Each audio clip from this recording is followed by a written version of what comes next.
The people who are so, the people lie to us, the government betray us. They get lied, they get stealing.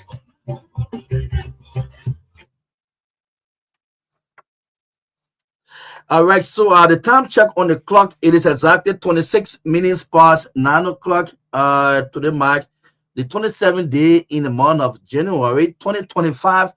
Oh my God, we stay in the first month, and we haven't passed the first month yet. So, but gradually we are approaching the close of January, and very soon we'll be talking about new month. It's just very soon, just few more days for now. We'll be talking about a new month. So let me say good evening, people. Welcome. Good evening, good afternoon, good morning, good night. For those of you finding us online, closing argument, um, Facebook page. For those of you finding us online, I say good evening to you. I say good afternoon, good morning. I don't just know what's the time in your area, maybe in your country, which part of the world you are, monitoring us, finding this program live by on with a Facebook, especially on Closing Argument page, maybe listening to us by the way of radio, Truth FM online. I say hands up to every one of you. Welcome. Welcome to your number one program. This is your number one nighttime program. It comes on Monday to Friday at this time here, 9 to midnight. And sometimes we fall into the next morning when the argument get tough. When the argument get very tough, we we fall into the next morning. So welcome to Closing Argument. Today's Monday after a very good long weekend. So good to be back on this radio, and especially beyond this microphone here, to sit here tonight where we can talk about some national issues, major issues indeed, things affecting this country, things that you and I, can we can maybe put our hands together and see how best we can work on it to solve it for our country. I always tell people, I say, you cannot be deported from this country on no condition. On no condition you can be deported from this country. This is your home. You can never be deported from this country. You can never.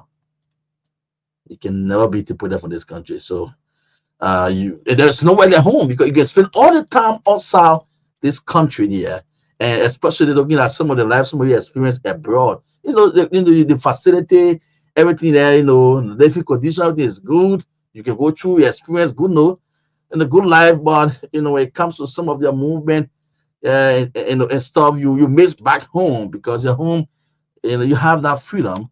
So no one going to question you. That just is no one going to question you.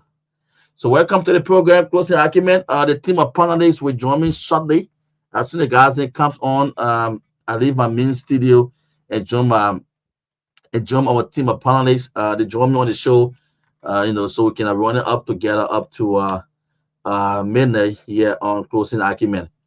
Today's Monday is marked the 27th day in January, and not just an ordinary Monday for Liberians as a whole, because this 27th day, it's so much important. It was so much important to Liberians until they started getting glued by the radio between 2 o'clock, 3 o'clock, 4 o'clock.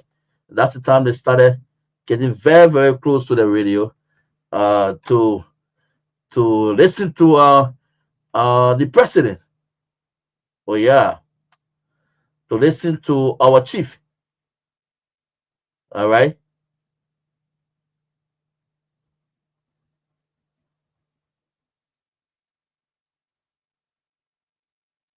So all these things then, as I said, national issues, and because people get glued by the radio today to listen to the Brazil, to listen to him, and listen to him, not just not just maybe they put the radio on, listen to what my president coming to say, but what are some of the good news that the president have for us, for the for this year, and what are some of the good things the president also, will achieve, in which he coming to provide, to give a very positive message to us. Things are achieved under his administration for the past 1 year, and things that also are ahead of us. Good things that in front of us, that which in which he also stopped by to talk about. So this is the reason why people get glued by the radio to listen to him, because they want to hear things that were achieved by the administration for the 1 year. They want to know, honor this administration, and that's for you, the citizen, to go down and take, maybe pin the people and start online and say this is the other area the person talk about. Him in 1 year, did we achieve it or what? Then he talk about some of the things ahead in which the country do expect to benefit from. Okay, we benefit from this year, for this one, for this year. Those are the things, he always, this is why I said, when the president stand out there on this Monday, that should be, I think, the 22nd of January, but because due to the running around and other stuff, then, and the conflict, and Rigma Road at the Capitol building, so they have to be pushed to the 27th. Now, I'm not going to go deep into the president's speech. No. I'm not going to go deep into the message. No, because there are a few things I got very glued. I took my pen and paper to start writing, some important things that when he engaged the podium, I started, writing some important things that taking note. But the first 5 minutes, when he started, flowing, and there are some things I listen to. I said no. If I just continue listening to the thing, I'll be wasting my time here. So let me just leave it as it is, and just take key note on some key things that maybe that were happening to that place today, in which maybe our public, it's necessary the public being informed and knows about some of the things, whether it was right, whether it's wrong, whether those are the things that we've been talking about in the past. Now it's coming forth, those are things they decided to take note of. But for the message on, you can online, for those of you who are following the president message, go there and take something from Israel. The only one my friend called me on, the guy called me. No, I beg you, friend, me love ya. No, friend called me today. A friend of mine, he said the whole thing also that happening here now is that the police officer, and so the police officer, they're getting good salary. Let me see the police officer coming stand to my car. Who can stand if my car or can't take so the one thing is going to nickel down for me. So I said, my man, that thing I probably putting up on the impairment. Maybe almost maybe $150 or maybe $180 we do for. It's not easy thing, for a man who will take back to his family, school, rentage, all the thing. What? Involve his welfare? Too much of money, though. Too much of money. I don't know what the extra benefits for the police. Yeah, maybe extra benefits. Maybe after 1 week, they still receive some stabbing or something like. I don't know. But the guy called me and said, that's the only problem. He said, I said, when the public still speaking here, so the whole thing, man, go far away. Only that thing go pick from there. Because probably talk about the survey equipment for the police officers, the teachers, and the only that one you can pick. You can be picking my boy. He said, laughing. But that was real, He said, let me see police officer that want to bribe for me. But that's it. Now, so what I talk for that State of the Nation address today, it was something very important that just, we've been fighting on this thing together, whether it was right, whether it was wrong. And at the end of that final ruling, the two parties went celebrating. The two party side went celebrating. The two party official went celebrating. Everybody went celebrating. Everybody went celebrating after that ruling. I can remember from the Supreme Court, the case involving the majority bloc and minority bloc, the Speaker group and the Kun group. You can remember that? When that ruling came out, It checked out the whole time. People are confused. And people try all means how to rather get the understanding of that ruling from the Supreme Court. The people fought by look, when I say fought, they were trying to the interpretation and all that stuff then until the government came out from the justice minister. Yes.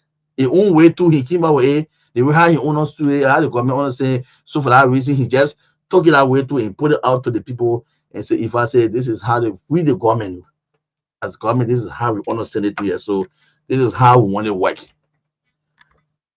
This is how we want it to work. Can you guys still remember that? It came from the justice minister. It was another long rope again. Laws, people are saying, why the justice minister isn't the one there to when it comes to provide clarity under the ruling from the Supreme Court? Is it a job to do that? No, he misinformed the people. It was another nurse again were all in the corridor, and people were there arguing here and there. Well, yeah. So today now was the day that was set to decide whether the whole North from the Supreme Court ruling, whether it was going to be real, who is for, whether it's for the Kung or the Kofa. Do you need a rocket scientist? I don't know. How some people got some people very difficult to understand. Do you need a rocket scientist? Or do you still need an angel to fly from heaven and come down to tell you the ruling out from the Supreme Court? Looking at the action, looking at the action today, justices of the Supreme Court to boycott the president instead of the nation address I for the chief. We got information on the chief justice on somewhere in Egypt, Cairo. Yeah, she's attending some major conference with other justices from across Africa, and also other parts of the world. She attending our program.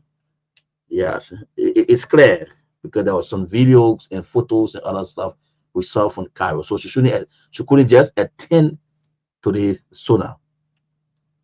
But what happened to the remaining?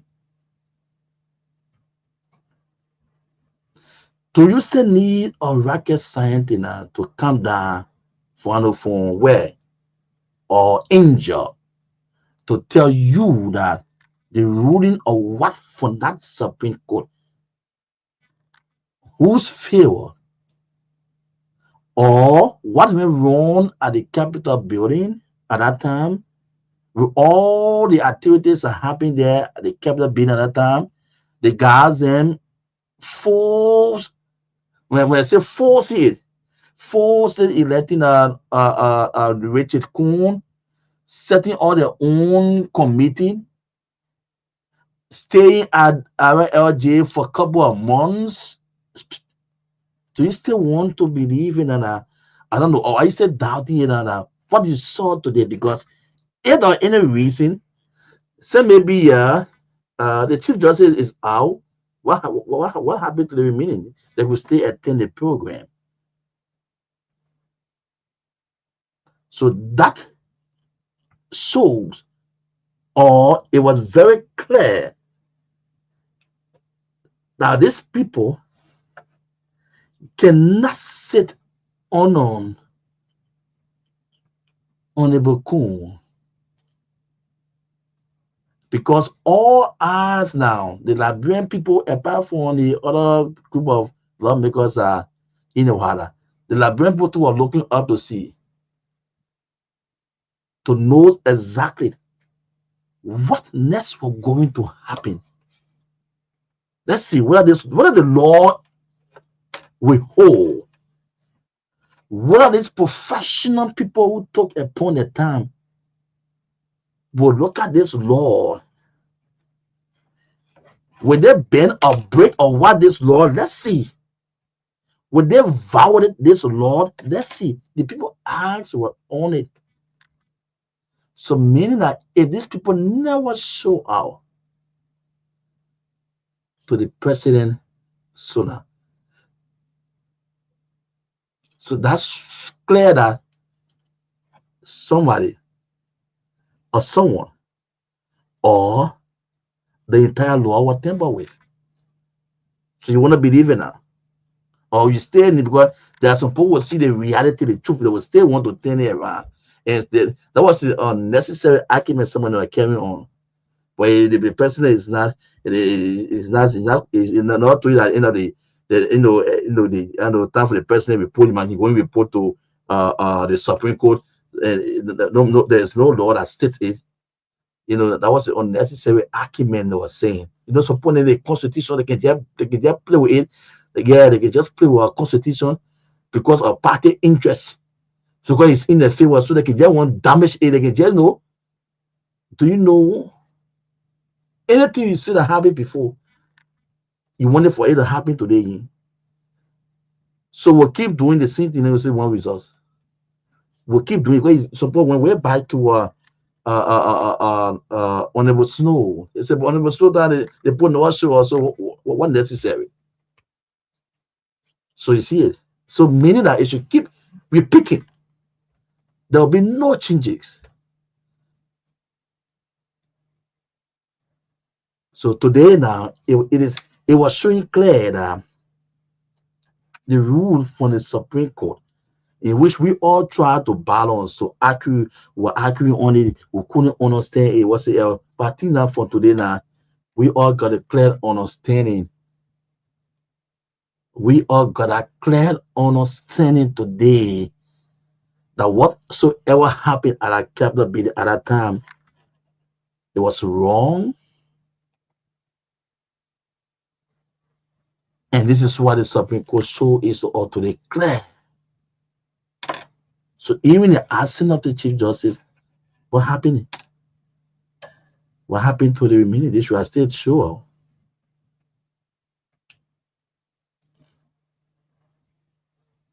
So we're talking about violation of how people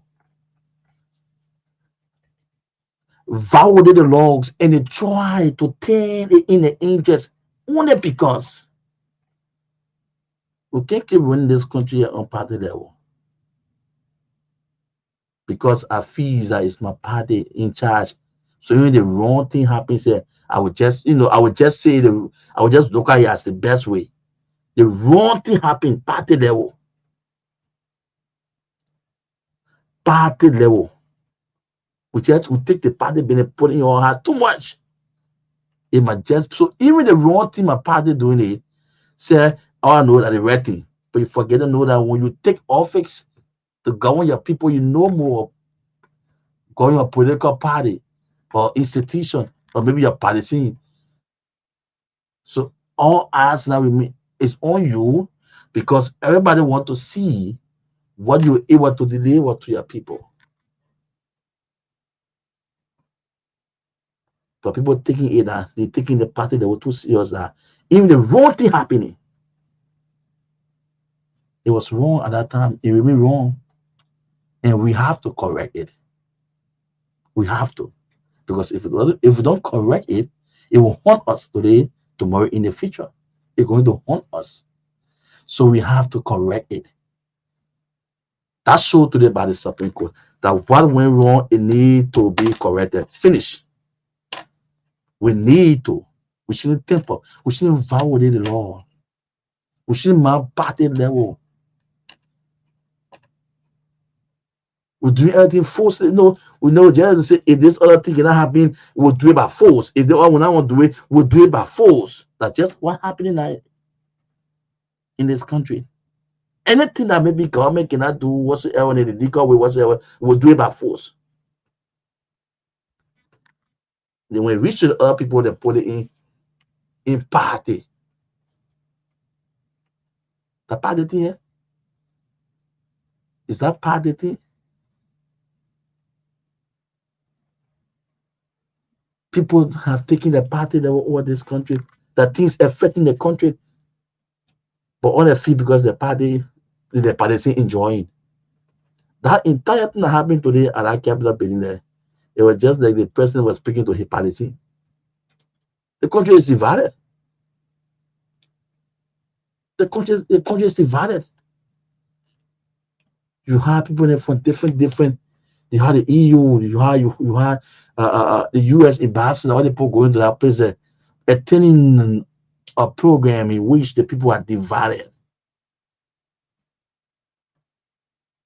Then I turn over the say, and we not have the hospital. The person not going to give a message to the Supreme Court. Number two, it's not in our constitution. It's embarrassing. It's embarrassing. It's not becoming a rush. Since they don't want to accept it, they don't want to do it. Cook we have another era. Ain't finished now. Right now, what happening? It happened with the budget. Saying they say no, we cannot do it the right way, and they say they want to be part of it. We just approve that budget. Ain't finished. So the next thing that they want to say, that budget benefit now, it's finished. How people took their own and share what's the hour, what's the hour the day, ain't finished, person, it finished. So right now what I see now, in the very corner, where they having enjoying themselves and other stuff. That's just what they are saying. President, that whole thing finished, it finished. Is that how you want to treat your people? Is that how you want to treat your people? The whole thing I think to real gangsters and people just operating the no law and order. It just they just rushing thing that they're on. Because we don't want to put hot to this until we can find solution to this problem and solve it to give our country a good image out there. So here I go. The other people on the camp will just do it. It's a curse. I will say that. Because we know this is why terrible things keep happening to our country. Because when the wrong things keep happening. That people build for a couple of years. Some when you're born, build for years. At this time, people just want to come and break it, violate. Different things can happen because there are some people who hold on to it. They sweat. They should have violated the law, but they hold on to it. They went through pain. They say, I will hold on to this because this is my country. I cannot violate my constitution. I cannot. And people are gone. And they're looking at you and you're saying, there's a different, it just happens. So we'll run it. The other one come, we'll do it. If the other one come, we'll handle it. So do we need a rocket scientist or an angel, as I said, from heaven to come and tell you the action from the Supreme Court today to tell you now, all the other capital building, today's Supreme Court action, it rests the whole case to tell you what kind of virus or what we're talking about, what about action or what we're doing. It shows today because they don't need to speak anymore. Just for them not showing up, it shows clear that we cannot sit on that speaker until the right thing is done. Chief Tomalin is on already, so yeah. Chief, welcome. I'm just putting on. Asu, you hear me? Yeah.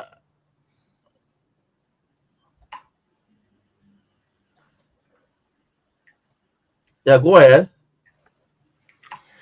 Yes, Asu, it's good to be back.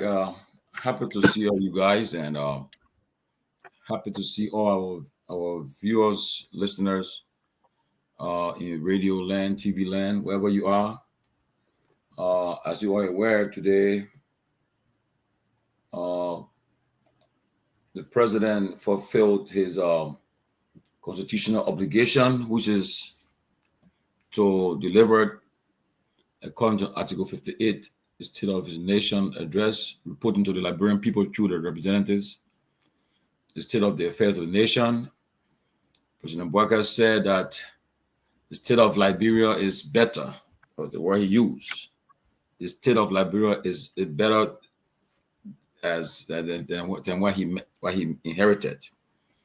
But it left with the public, the Liberian people, and also those who are political analysts to unpack the entire SONA, which was very long, but we cannot do all today. We'll take some time to do some, but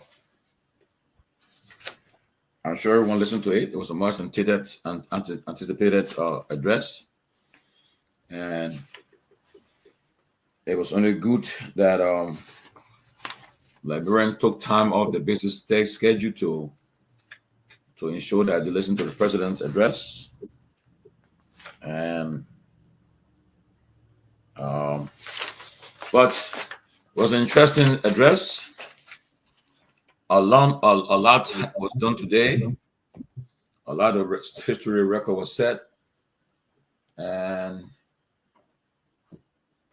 no matter where you sit, is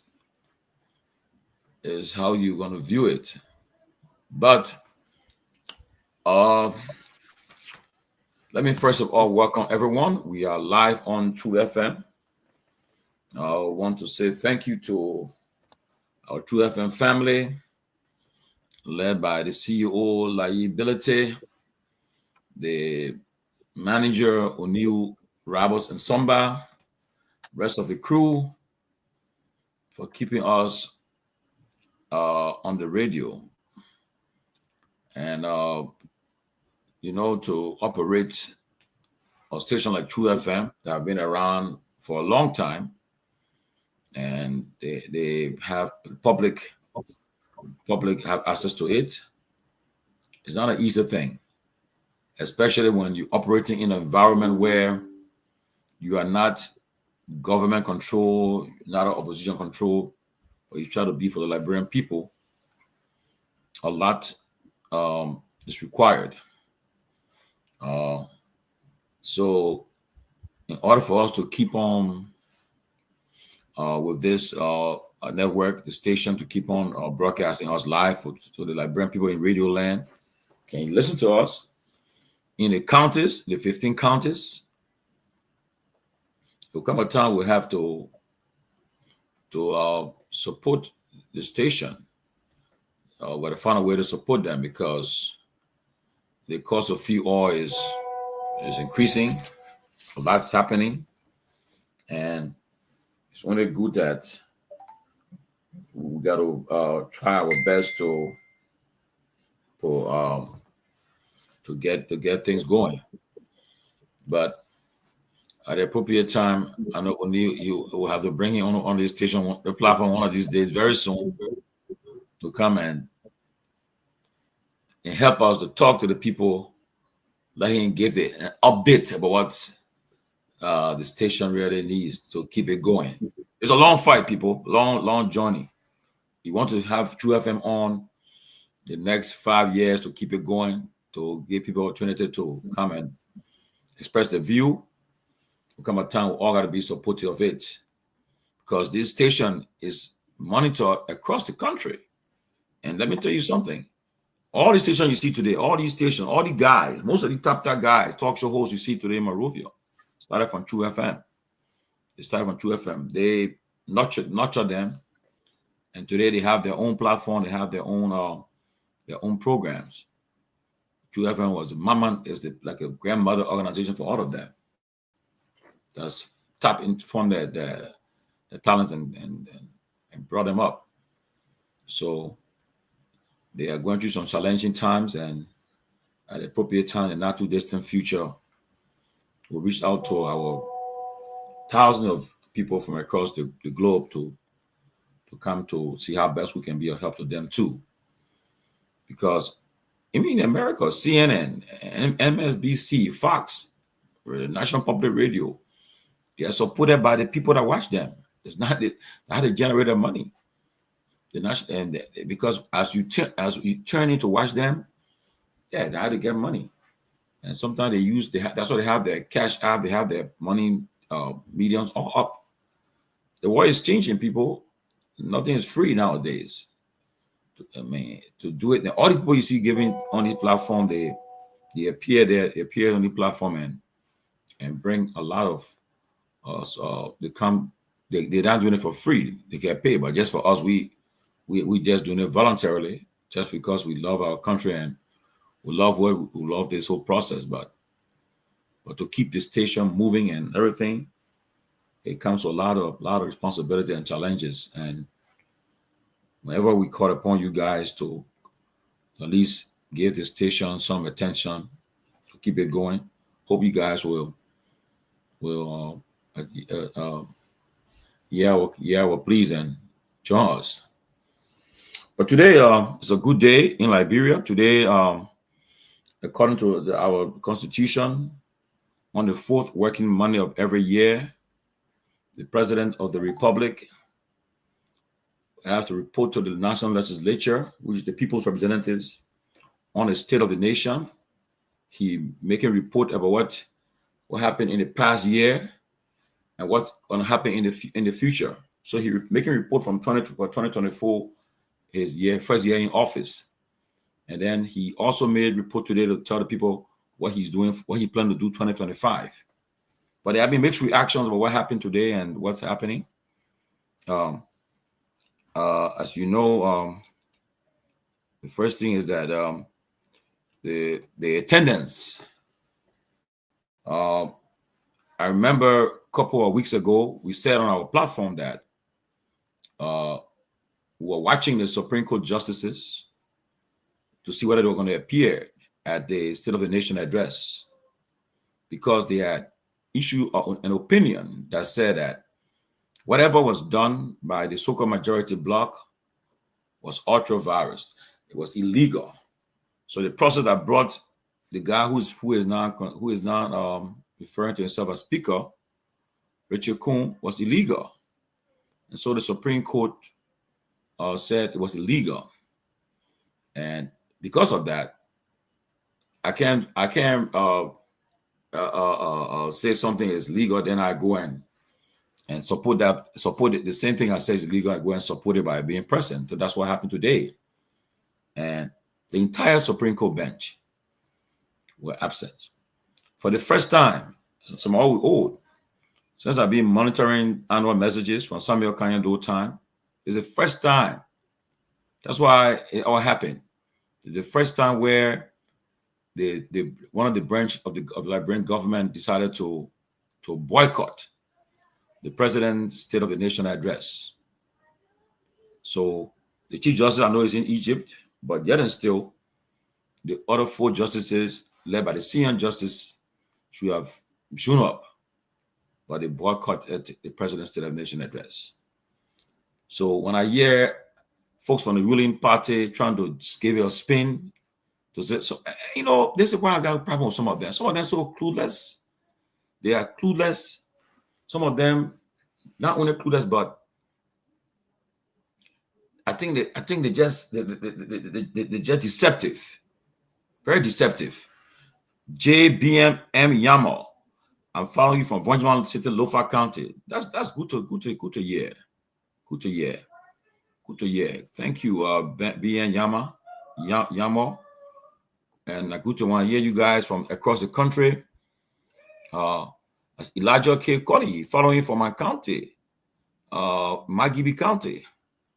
Yeah, Magibi. We beat Nima, right? We beat Nima. That's good. I'm happy to hear that. But that's good though. Yes, and they are trying to spin it. Emmett Hammond, following from Celebration Zone in Clark City. When I come like bro, Emmett, I can't get you. Show me like the Celebration Zone. We gotta go hang out there. Yeah, let me see that place, Celebration Zone. Come, I give you all. Maybe we'll do one show from there too. What I mean, Liberia. But again, so yeah, our friends trying to spin and defend to justify, oh, the president wants to go give. They never say when he giving the State of the Nation address, the Supreme Court should be there, or the person. Come on, just stop it. Just stop it. Because initially, some of you they were even posting that the people were lying, the people were present, and as soon as it shows up that the Supreme Court justices were not present, then they want spin. Or some of them even respond to somebody. Or some of them are clueless. They have no understanding of what happened in Liberia. They think they'll just come and defend.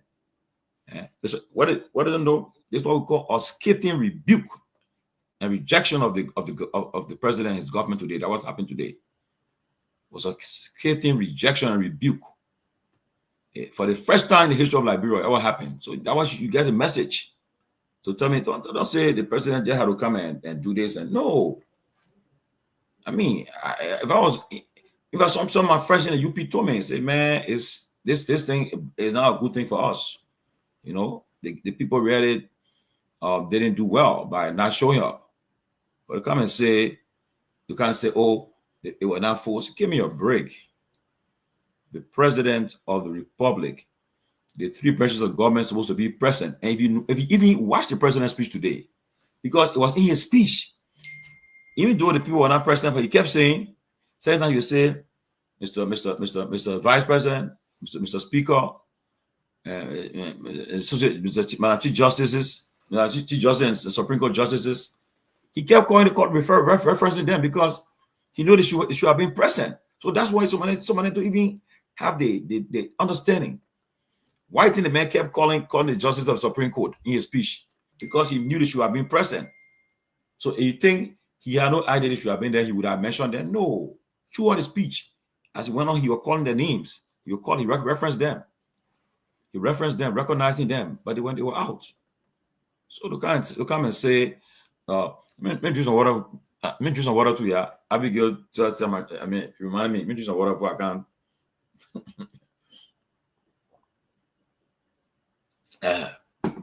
It's good to drink.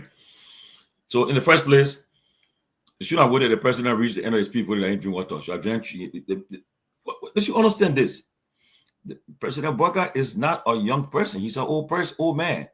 So you can't be talking for more than 30 minutes, 1 hour, or drinking water. So he had, even in the great United States, the president and the guy water when giving us the guy water there. So he had put his water there for the president to drink it, no problem. But he try to do all kinds of things just to create all kinds of tabata, because unto the extent where they were exposed on the high mic. Even the security, the AD came to the president. At one point in time, I know he was afraid. He forgot he was on in the public eye. He wanted to almost like go and catch the president, baby. At one point in time, he was looking and see what happening. You know, and look, I would not fault him for that. President Baka is in his 80s, and he's not somebody who is 100% healthy. No, so you expect at certain time his speech will be different, and that what happened today. So y'all be doing this. The guys will do anything to the old man until one day they'll make things will get bad. You gotta stop it. You gotta stop the behavior. Anybody who tried to say, oh, women shouldn't drink water, you're giving speech, then the person said we check them too, because he needs to drink water. You know, but some people today they want to spin that one too until they got caught on high mic. Even this so-called guy called Richard Cohen, he was saying, oh, the person, he didn't know you're on mic too. He said, oh, the person when I attend the dinner to know you're carrying home. I mean, gotta be careful, people. But guys, look, and so please do me a favor, man. Open the lines. Let's hear the librarian for the next 15 minutes. And librarian gave us their thought about it. They give us some thoughts about their views about what happened today. What's their perspective of the president's Sona, and give everybody 1 minute, every caller a minute. Let's take some calls for the next 15 minutes, please. So let's pick up a few calls. Call me on 0777 28 5961. 0777 28 5961 and be live on Closing Argument. Yeah, on Truth FM Let's pick our first caller. Caller, go ahead. Yes, sir. Come, let me put you on loudspeaker. Yeah, go ahead. Yes, sir. I'm Amos reporting from Makini County. Go ahead, Amos. Makini County. Go ahead. Yeah, my brother was quite frustrating today. Yeah, where member of the minority black was not really attending, and then the Jerusalem, none of them were attending. My brother was quite frustrating today. We supported the party, my brother. What we expected from the party, not going the real way, my brother. It quite frustrating some of. To be realistic, I watch it also now. I watch it. Why? You look at that, oh, talking. When you throw water around, say let me drink. When we do it in the church, my brother, when pastor preaching, see what we the acolytes throw water and celebrate that because the pastor preaching. Because we know there's an enemy. But I propose my brother, not thinking, and I'm coming, I see the president to rally. Let him really call the minority and the majority black and really settle the thing because it gave us a hearing in the country. It gave us a back still in the country. So I thank you, brother, for the topic. Okay. The next caller, your life. Yeah, hello? Yes, sir. You know,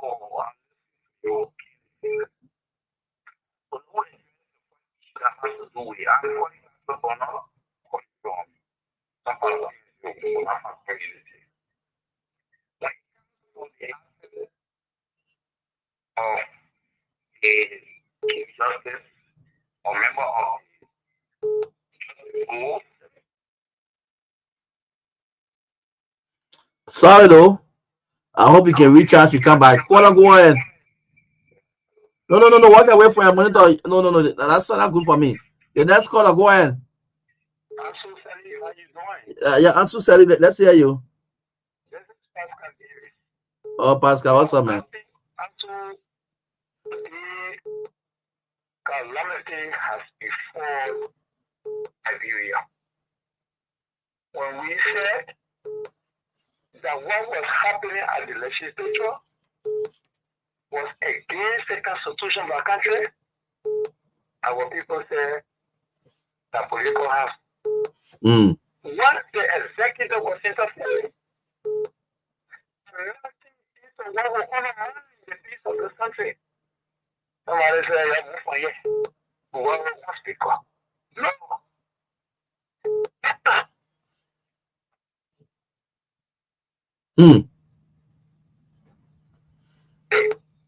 Because the Constitution has provided me that space to perform that duty. You saw today at the Senate, not only that the Supreme Court full bench is elected, the two former presidents who are were all access today. Not only that they were access, they were all access today. I don't know whether the diplomatic congress person, but also as a Liberian. Where you fall, forget about which party you support. And just think for 30 seconds of this country called Liberia. Where you think we are headed as a country? Where you rather think this country is going? Because where you the laws of the countries are not respected. Who is going to carry to Liberia to do business? And some people is disrespected by the executive.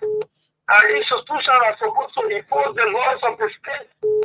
And people, where are we headed? When we say that there's no move here, is saying that you should not build the country. The person wants increase to $1. $1 million buy $1. I don't buy $10 because I'm a physician or pastor, they know. But where is the laws of the country? Even if you are there, Constitution is because you have speech. If it's not in the Constitution, but those laws and articles are disrespected, the question will be, where are we headed as a country? For me, I told you the question from the temple. You will not let me. Okay. We understand where we are as a country. Okay. So we're available. Okay, Pascal. Let's just hold it. The next caller, go ahead. You're live. Yeah, how you doing? You're live on Truth FM. This is Pastor Darius calling from Nima United Man Bagley, Lower Johnsonville. Let's say, Pastor. Bless God for what all going on in the country. Yeah, pray. Yeah, keep praying for us. Oh. We saw what happened today. That's why the Bible says when the rapture bearers take over, the nation flourish. But when the wicked bearers take over, the nation suffer. These are things we were preaching, but people say that, oh, we want to bring, and the unity and whatsoever.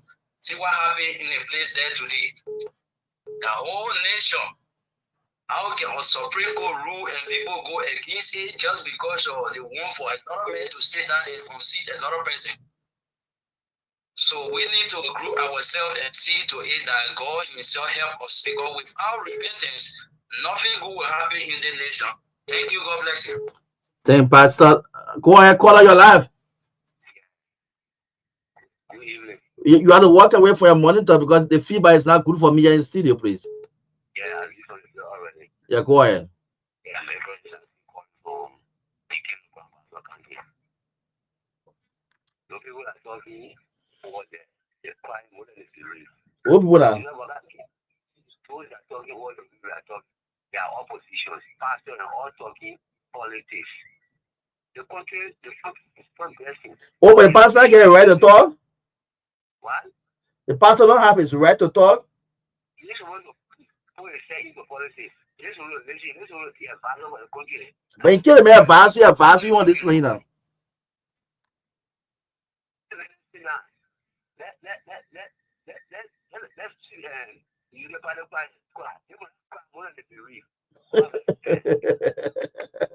They guys are you look at it come they guys there. Caller, let's say you call your live.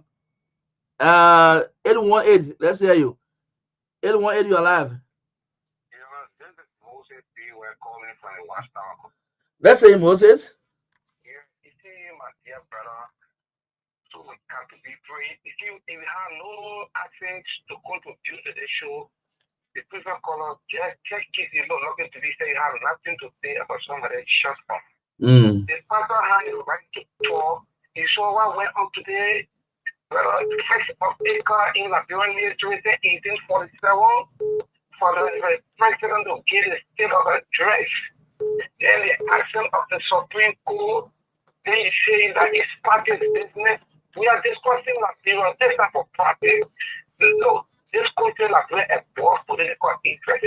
This country of Liberia is above individual interest. It's above organization. The Constitution is the organic law of the nation. It should be respected. We all have been guided by the Constitution of the nation, which is the law. Then the action of the Supreme Court, the Chief Justice and Associate Justice of the Supreme Court, actually, because they gave a ruling, but my brother refused to implement the ruling of the Supreme Court. They can take a position where he was serving as vice president of the Liberia Team, which he found to the position. He suspended people with all no justification. He got after again, went to the National Election Commission on the position, LPA. So, my brother, then where are we heading to? For Brother, I'm afraid. Because the law of this country have been following them by the party government. This is not what the party, they should be for Liberia. Okay. Law for a country, not for everybody. Not forget about party. That is all the law. And when not in your shoe, you feel that it's good for you. When you're affecting other people, that's on the skills that need to party. You cannot tell them where there's no rules and order. There's no investor will come to this country, but we should not be fooling the people around here. The inequality, the one chapter you say within 2 months' time, our stable food have been reduced. Brother, the 25 years they have been reduced in the country. Brother, I'm blatant lie. But are getting it for 1,500, huh?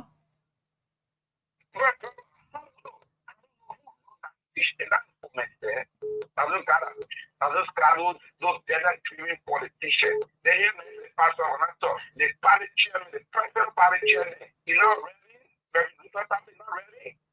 Is it in the church teaching the gospel? Okay, so let's just show you right there. Things that we see since 1847 is what we are seeing now in this government. Joseph Bogai. Let's say you call out your live. Call, are you there? You have to be audible, please, so because let me see. People screen your voice, please. We're not still getting you.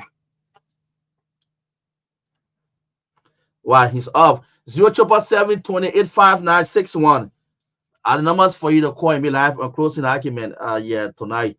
077-285961. Call. Let's hear you. I think what the guy said since 1847. So many things we see since 1847. We'll see it at the time. The beginning news say the thing we see anytime we see Joriata, we see the Joriata. The other one, the thing you see Joriata, you see Bogata. In that time, let's say go ahead. You're alive. You know, we'll always pray for this country. We'll pray you. And we keep praying, and nothing will stop us from praying.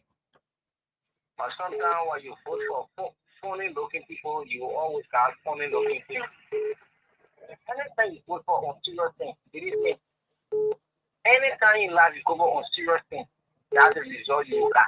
So in the whole thing, which one on serious Liberia won for 2023? Just go straight to your point. Yeah, the majority of Liberians went for a government that we saw for 12 years. God made a lot of mistakes. And 2023, it was the best time to make the best choice. Let me tell you, someone person we have said this. If only Liberian people wasn't going to vote for me, the United Party wasn't the best decision. So let me say this. For the day, Liberia, when Garguah told Liberia that don't vote the referendum, because he said that he was going for 9 years as a senator, and we're going to vote for the referendum. They were going to drop down to 7 years. The even he was to win, they were going to drop down to 7 years. But educated people are well educated, and some of us will not include to my finger or that 2 news. They went and followed director and the others. They said that it was in their own interest, but for the day Liberia went against the referendum, let me tell you that I said them by myself. Sometimes I can really ask myself if we really no money in the country. To be honest with you, so always pray for Liberia. Let them be friends. Okay. I can just hold you. The line is busy, so. Yes, sir. Good evening to your listener. I will to join the conversation from this things as the Kehleboe. Let me applaud you for the talking point. So our issue has to do because it's very important for these kind of things to be discussed. The issues about the president's speech. We applaud the president for that speech. We have some issues. So some things were said in the speech that it went down with a patriotic attitude. We agree. People have taken side, but when it comes to the country, there's some of us who prioritize our people so much. So the issue about the 10,000 job creation that were provided, and with the 10,000 digital stuff that were provided, we see as flat. They didn't need no fruit. The issue about rest prices reduced. That's a flat. Police making fast salary. The police stop and wanted to security.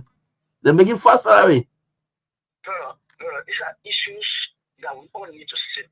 Those that around the president to be sincere. These are things that need to be that make the downfall of former President here because people who was around the president, they misled him, they were not opportunity because it's that the president believes in this kind of stuff. When you say that, so some of us, our relatives, our family members, in several locality in our community, they were passing back some of this kind of training. Where they, all the nonsense they went for the training, I mean, I agree with the government. The training, there was a washer there, they attended the washer, but when they come out the washer, it's not the best for them.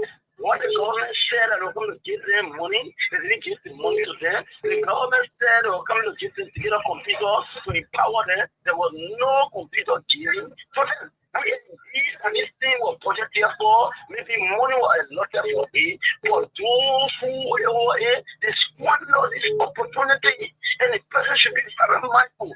At times in the country, they exactly need to patrol stores, they were big businesses, and ask the people when they want to rent that how much the rest. Because those are these are so elite. We are the downputting masses that buy out them for 4,000 or 3,000 12. Today, the president is saying to some of us that rents have been reduced, that police salary have been reduced, all these things. Where are we? We are seeing it. We say no.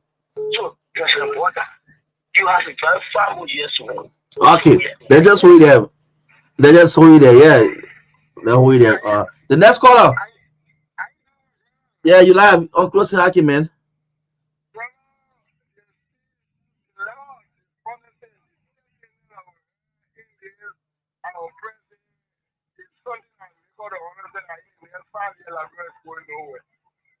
What happened?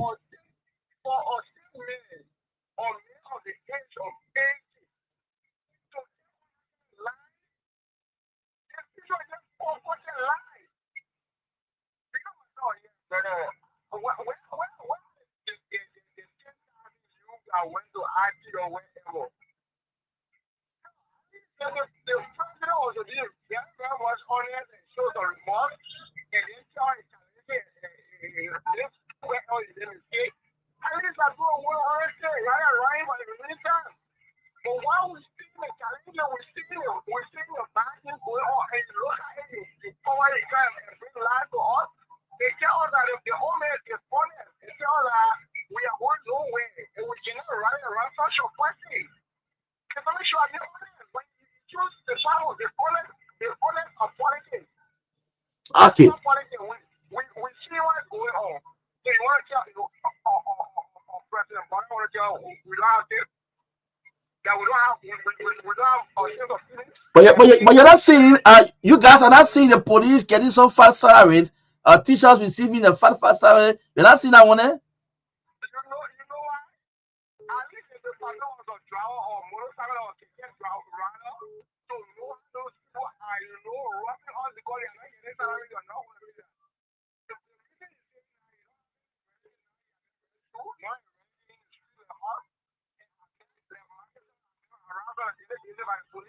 because we don't believe in the another thing. So they are harassing us. If you just think you came out of red line or 12 in a commercial ground, you will see what I'm talking about. Okay. I'm not going to hold you on too long. The line is very basic. Caller, go ahead. 604. Okay, no feedback. Yeah, go ahead.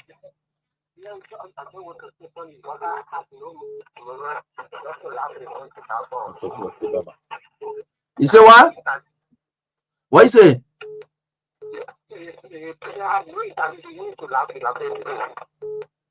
Yeah, but all the things say all that. Nothing. You understand what it was? I just say all that in the presence of Allah, my man.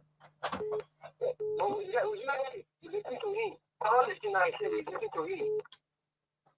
Because you have no leadership. Because the president, if you have leadership, you put it together. You know, so the young people, right? 10,000 young people going for attending the digital vocation school, and also them. Why? Sorry, you have to change your position and call back. 185. Let's hear you. Yeah, good morning. Good evening, good morning, good night. Where you calling me from? Yeah, this is Melvin. I'm calling from Plaza. All right, Melvin, go ahead. Yeah, Ansu. Yeah.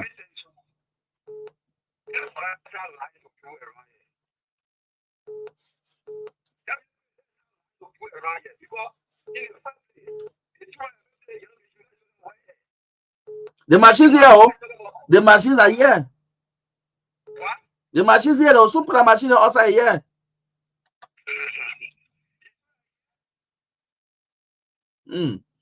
The machines here, the police are salary going up, like getting.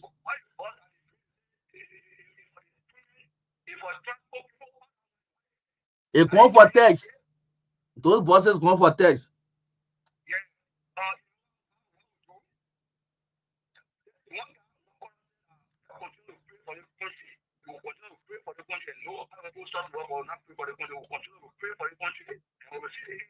But not all local, not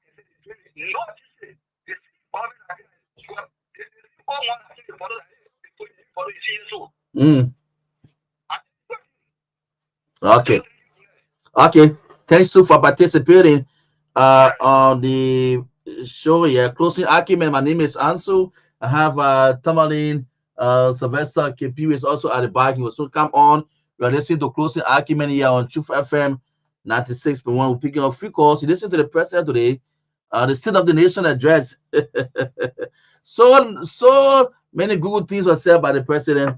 A lot of Google things were said by him, and but again, we look at the Supreme Court. You saw the Supreme Court the boycott the president State of the Nation address today. We're also looking at it, and someone said the rule of law is very important. We know that the Chief Justice of the country, somewhere in Cairo, but what happened to the associates? And so, so disappointing today that Liberians again. Someone said since 1847. Think that we see since 1847 or we hear about it. That what happened in 2025 or 2020. Well, let me come in quick. Look, yeah, somebody is coming. Go ahead. As we talk today, look, the rebuke the president and the government received today stems from the fact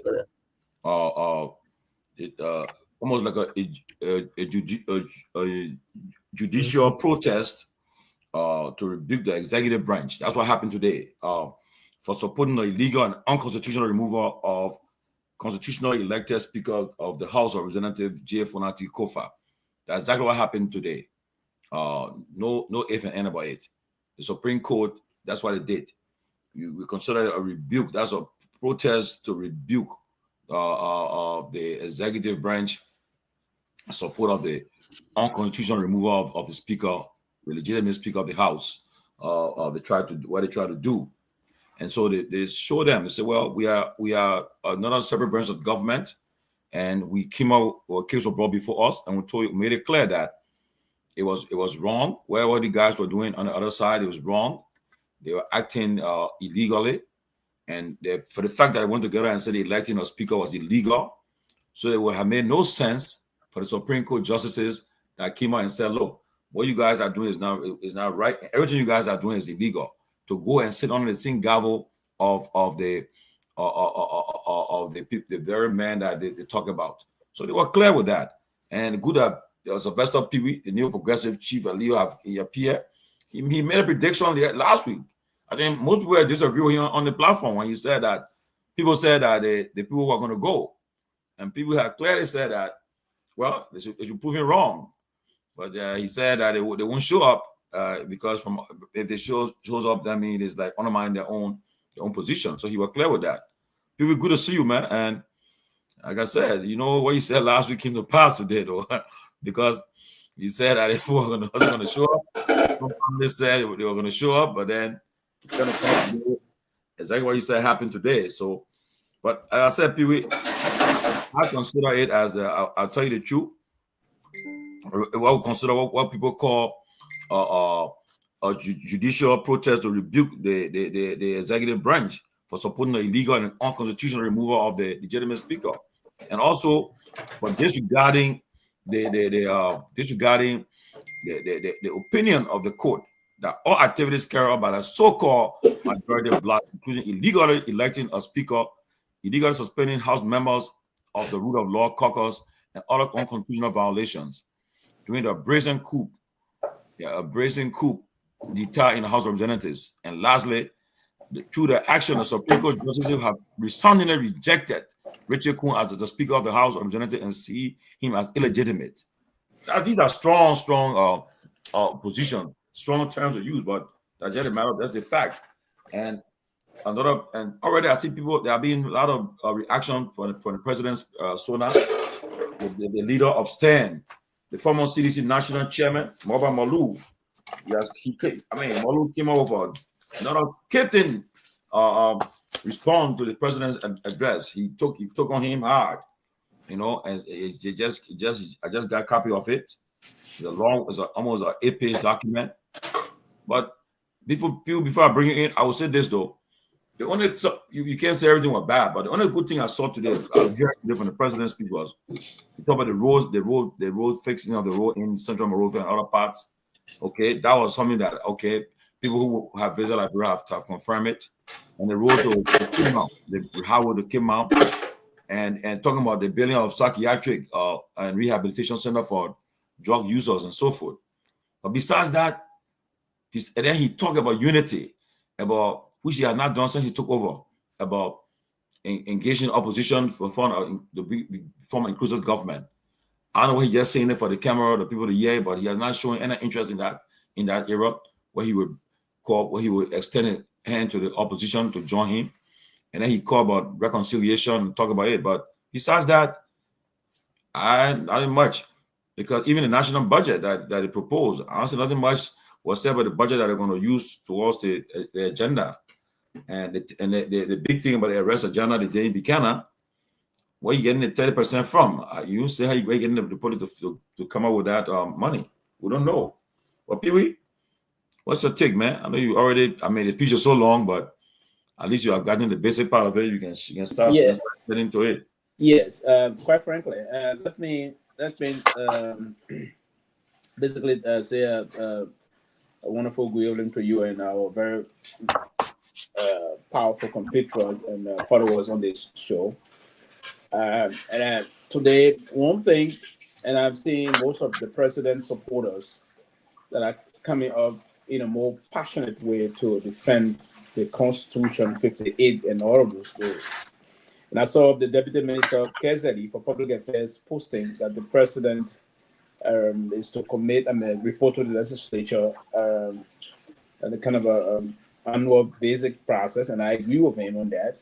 It's a legal thing. But what is not legal about this process is a slap in the face that the president reported to what we referred to the speaker that is not a legitimate speaker.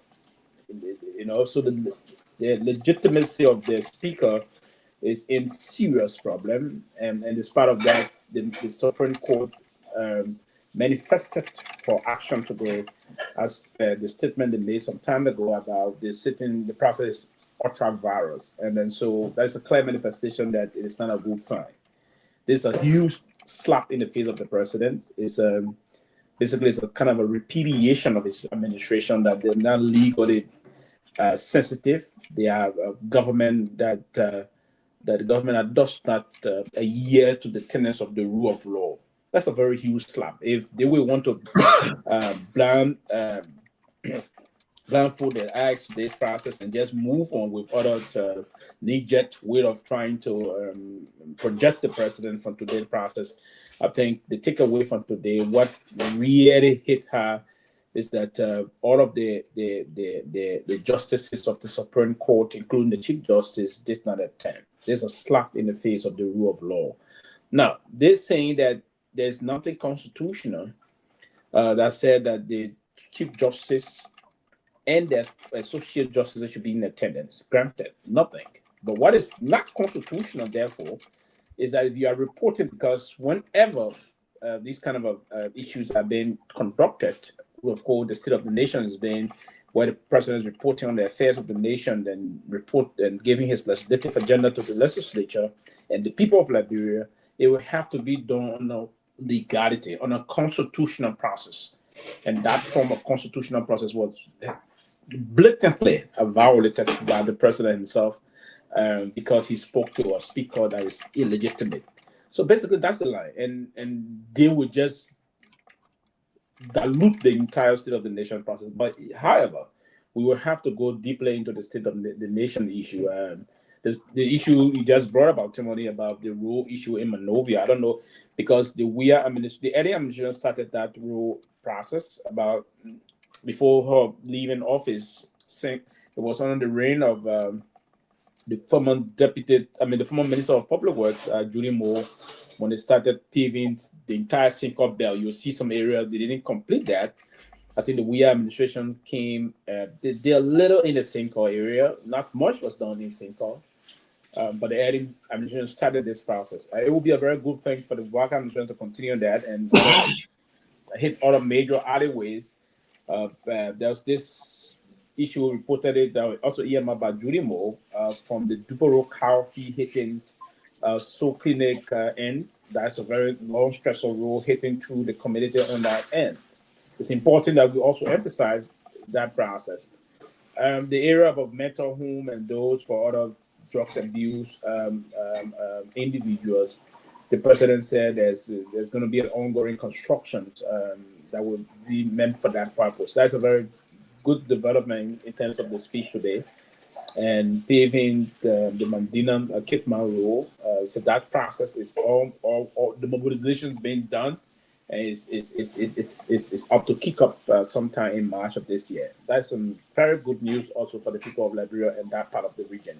Western Liberia process to connect the road going towards Medina all the way to the Kitman Belt. That's a very good development. The president also make mention of, but from the beginning he said the State of the Nation is I want to disagree with the president on that. The State of the Nation is not okay.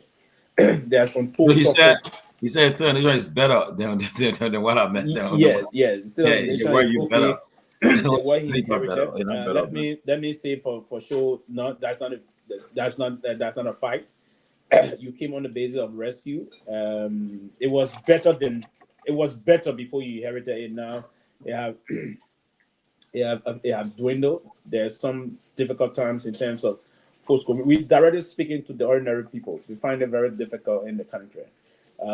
There's nothing much have changed in terms of things have changed a little bit slightly than it was before, and it changed for the worse, not for the better. So the president did not score on that very well.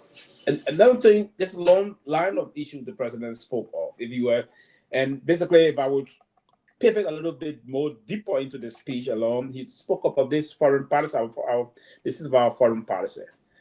He spoke that there are a lot of regional, multilateral institutions have now endorsed our bid for non-permanent council on the security seat on the Security Council.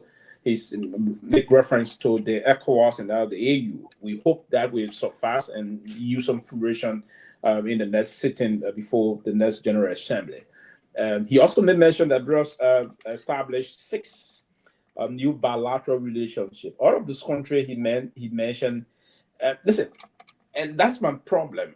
We have to be more strategic in terms of partnership development and more or less push for economic diplomacy. Most of those countries he named, these are countries themselves that are struggling.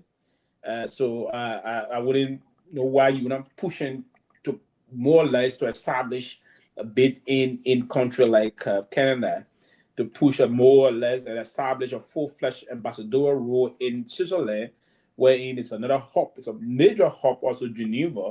We want to have a level for charge affairs there. We've been having some problem in those areas for quite a long time. So we need to first and foremost impact more or less on those countries that can be more powerful in trying to push some level of partnership development and economic diplomacy to enhance our economic diplomacy initiative. But that was another issue that I thought was not the right thing to do, to just establish the name. The Minister of Foreign Affairs getting on the plane to travel to this country online. So there's long list of things, Tiffany, I'm looking at, I will stay trying to do some punch analysis on those things, and I think we're going to go deeper. But what took the day off today, before I turn back to you, we will start going count to count. Later our folks join us. But what really took off the show today, I think, is the issue about the Supreme Court. The Supreme Court boycotting of this afternoon in Monrovia. That is a serious thing this government needs to pay attention to. And before I end here quickly, I wish the president his interaction. I want to believe they are now airborne, a very safe trip into Tanzania. But what I would hope that the president would do upon his return, he should now focus on the major governance issue and the rule of law. The rule of law issue is a very cardinal point wherein the U.S. government and other international partners, particularly the EU, they take key attention from those areas, and we may just get, unfortunately, punished for some of the things that we expect to come to us because we are not adhering to those tendencies.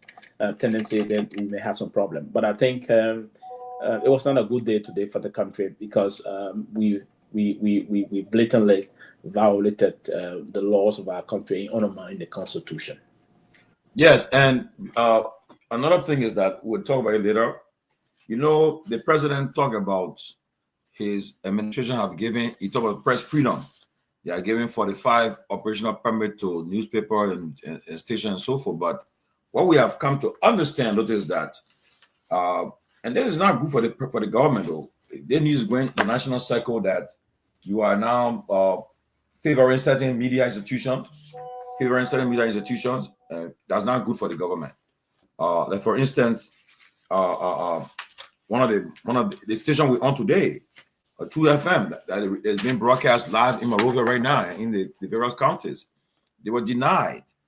Okay, I just got this information. They said that okay, these are the people that they accredited, that are allowed to cover the zona. Okay, Front Page Africa, OK FM, The Analyst, Heritage, Today, Liberia, AFPD, and W Africa, Prime FM, Elam, Blaze FM, Kier Radio, Era News, Footage, Spunt FM TV, Punch FM TV, KM TV, and Fortune TV. They left out 2 FM, were intentional, deliberate. I don't know for what reason, but you cannot tell me that 2 FM, which is one of the most one of the oldest news radio station in the country after LBS, and you refuse to give them access. That was wrong, and I will be communicating to these guys then, because I know just this morning I was closing argument guy over to get his accreditation. I had to personally do some intervention. We started yesterday. Ben Sanvee tried. I tried. Other people tried, but it was promised to the point where we realized that they were playing games. Finally, this morning, we're able to finally get it. For a lawmaker had to even personally intervene to get him his access to cover the program. But this is a serious thing. You can't say you have press freedom and press situation, and then all of this things happening. But people, quickly before go back to this the State of the Nation address. Okay, thank you. The Rule of Law Caucus chairman just noticed for me that he'll be coming to join us later. About Musa Hassan Berete. Yeah. But one of the things notably, if you guys welcome Jonah, what we noticed today, and that's trending all over the various chat rooms, even in the national cycle, the former president George Weah was absent. Former President Ellen Johnson Sirleaf was absent. The full bench of the Supreme Court was absent. Over 10 senators notably boycotted. Over 28 representatives from President Kofa minority, the Rule of Law Caucus boycotted. And in fact, senators and representatives in the attendance that were placed in the audience as boycott ministers and directors sat on the stage. The lawmakers then, they were not even giving appropriate seats that the program, but the ministers were having better seats than them. And besides that, I didn't see no opposition leader. And then when I come to see the guys are arguing that it doesn't matter, he only tells us to deliver his speech. No, we've been following politics from Dota. Absolutely. These things, it won't happen. People were all present there. That's a scathing rebuke and rejection of the Barker administration. Take it or leave it. That's not good. Okay, that's not good. The National Committee watched it. All the ambassadors that was present, the charge affairs that were around, it so happened. And I can tell you, Ambassador Christopher Mark Turner, I can tell you, already communicated to Washington and tell them, said, look, things not good on their side, because we didn't see the Supreme Court was missing. We didn't see the opposition leaders in the country. They were all absent, and all of these things happening. Two former presidents are not there. It's not a good thing. And you saw a lot of empty seats in the place. So look, instead of them spinning it, it should be clear that there is a crisis, and that crisis can be resolved. And as soon as the president left his podium today, he went to the Rabat International Airport and was airborne for Tanzania for a plane trip. Well, I think 16 leaders that will be there. But I mean, I just hope all is well with the president there. But that was shameful.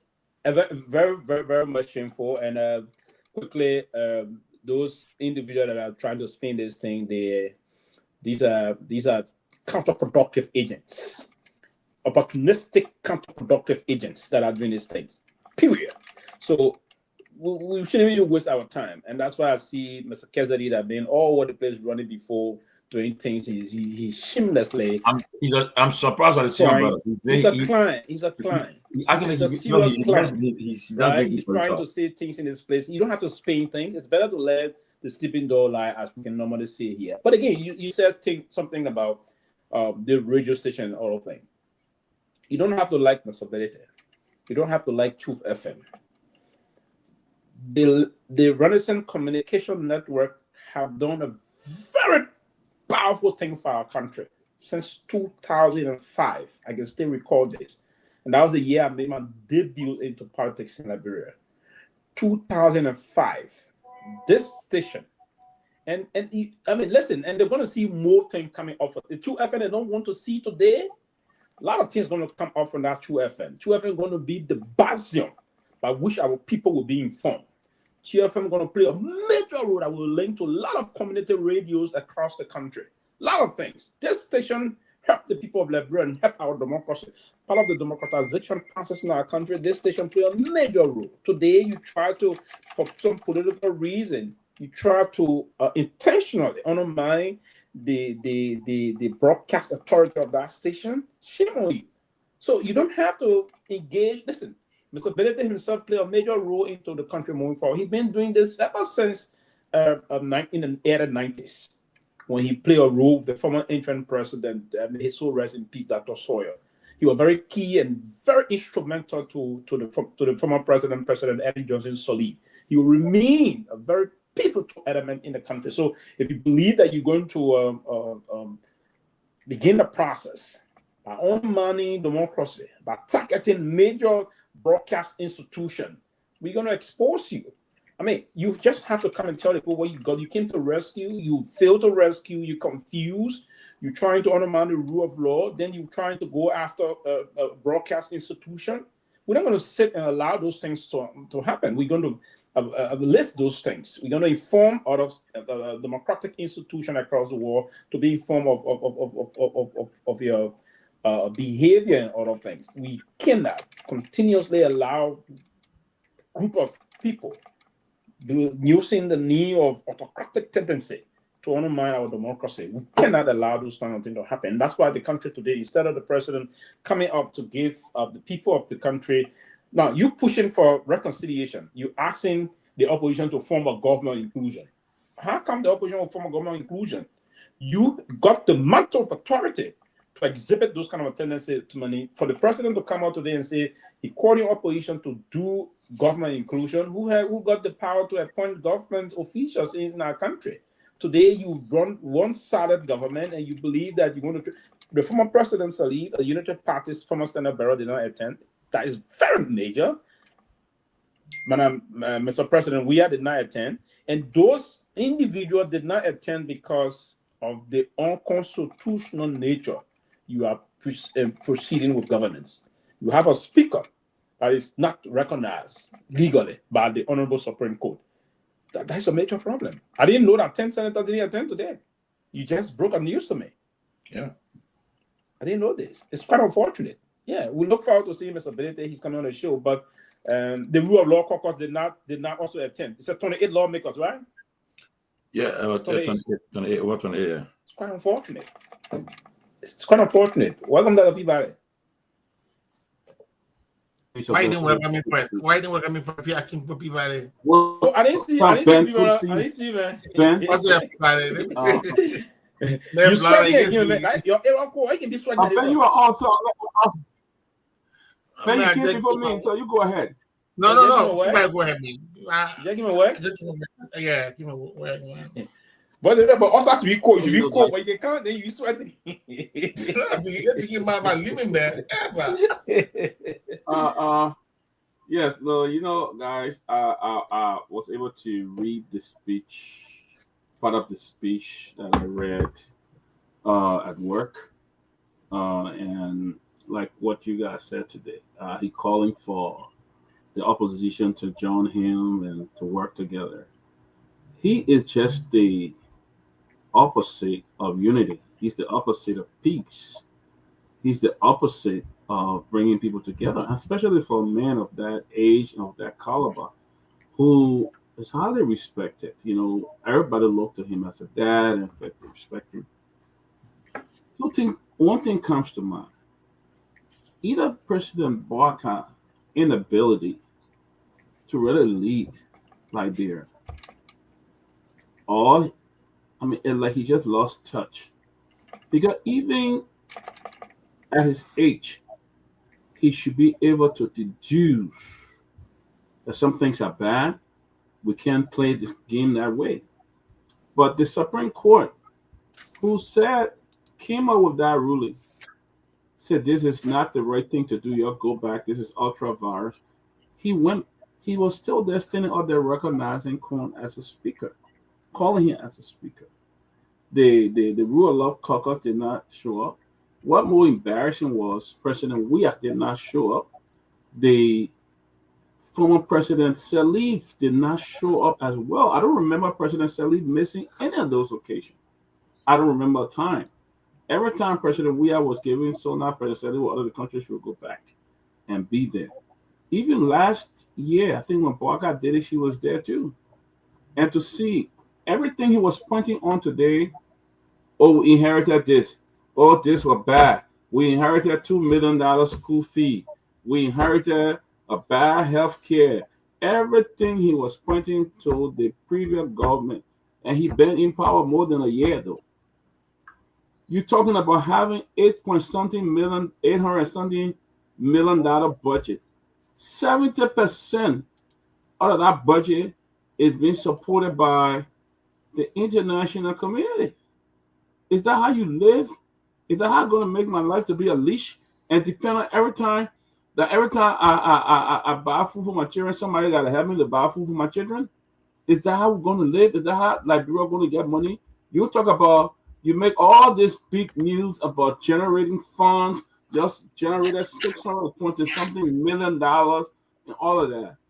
But you got $880 million in your budget, and you are depending on the international community, the EU. You depend on the World Bank, give you grant, other people give you grant. It's sad. It's sad for our country.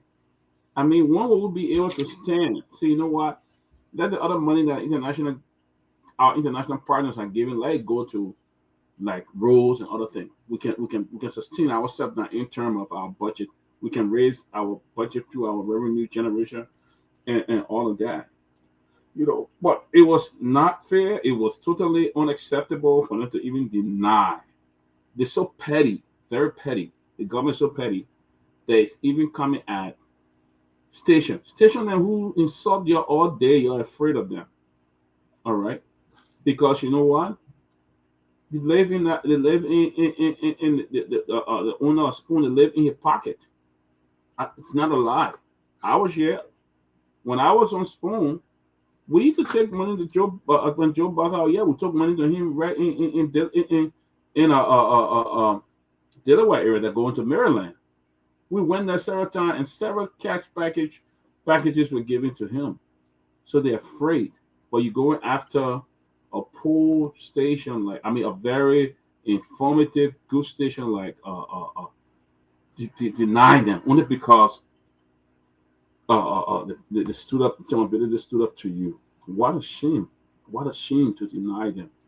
There should be a government that will a transparency that will encourage all. But the people that go after you every day, that chew you and your government official every day, you're afraid of them because you are in the pocket for such a long time. Let's be honest here. Stanton supported that man. Let's be honest here. You know, Stanton gave him lucrative cash. He supported him. You know, so that's why you see what's going on. But I think I was disappointed in the president's speech today. You know, especially when he kept going back, referencing how they met nothing in place, how everything was destroyed. What are you talking about? How did you get that to the point of the MCC? Did you just get it overnight? Did you get it overnight? Was it not the previous government who helped you get there? Oh, this was destroyed. Health facility was destroyed. This was destroyed. All kinds of stuff. Now they know they screw up because they had a state funeral for Prince Johnson. They screw up. Then he come up. We'll have a service for President Richard Albert Tolbert, and we'll have a service for President Doe. When you are vice president, why you couldn't bring that on and talk to President Sally? Let's have a state funeral for these people. It's because you screw up the other day. You went to Nehemiah. It was so embarrassing. You divided the people there again. It was so embarrassing. But look, man, I think it was just a waste of time. And now he gone on another private plane to Kenya again. Jonah, go ahead. Yeah, thanks for having me again, guys. I know you guys will be disappointed, but I was not disappointed in Mr. Bwaka at all. Mr. Bwaka did what he knows how to do best. So when you were disappointed at someone, then someone beats, someone falls below your expectation, but he didn't fall below my expectation. He did exactly. I mean, he was just there. That's why he knew how to do best. I was mostly disappointed in the Supreme Court justice, and here is why I was disappointed in them.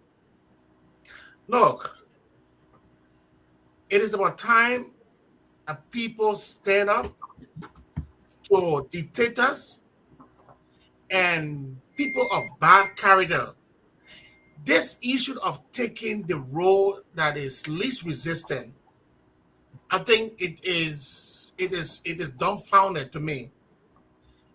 The amount of noise that the Supreme Court empty seats made today, I wish they would have used that same noise to have been blunt and tell these people that what you guys are doing, it is wrong. But you can't be taking paycheck from the same people, and then you want to tell me that you are defying them. I totally disagree with them. The Supreme Court, yes.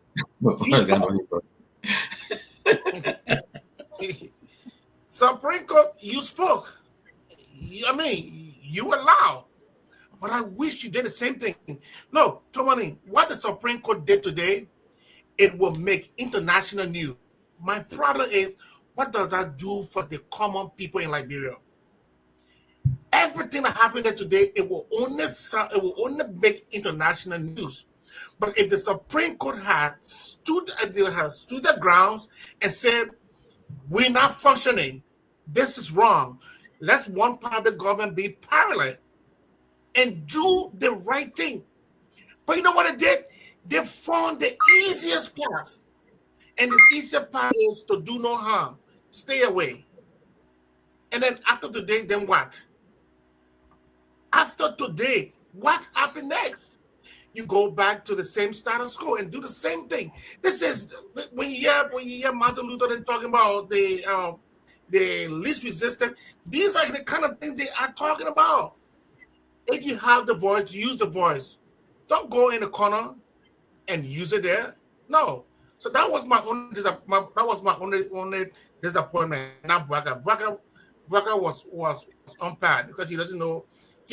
Bwaka has a ceiling. He can't go above his ceiling. He has reached his elastic limit. There's nothing. I mean, in economics, it say, well, where is the economics? Come on, what's it? Anyway, I'll hold it there. We'll come back. Yeah, but let me say, welcome, Abu. Abu, I know you have a tough day today. I can tell you, but I may say something before you come in. Before I come in, trust me. I'll be very quick, though. Yeah, it's up to you, but yeah. Let me say something. But Ben, the constitution is clear. You have three branches of government, quarter branches of government. Okay, when the people that pay you hold their pay? No, they don't hold their pay. They are entitled to that pay by law. So they can't hold their pay. They have a right to do what they can do. And besides that, what are you expecting to do? Besides, they sent a message today. That's a strong message. That's a rebuke of skating in rejection. That look, I agree. Yeah, but then you say what else they can do? That message, it was embarrassment to the government, to the president. Okay, and if you watch the president's speech, he kept on referencing them because he knew they were part of this. He should have been there. Every time he speak, he would say, Madam Chief Justice, and Judge, but then he wasn't present. But he kept saying, he knew they should have been present. Yeah. And so because they weren't.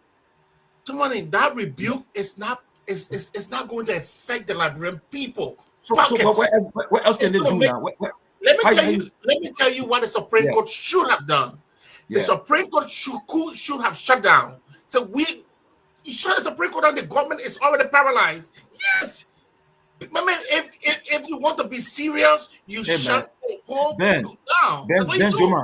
Ben Juma, quickly. You have three separate branches of government. Wait, shut down. Wait. They are co-equals, my brother. Yes, and it says that the government cannot function with two branches. So that's how you protest. What they did that's what they did today. Tomorrow they are reverting to the status quo. They're going back to work. But what the guy talking? Anyway. All I'm saying, shut the government down. Shut one branch of the government down.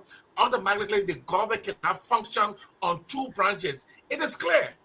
If you want to make an impact, those who seeking justice, they should be denied the justice because of they better go to court to see other stuff. That's protest. When you protest, Tomalin, there are a lot of things that will happen. People will get hurt through the process. At the end of the day, you're looking at the bigger picture. Yes, there will be few people that will be denied justice, but the bigger picture is to set in the pace for the entire country to survive. That's how you make your impact. Tomorrow, they're going to go back to status quo. That's my problem. What have they changed? If you want to make international news, that's it. Yeah, Tomalin, greetings to all of you, man. Greetings to the viewers in the comment section. And greetings to our listeners via radio. It is a pleasure being here. As all of us may be aware, the President of the Republic of Liberia acted in accordance with the Constitution today by addressing the citizens before the legislature, outlining some of the gains made, the challenges, and the prospects. So it was very inspiring. I think he demonstrated an exemplary leadership in some of what he stated. It is the current reality of our country. I listened to somebody while driving home say that the president is a divisive leader. I think that president is being disingenuous. One of the reasons why we come on the show is not to show our sentiment, but to inform about reality in spite of the side you find yourself today. So for somebody to come on the show and think that you are going to bring very demeaning towards the presidency, the highest seat of our nation, is the right thing to do, can be it. Posterity will judge you. But we can tell you unequivocally clear that this president did not only come to change the narrative, but for the next generation, like he lamented today in his funeral. So it is a pleasure being here. Tomalin, have we started the show? Or we are doing an introduction aspect? Come on, it's already on. You say come in. We're talking. You say, well, so like I said, and I want to first start with the economy. One of the most important things with Liberian we always talk about is a very important issue. And in 2024, all of us are aware our economy demonstrated a resilient and steady growth, a reverse real GDP growth rate of 5%. What are you reading? I can't even read it good. Come again? Go ahead. Gotta be by the way. Go ahead. Okay, so like I said, in 2024, our economy it demonstrated a very resilient and steady growth with a revised real GDP growth of 5.1%. It is not a green fight. That's not the making of the president. It is the current reality that we're confronted with. So for somebody to come and speak out political advertisement and think that we will fall for it, then that is up to you. So these are some of the things that were said. And the most important thing I want to talk about is the economy. Because in every country, once the economy is underperforming, the citizens will suffer. So, this president is very passionate about bettering the lives of the people of Liberia. You may have a side. There are folks who are on a platform, they not campaign or they not vote, they not canvass for the president at the time vying for the presidency. So your opinion will not change. If it does not change, majority of the people who believe that what we inherited and giving the performance we have exhibited in the last 1 year, you can say as many as you want to say, but we are focused, we will not be distracted, our eyes will be on the ball, and this is why we are here to sensitize the people of Liberia. Yes, but guys, I want people to perhaps let's start quickly. People, give your at least 2 minutes. Give your assessment of the president's speech. Yeah, I mean, I know everybody listen to it, or you don't have to read all, but just give a 1 minute assessment, in taking into account the significant stuff that we noticed. The former president, in fact, guys, y'all put on former president. We are his status. He just changed status. Y'all can put it. That means, guys, y'all people put us from my big you. So we are. We are. He said la la la la. He said la la la la. La is a la man or la. You do not lie again. Who sent that message? Who sent that message? Wait a minute. The president, the former president changed status. Who sent message? Come on.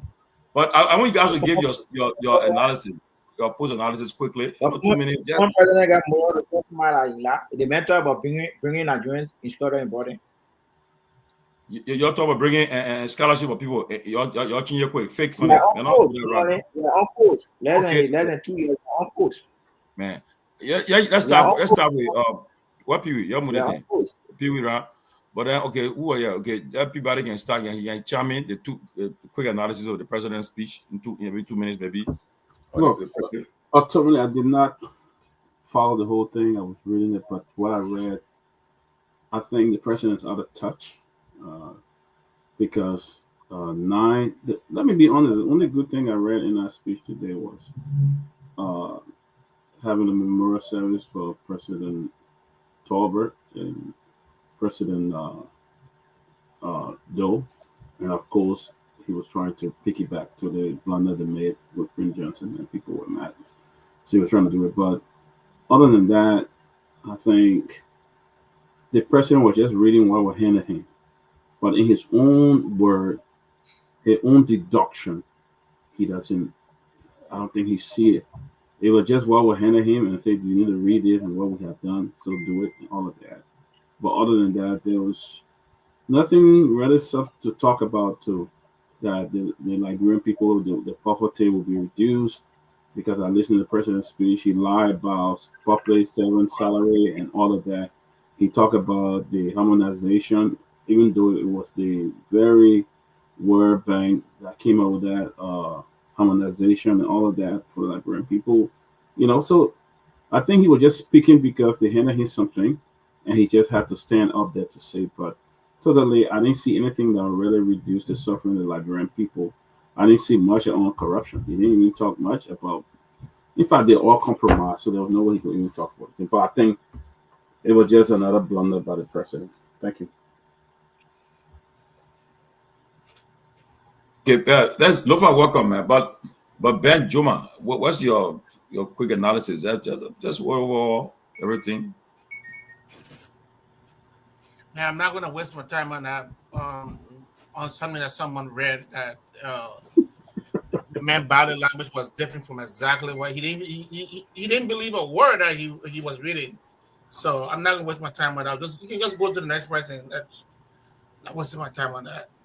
Okay, let's hear from Abu. Then people not here, so hear from Abu. Then go to Lofa. Yeah, so too many. It's laughable though. It's very laughable. Yeah, laughable, and it's some comical for people who believe that that opinion about the presidency is something that people take serious. Ben, are you very serious? We talk about he did not believe what he said.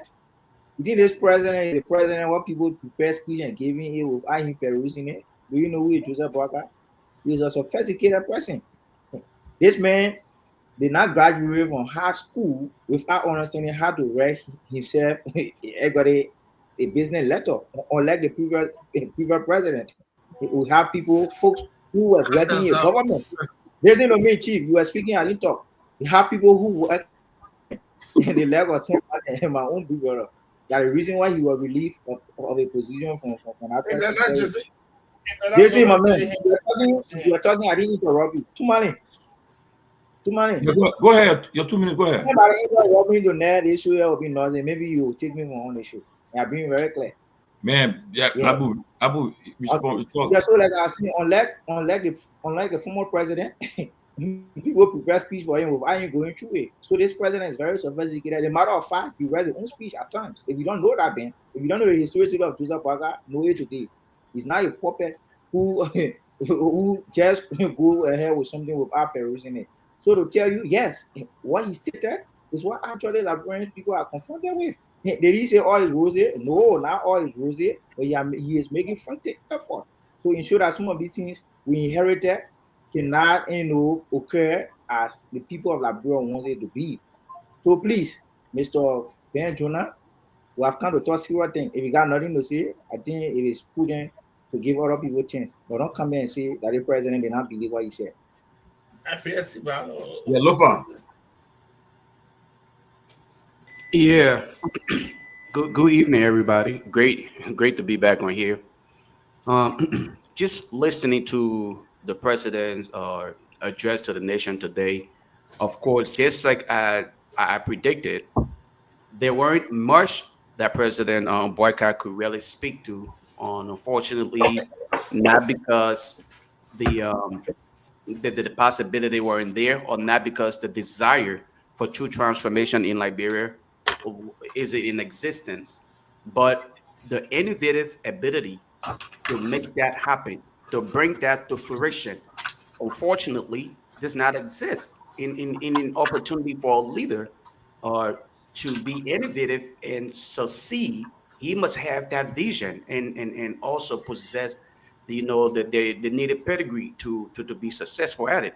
Listening to President Boycott speech today in what he addressed, President Boycott called for unity, but all of his governance, everything that was done symbolizes nothing close to unity. If you were to follow all of his recent performance, from the recent incident at the Capitol to the removal of tenure or positions, I don't sense anything as far as unity when it comes to that. And that is not an act of good governance.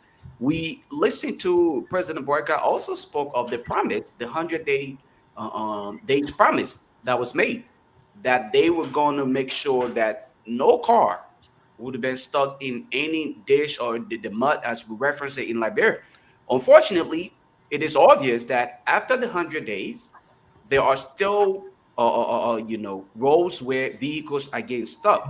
So for President Boycott to come up and speak to these things, not speaking specifically as to what was done when it comes to road construction and the opportunity they claim they provided to Liberians as far as being able to help with human capacity building.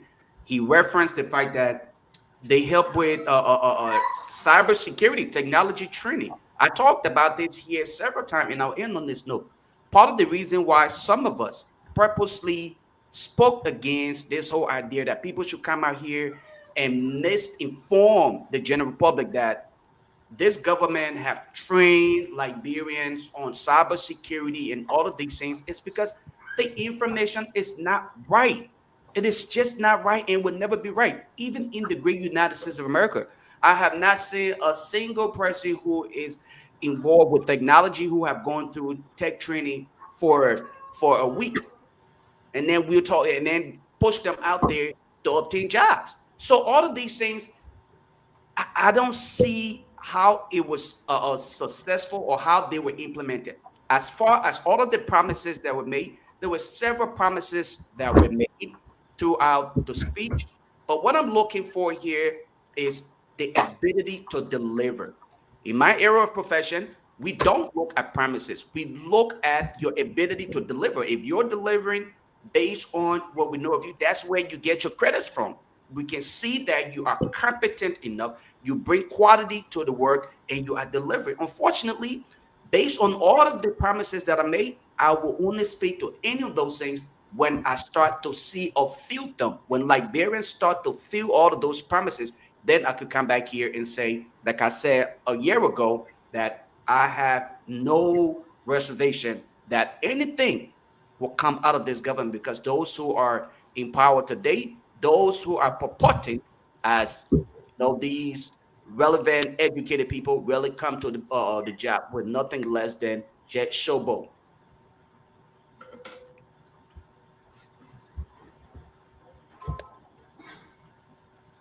Who next? Who? Sylvester. Thank you.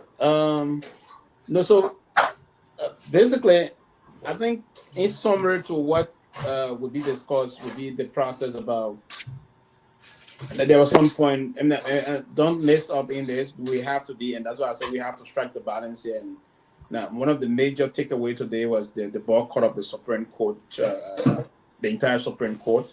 But there was some takeaway from my side with that I listened to the president. But we need the current government to do some basic clarification on that process. For instance, the president mentioned the Mandina Kitman rule. So that process we're going full swing by this March, this year March. That will be a couple of months from now. And the we administration is taking credit for that project. That the money, the operational process were all consummated, and all of the money being paid is just left with the process. I will need a deep clarification on that process clearly.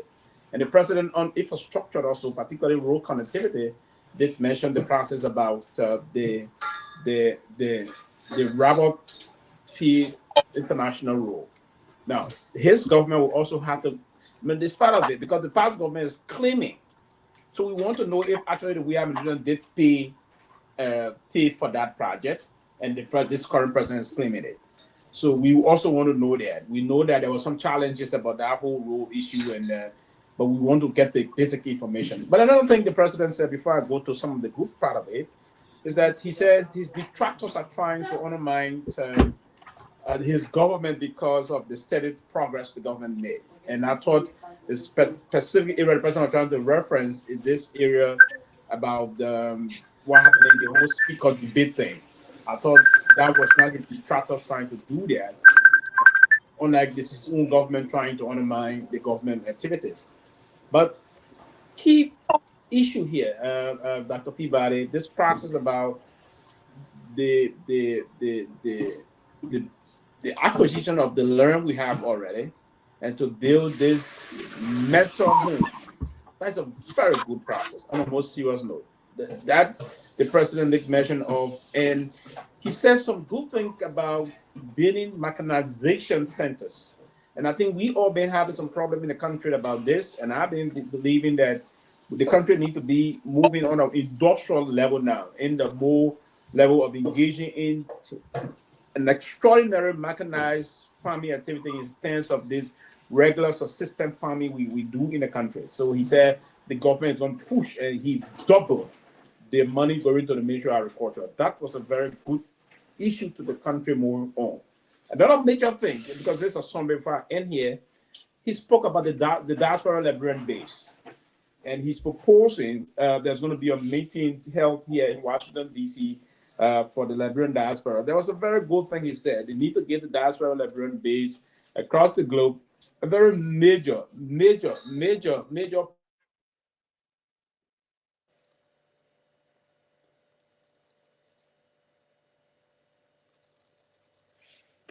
Pewee, you're muted. Pewee, you're muted. Pewee, you're muted. We're not hearing you. We're not hearing Pewee, you. you're muted. Basically, come again? You're good now. Yeah. So basically, that just the entire process. I will end here for now.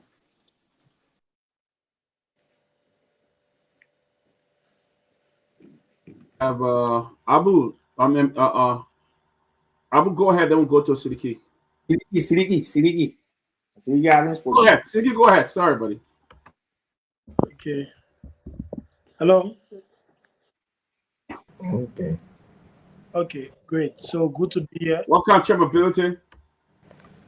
Thank you. Good to be here, and hello to everyone. So, yes, I listened to the president's speech today, the president address. But one of the key things that I saw was I think Tomalin posted about that, something very strange. The four justices being absent today from the State of the Nation address was very, very concerning. And Rachel Kuhn presiding today, actually, the justices didn't get an excuse whether it was because of the speakership, dispute in the House or not. But it actually seems to be for that reason. But the absence of those four justices today at the front of the Capitol building, was very, very strange. And recognizing the fact that the president spoke about reconciling the country, I don't even know how the president is serious about that, because if you want to reconcile the country, you have a legal speaker who preside today, over that State of the Nation address, and you have other legislatures boycotted the address today, then you want to reconcile the country. For me, I think that was unrealistic. But one of the things the president said today that I think Liberians should really pay key attention, and it's kind of, I think I will give it really on that. And this is what he said. Let me just. So the president said our democracy should not be defined by election, where winners is perceived to have taken all. Instead, our path not should not be about the next election, but the next generation. So if you look at Liberia, for example, after every election, you always have a group of people who sit in the opposition with the mindset of just critiquing everything, whether it's election time or not, every day is politics. I think that also have an impact on the country. We should reach to a point where when we have a political season, we talk politics. But when elections are over, we focus on the progress of the country. I think I support the president on that. But now when election finish, from day one of the inauguration, you hear people talking about 2029, 2035, 2020. This. I don't think that is going to take Liberia anywhere. So, but most of the thing the president said today was unrealistic. Like Brother Lofa was saying, the issue about training people, in the tech field and all of that, 10,000, young people across the country, very, very unrealistic. There is no data to show that. And the president even talked about giving those young people, 5,000 of them, some resources to be able to to expand what they have learned through those training courses. But at the end of the day, the bread and butter issue, the speech lacked inspiration. There was nothing to inspire even people who supported the Unity Party or Joseph Walker. Because, over the time, there are a lot of disappointed or disenchanted Unity partisans. They are disappointed. Some of them have not been given job. We have seen Queen Johnson coming on Facebook, attacking the Unity Party executive and some government official for not giving the parties in job and all of that. And so some of those people, they only expected the president to at least give them hope that things will change in the next 2 or 5 years to come.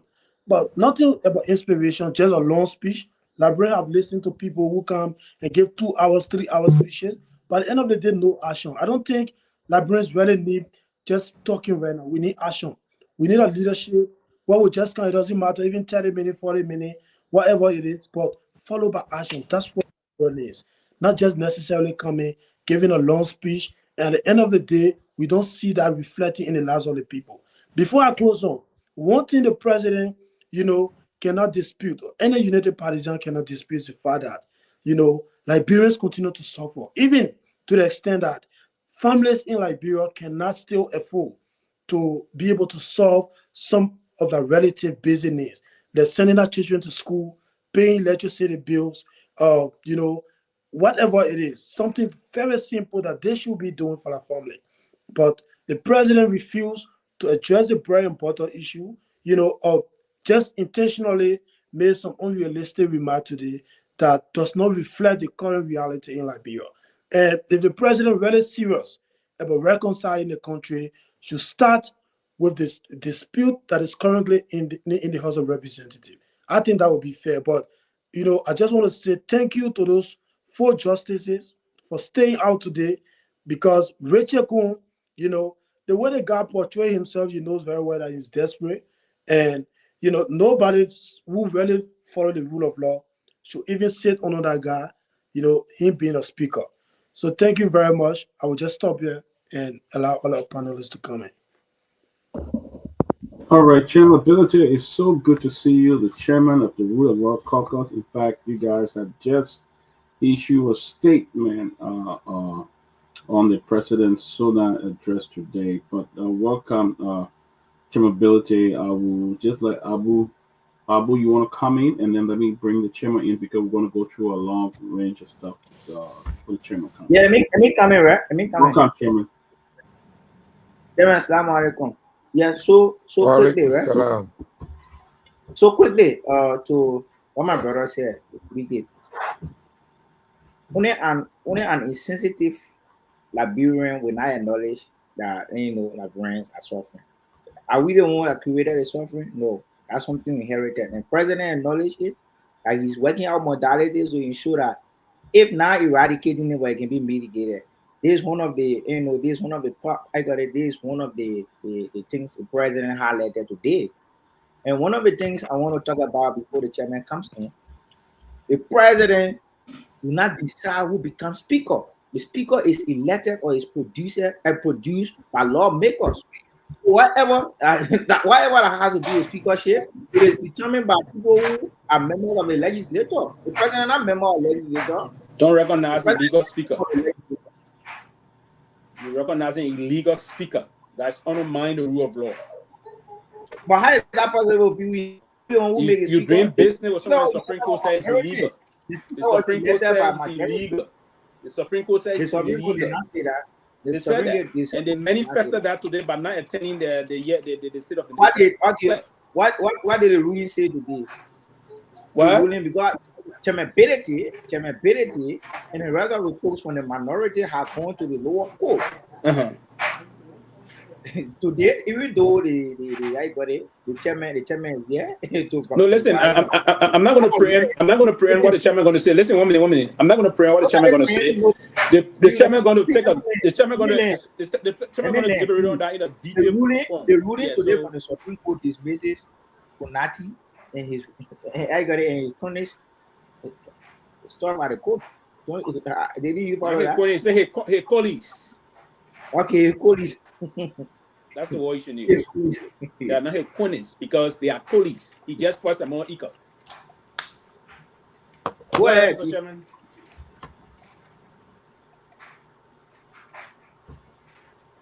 All right, Chairman, welcome. Abu, I think you, Chairman, welcome. We're not hearing you. No, I was still listening to Abu, but go ahead, Chairman. Great, good panel. I think a very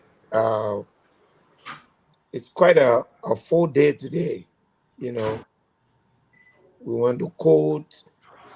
The court said no, we can't look into this case because the court above all has already decided this case.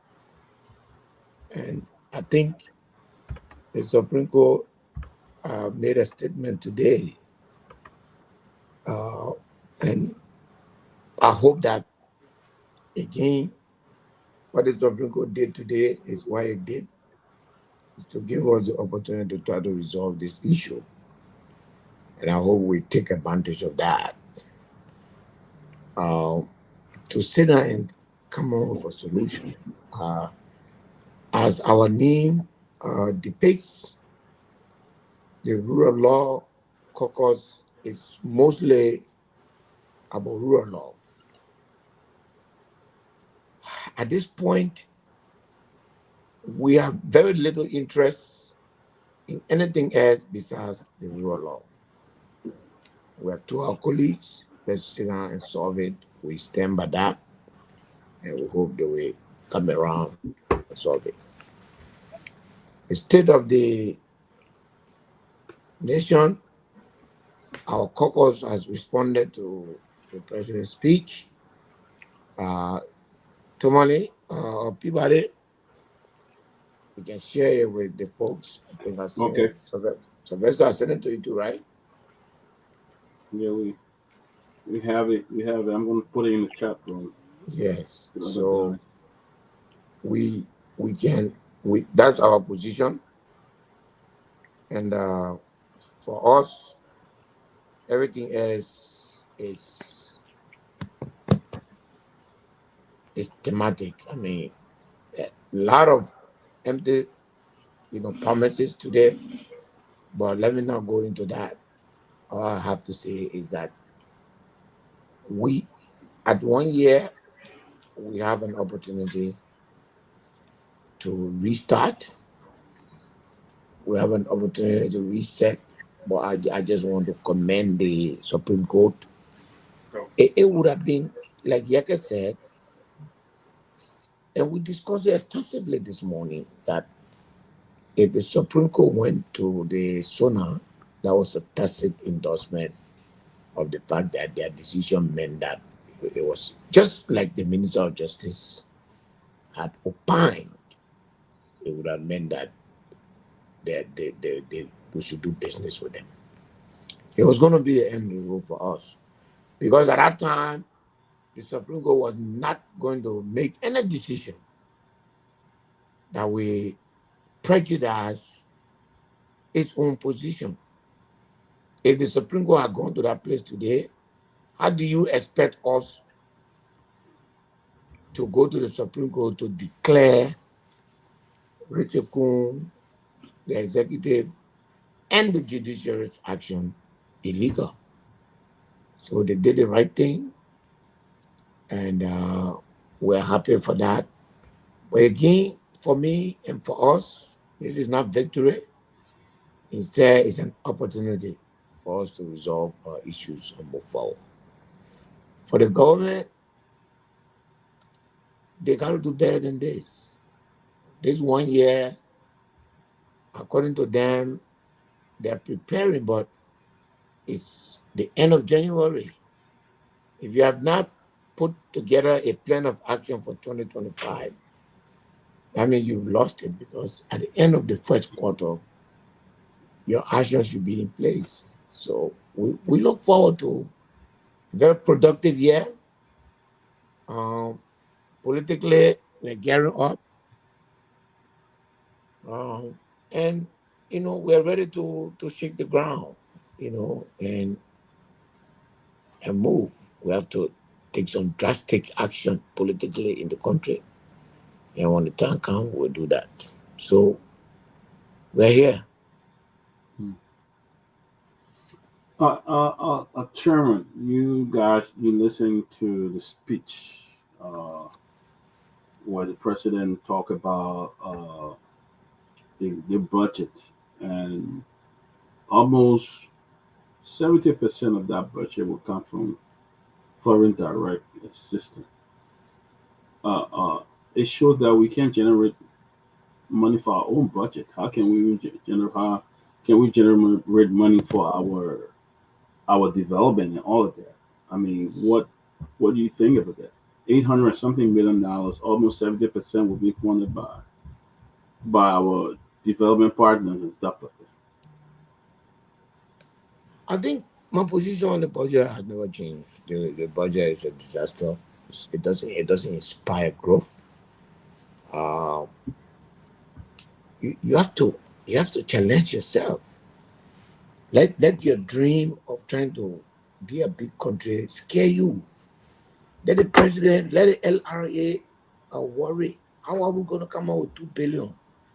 But the LRA is literally bang, bang, bang, we got what you want. Why are we scared to aspire for more?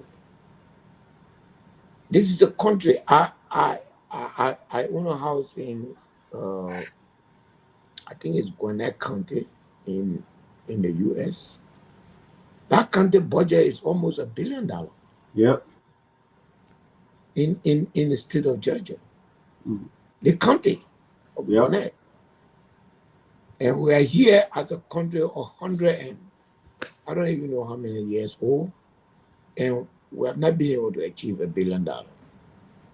That's a problem. We have to change that. How do we change that? You got to have an ambitious government. Unfortunately, the party is being forced into a second-term position, which means I don't know if President Baga is running or not, and I mean that, I don't know.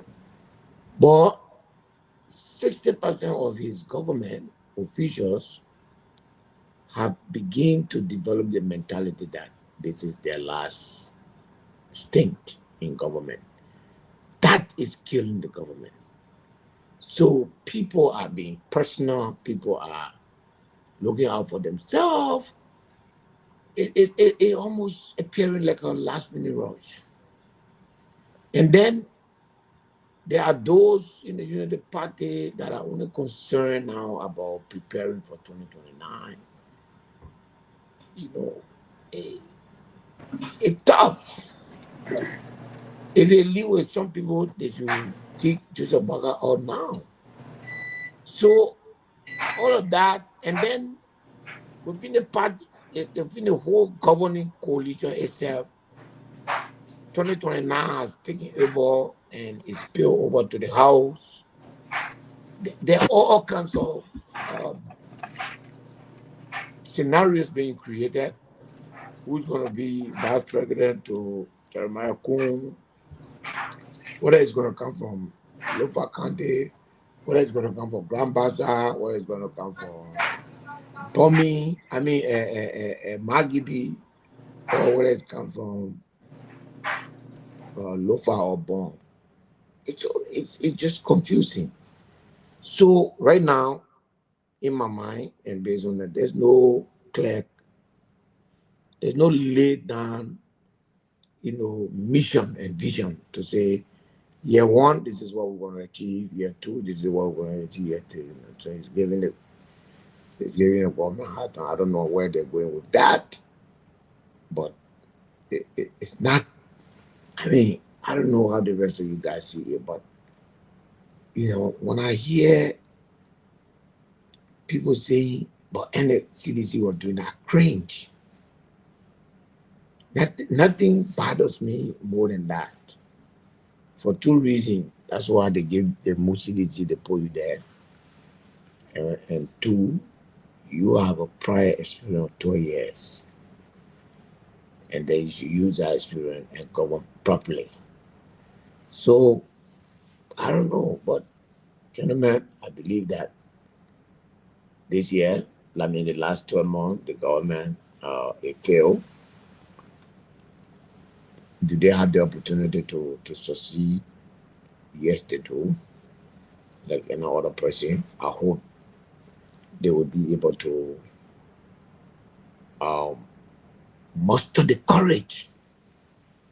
I mean, like we just say in our response, there has never been any dismissal of corruption.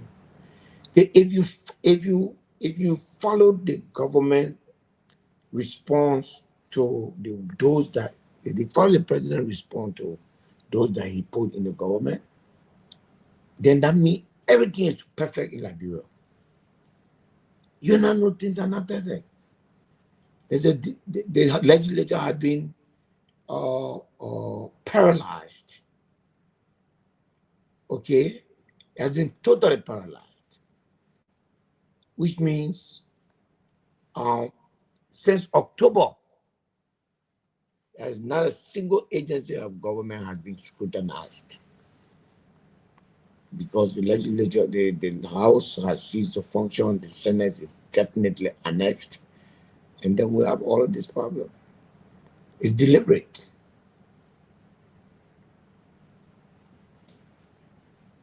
Let me just do the time. Yeah, part of the information you were just giving about Gwinnett County, their current budget is actually $2.67 billion for the county. The Gwinnett County, $2.67 billion this year, 2025. That had been approved. And last 2024 Gwinnett County budget was $2.53 billion, and the rest of that's that. the county. That's the Yeah, in Lawrenceville, Georgia. It's in Lawrenceville, Georgia. Yeah, they are Loganville. There's additional $555 million. Yeah, Loganville, yeah. Capital improvement. That's Snellville, Lawrenceville, Yeah, Loganville. that's it. Money, I got a question for the rep. Yeah. Go ahead. Yeah, go ahead. Chairman, did I hear you say since October no government agency has been scrutinized? Is that what you said? Yeah.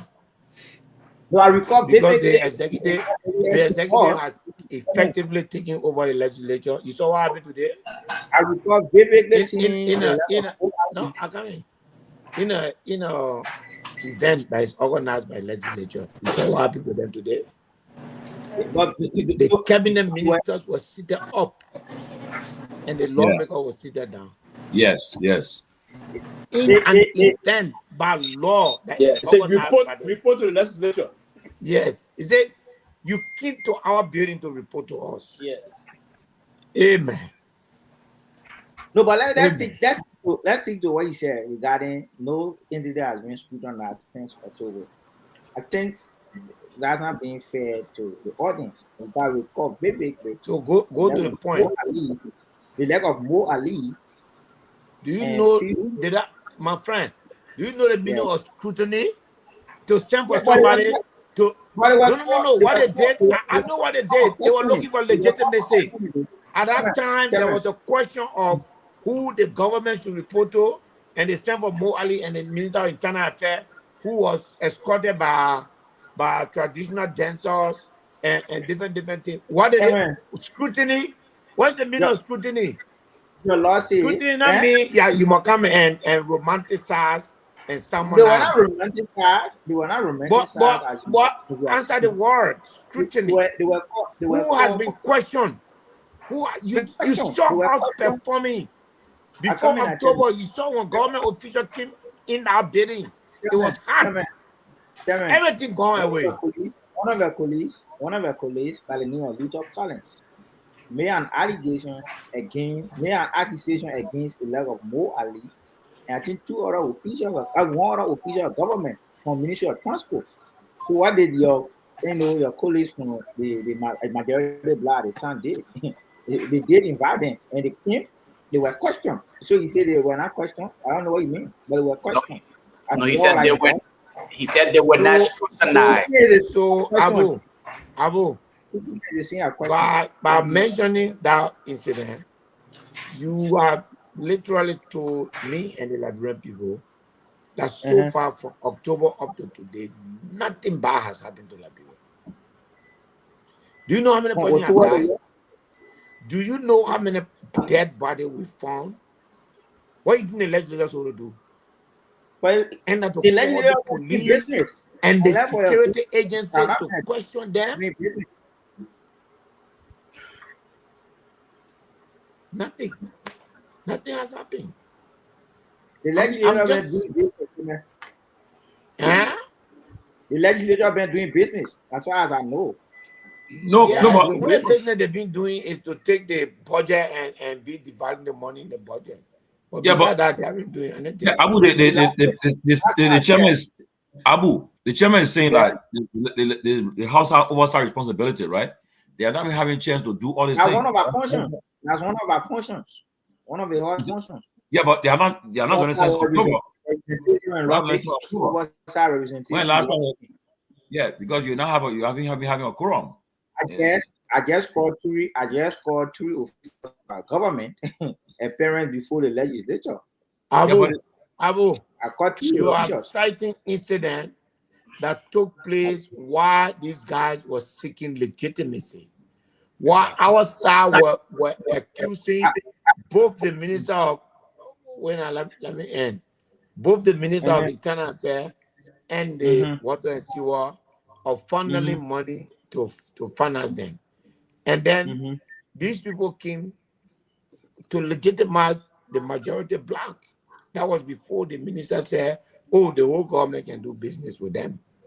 Tomalin, can I ask you a question? But Chairman, here's it, right? Chairman, here's my point of contention. Too many before he comes in or whoever supposed to come in. Here's my point of contention. Your law says, and I quote, where there is majority, there where business is done for that day. Is it so? No, that's not what you are reading law upside down and calling them law. That's what your law says. No, that's what your law says. No, that's what your law says. Okay, you have so a level of formula. You have a level of No. I've said that. I'm not here to talk about food. So that internal my law say very clearly, you're not lawmaker, I'm lawmaker. So let me define my function. They say when we meet for the first time on the 15th of January, on that very day, we elect speaker and deputy speaker. And the law says that the speaker shall be the presiding officer of the house. Once you have the presiding officer, then you can sit down and do business. That's what my law says. There is nowhere in any constitution that say 27 person can sit anywhere and make law. There's nothing. Show to me. Why your colleagues when all else I said though? Yeah, but I'm not here for my colleagues. So my colleague. So are you saying that? Are you saying that what my colleagues say that the law? I'm telling you. Ask me. Don't deflate the point. You asked me what the law say. I just repeated to you. For me, that's not even coming from me. Nobody have to say it. All I know is that you cannot have a talk show. You cannot have a talk show like this without a moderator. Everybody cannot come on here. One person has to be a moderator. So that defeat you and your colleagues from the minority bloc that the executive is the one that being the center of the whole thing, because as far as I know, the legislature makers are the one who elect as speaker. So a majority of colleagues say they don't want Funati. So why should the executive be here? What the law say? What the law say when you don't want the man? What the law say? You know that one? No, but we're wasting our process. Where the man? No. If you would be honest with Liberian people, the day they say they removed Funati over, only 42 persons were in that building. It's on record. The 42 and the Constitution say if you want to remove the man, you should have 49. No time. Abu, let Lofa want as the chairman. Yeah, so let Lofa get Lofa opportunity. Abu, that UP business you on now. Yeah, right now he just literally. So chairman, chairman, doing it. Sona, where were you today? Doing it, Sona. Sona? Yeah, where were you? I at 4:00 I was already in my law school class. You know, I went to law school. And you go to law school now, forget it. Yeah. I was in my law school class. So tell me, you know, blog me. You put the jaw. I did. Wait, man. What I you say that? Why your name? Abu Escamara. Well, I did. ABU. Before coming. All right. So quickly, just a quick comment before I pose my question to Representative Peabody. Abu, a lot of time when people speak of success or work done, especially when we talk about government, we're not simply speaking of going to sit in session.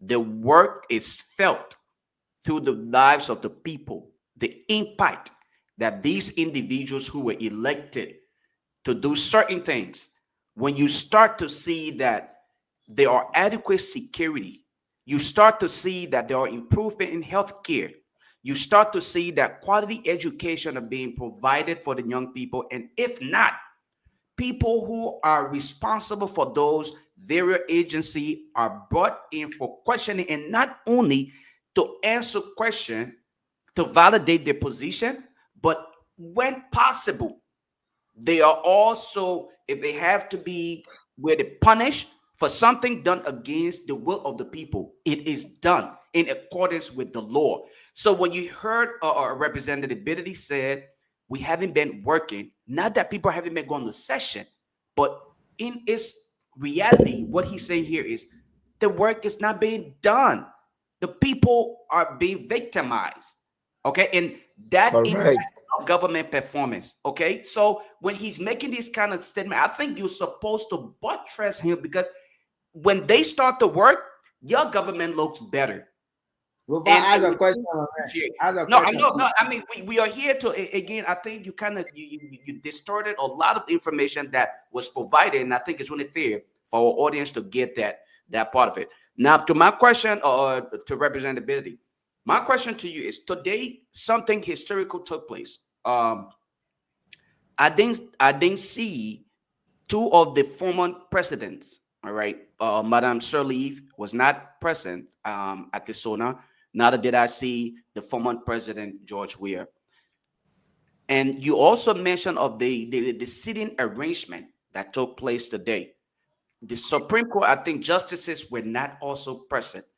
Going forward, what does that Oh, they make? have. Oh shit.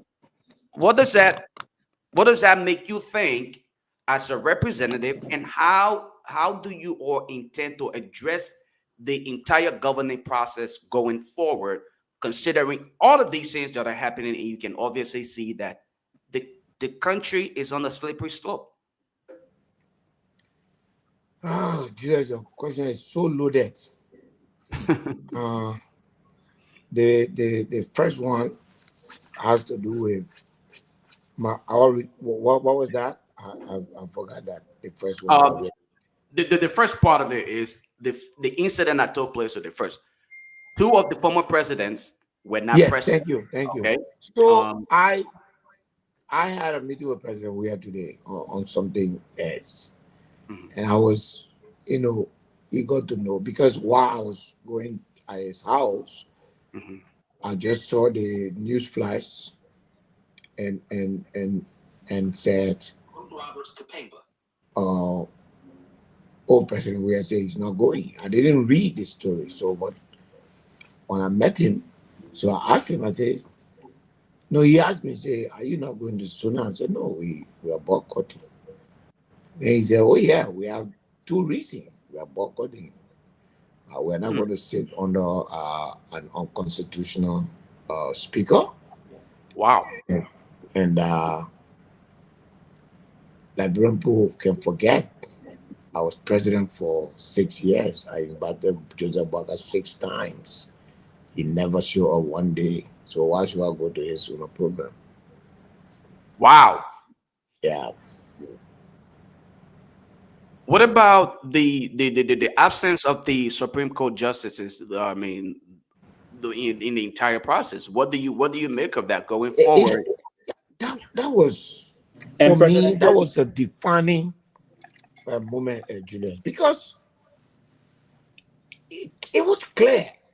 We said that the Supreme Court ruling meant that any action or sitting by Richard Cohen's people were illegal. Ultra viral, meaning beyond their jurisdictional authority. Okay? It would have been traversed if these people, the 5 justices, had gone to sit under Richard Cohen. 2 things would have happened. There was no way that we could have had justice anymore. Because basically, to go to the Supreme Court now to declare Richard Cohen illegal is to go to the Supreme Court to tell them, declare your own action illegal and declare your judgment as a court illegal. So it was a defining moment to say who's right. Instead of the Minister of Justice giving some quasi-interpretation of the Supreme Court ruling, the Supreme Court interpreted themselves today. They said Mr. Richard Kuhn is not speaker, and anything he and his colleagues do is illegal. And the Supreme Court, in other words, says we're not going to an illegal event. That should be very easy to understand. Wow. Finally, my last question is, describe the momentum that gives the minority bloc, considering what happened today. We had dinner tonight. You have your dinner tonight. So you're celebrating. Yeah, we had. I just coming from there. We had you had dinner.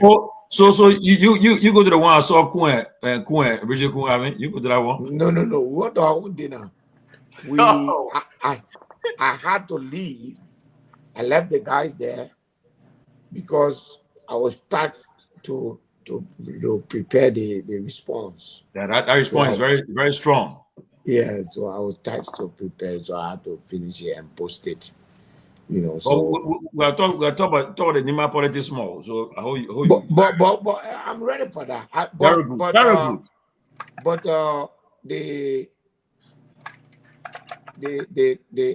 we are sober, Julius. We want to find a solution. We don't think that the house should be like that. Mm-hmm. We are no longer interested in the speakership position. What we are interested in is the right thing should happen. We've sent messages to our colleagues and say, look, there are certain things that we can correct. Number one, today, if you put us together, you are 44, we are 28. So that means if we were to have election today, you will win. So we'll give you that win. We'll give you the speakership. We'll give you what you want, everything you want. The only thing we want is that let us go and do the thing that according to the rules and regulations we have laid down. That's the proposal we made to them. You think do we have a pathway to that proposal? For some strange reason, they don't have faith in that. So we've Senator McGill has volunteered to, along with other senators, to see if they can negotiate this and resolve it, and whether we can resolute it so that we can resolve it. Because I told my colleagues, I said, look, some of us, Billy, let they say that we're not difficult to deal with. But here we are going to the court to ask the Supreme Court to interpret what they interpreted today. If you let us go to the court and you let the Supreme Court give an answer, we'll not listen to any peace talk again. We can have peace talk now and resolve the issue. We are ready for that. But if you keep dragging it, thinking that you have won this battle, and then you get stuck somewhere in the middle, which I know you will be, then we say, no, we'll follow the law. So, Mr. Chairman, that means, yes, sir. So from that perspective, what would be the exact situation vis-a-vis relative to the current legitimate speaker? In terms of what you guys are now saying, is he in accordance? He's still the speaker. Is he in accordance with what you guys are discussing with them? Yes. Well, we meet, we talk together. Okay. We said we need to sit down and have a resolution. He is the speaker. Will he resign? When that if we're going to have a solution that calls for his resignation, if that will bring peace, he will resign. He has never ever insisted that he must be there if he cannot be there. But we would never yield to lawlessness. We're not do that. We're not afraid. were elected just like you. Tomalin, welcome, Susan. And Jonathan, welcome. She just came in. She haven't spoken. Welcome. Susan, welcome again, and it's good to have you again here to join us on this great day of the President's Sona.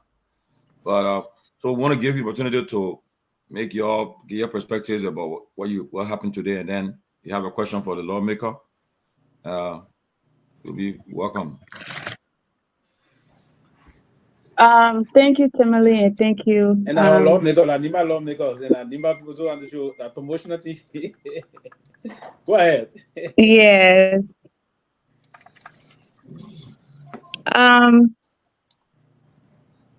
Honestly speaking, I listened to President Bouaka today. I have a couple of concerns.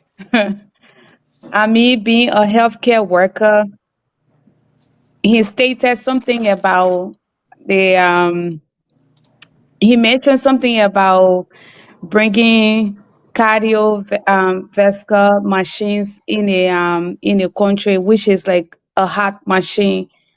And me being a healthcare worker, when I listened to him saying that, that was quite like there were so many lies today. So common things that supposed to be addressed, you guys cannot even address it as a president. Like, and now you're even talking about the bigger things. Bringing heart machine in a country is not the problem. Is who going to be working on these things? Ben is a healthcare person and he's on this platform. He knows exactly what I'm talking about. And Liberia being a country where common things like diabetes, people do not even have education on that. We have older women on social media where sometimes we see videos where people will just assume that, oh, that person is a witchcraft, where we know in this Western country, when they reach that age, it's a sign of dementia. So these are educations that people need to get, so common stuff. But there were so many things that he said today, talking about roles and stuff. None of these things that he said to the Liberian people, none of these things he said, he didn't do none of it within this year. So I'm quite disappointed in President Bouaka and the whole UP government. Abu, I'm glad you're listening and you're on here tonight, but that's not why we're here. I'm not going to address that because we have our Honorable Musa here. I just want to say one or two things to him. I was proud that I didn't see none of them today. It was nighttime on my end. And I also want to just leave it as it is until we go into the Nima politics, because I think you guys have covered all my questions so far. If anything pops out, I will ask him. Tomorrow, quickly, before they something, quickly. I did listen to you. You said the minority bloc. Yeah. You said 28, right? Is Emmanuel Dana part of you guys? Emmanuel Dan? Is Emmanuel Dana part of you guys? So we're 28. Is Emmanuel Dana part of you guys? Representing Emmanuel Dana of district number 7, Monswara County. Is he not part of you guys? He is. But I did see him today at the Sona. Yeah. No. Okay. I think five members of our. Yes, so that contract. No, T. They're not United Party chat room you're talking here. So when you talk, like nobody ask me a question, let me answer now. They're not your one talking. Ask the question, I will answer. And I saw him down there. When you're reaching your chat room, you can be talking all that tabata. But when you can't hear, you talk at all. That's two person talking. Give me chance, let me talk. Tell me, I said you might down when there, right? Okay, ask your question, then I will answer it. You're not policeman. Ask your question, and then I'll answer it. Okay, I just asked, right? My question is. No, because I want you to ask me so that when I'm answering, you don't interrupt. That's why I say ask your question. Okay, tell me this. Is Emmanuel down part of the 28 men squad? You don't have any other question to ask? No, I'm asking you because I saw Emmanuel down, and you said you're minority. I will ask the question straightforward and then keep quiet and answer the question. So 5 members of our caucus attended today, and we are aware of that. Yeah, so that contract is what your prayer release is. It didn't. No, But that you not reading properly, my friend. He said I didn't. No. What my press release say? Because we're speaking to Liberian people. Please. Your prayer release says that the minority bloc, the chair, the rule of law members of the legislature will boycott the SONA. That's what your prayer release is. When? The one you released prior to the SONA, were you not on OKFM? A week ago, right? Yes. We said yes. The ruler caucus has voted to boycott the SONA.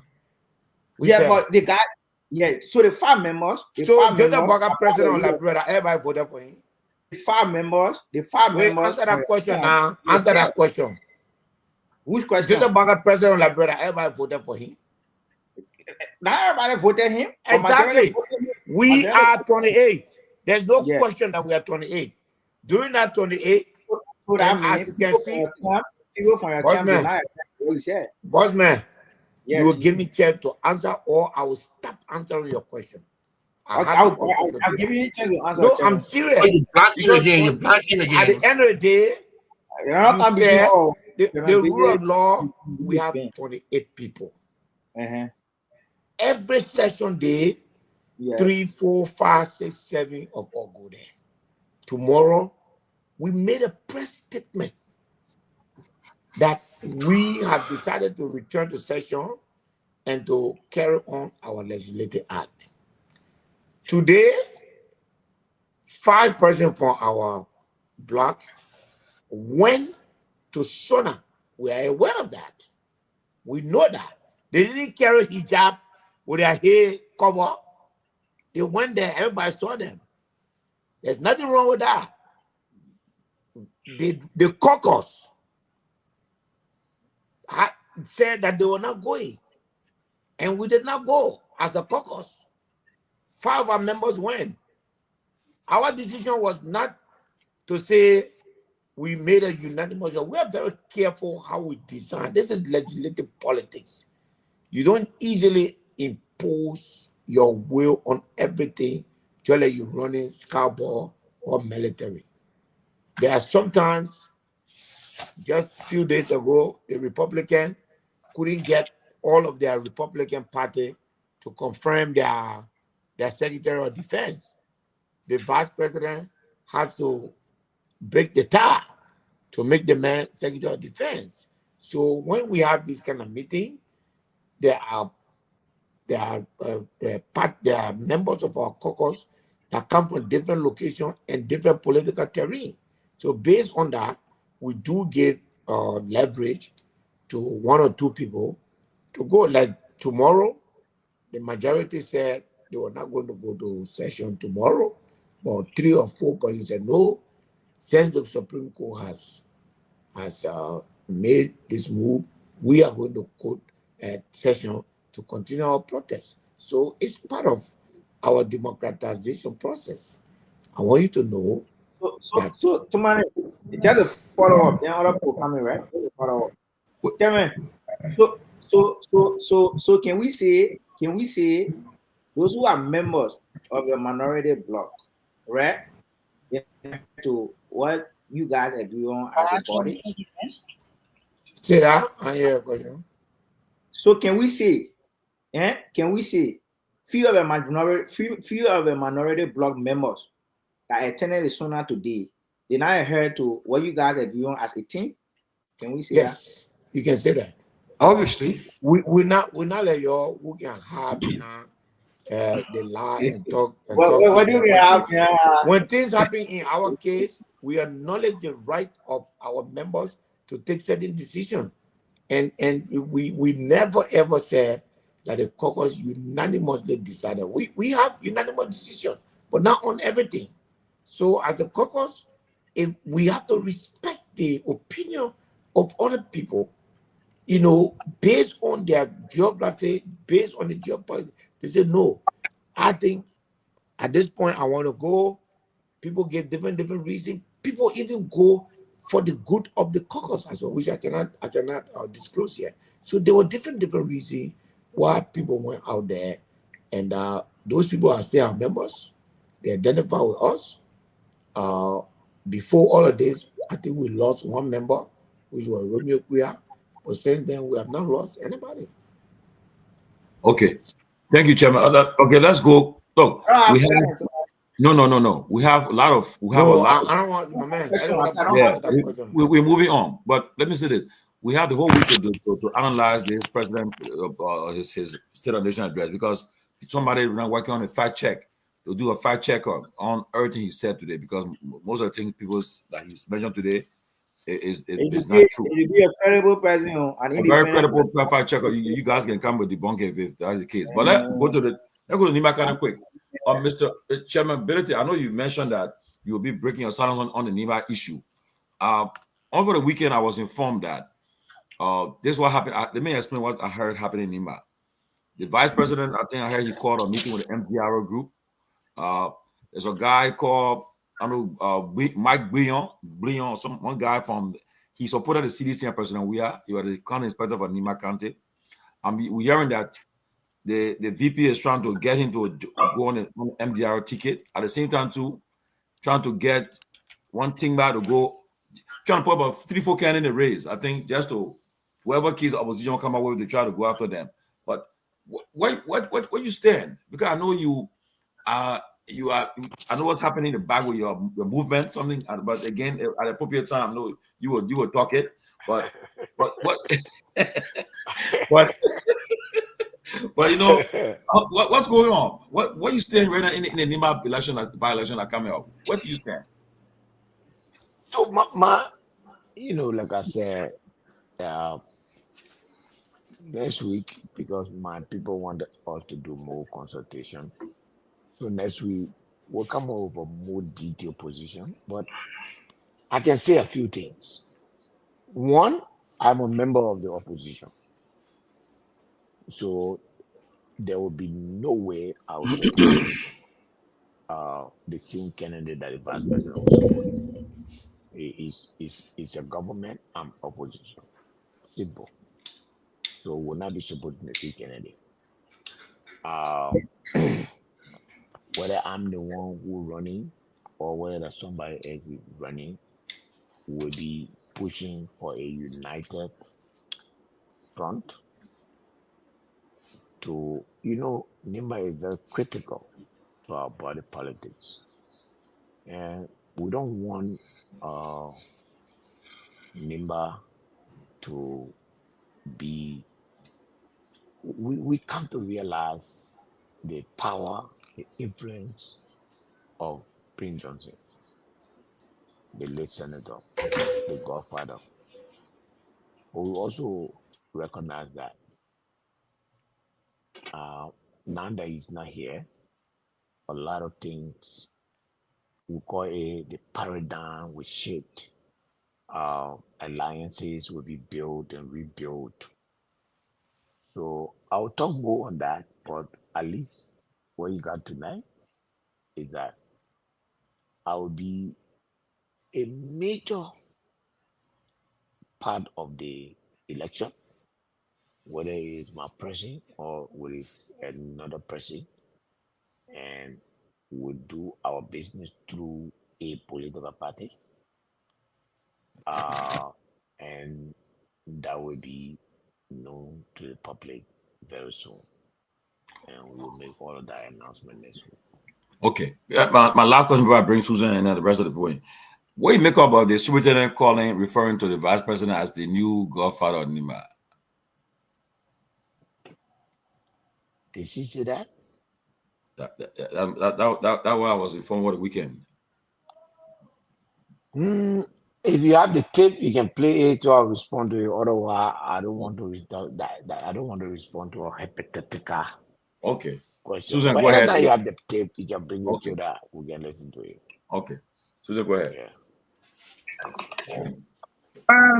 Chairman Musa, my first question here is that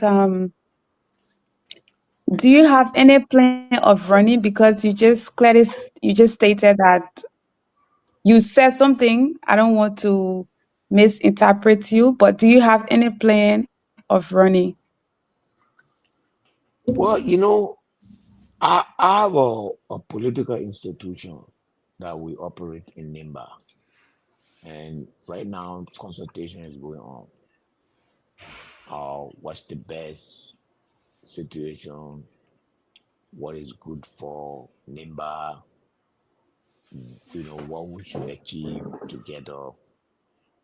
So I'm in fact, I, it left with me. I was prepared to make my position clear, uh,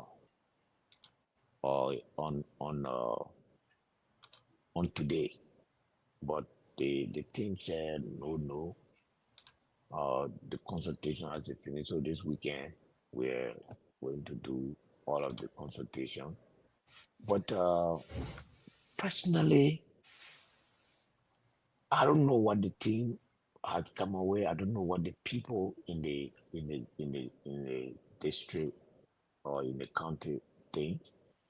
But I have this feeling that being elected as a representative in a very difficult terrain, in the midst, almost from a very tough terrain. We fought war, tribal anger, tribal agitation.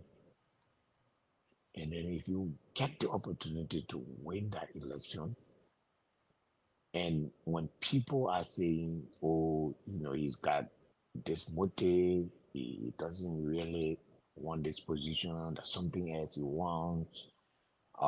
This guy, if you put him there, he's gonna go and revenge for his people, the Mandingo people. He's gonna bring them back to take your land. He's gonna bring war. Those are the things that we fought against during the election. You know, you don't want to personally, you don't want to leave those unanswered just because you found an opportunity for another position, and then you just jump at that. I personally feel like the 6 years is a contract, and I must respect that contract and fulfill it to the end. I like to hear what my people saying. We're doing a consultation, but it would take. I mean, it would be rough for me to switch from that. But I'll listen to the people. They made me. They made me who I am. I will get their view, and I'll also get the view on whether I'm the one they want to run or who else we should endorse and all those things. But personally, I really believe that I've been given a birth, a political birth. Today, you can say anything you want to say about Musa David, but you cannot say I'm not electable because I'm a Muslim or I'm a Madigo. Those people in that district broke that gene for me. They took that away, that stigma that that Mm-hmm. that that that that could have prevented me from aspiring for anything in this country simply because I'm a Mandingo, simply because I'm a Muslim. Those people, 95% of them are not non-Mandingo, non-Muslim, Christian, Mano, Gio, and other tribes. They voted for me in spite of a barrage, a whole load of bad public relation against me, everything. The United Party was on me, the whole country system, even in the CPP, my own people in the CPP were on me. And yet God pulled me through that. And I think that those people who did that for me, they deserve to have me for 6 years. So that's my personal opinion. But those very Yeah. people, I'll try to go listen to them. I'll listen to I got a lot of call and said no, you cannot do that. I was in London the last time, and I mean, I met some member people. I mean, this was months back, and they told me the same thing. Say, look, at that time the senator had not even passed. I said, don't go from us, please. No matter what happened, end this time. If you want to move on to something else, but we need you for this. I said, yeah, I think to take myself out of those people, Susan, it's gonna take Yeah. a whole lot. Yeah. Well, yeah, thank you for that question. And Mr. I just want to say thank you for the hard work in Nimba. I've been following you for years. I saw the Thank you. bridge and everything. So keep up the good work. You know, everybody fighting for their Godfather title. So maybe we will give you you will change your own name to developmental we'll give you something about development. We'll give you some kind of title there because the Godfather title, a lot of people are fighting for it in Nima. And my second question here is that, yeah, sorry, you want to come No, in? yeah, just a little bit on the issue of the Godfather. I will speak about the issue of the Godfather, what I think, uh, about it, but Yeah, I would not in any way at any time seek that title for myself. I don't want it. Even if somebody want to bestow right. on me, I don't want it. Let me tell you, as a matter of record, at no time did the Nima people get together in any fashion and crown Prince Johnson as Godfather. It came with time, it came with history, and that's how you earn those things. You don't, you don't, you don't hear about conferment. You earn it by action. Of these to be a Godfather in Nima County or to replace Prince Johnson, the thing has to happen to replace that man. You gotta Mm-hmm. go to war. You gotta go to war. You gotta start shooting the Mayans indiscriminately and killing them defenselessly, throwing their babies in the well, and then you gotta rise up, go to their defense, save them from their killers, and maybe you can get a title.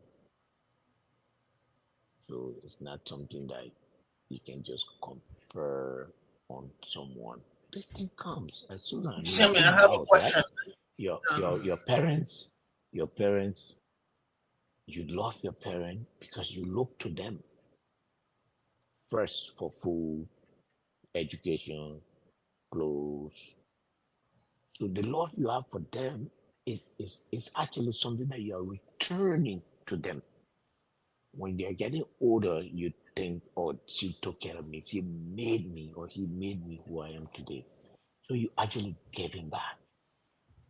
So the love that people have for Prince Johnson was a reciprocal action for defending them and their life. So Right.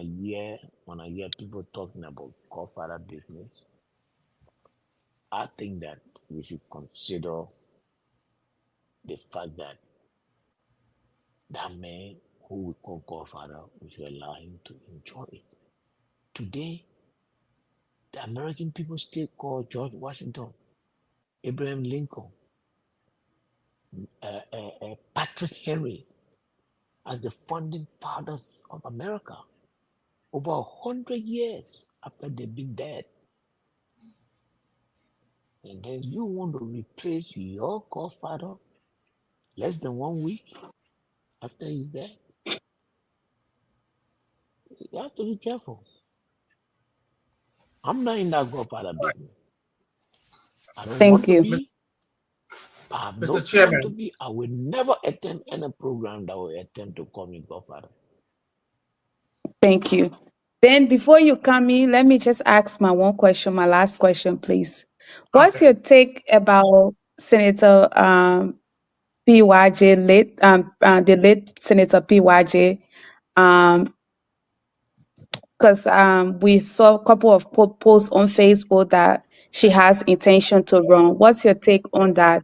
It is like something that she wants to do, knowing that you are close to the senator. It is something that people are just trying to just throw out in the public. Do you think it's her intention, or is she being pushed in any way?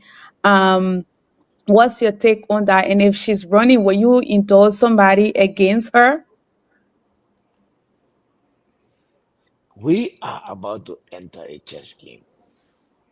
I'm just warming up Okay. to prepare for it. And Nimba, don't forget, this is the country that decided the last three presidential elections. No, the last four.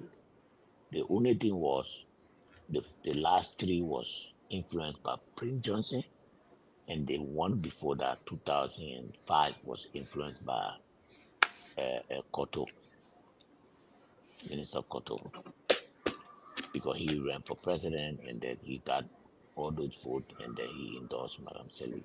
But after that, 2011, 2017, 2023, Nimba Kante decided the election in 2005, all these years. So what you're looking at over there is the presidency of Liberia. No, it's not going to be a walk in the park for anybody. Remember now, Prince doesn't have control of it, but you know what he did, right? He put his life on the bullet in order to have control of that country like that. He went to Libya, he went to Burkina Faso, he trained, he came along with a lot of other member patriots, not just he alone.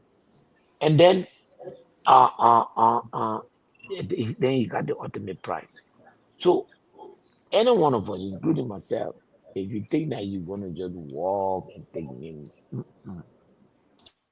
the criteria will change, the mentality will change, has changed, and so chess. So the Mrs. Johnson wants to run. I have not been informed of that. Like I said, the first thing I want to clear with my people, whether we are in sync, that I should not run. Once I clear that, but I will be actively behind my candidate. I guarantee that there's no way around that.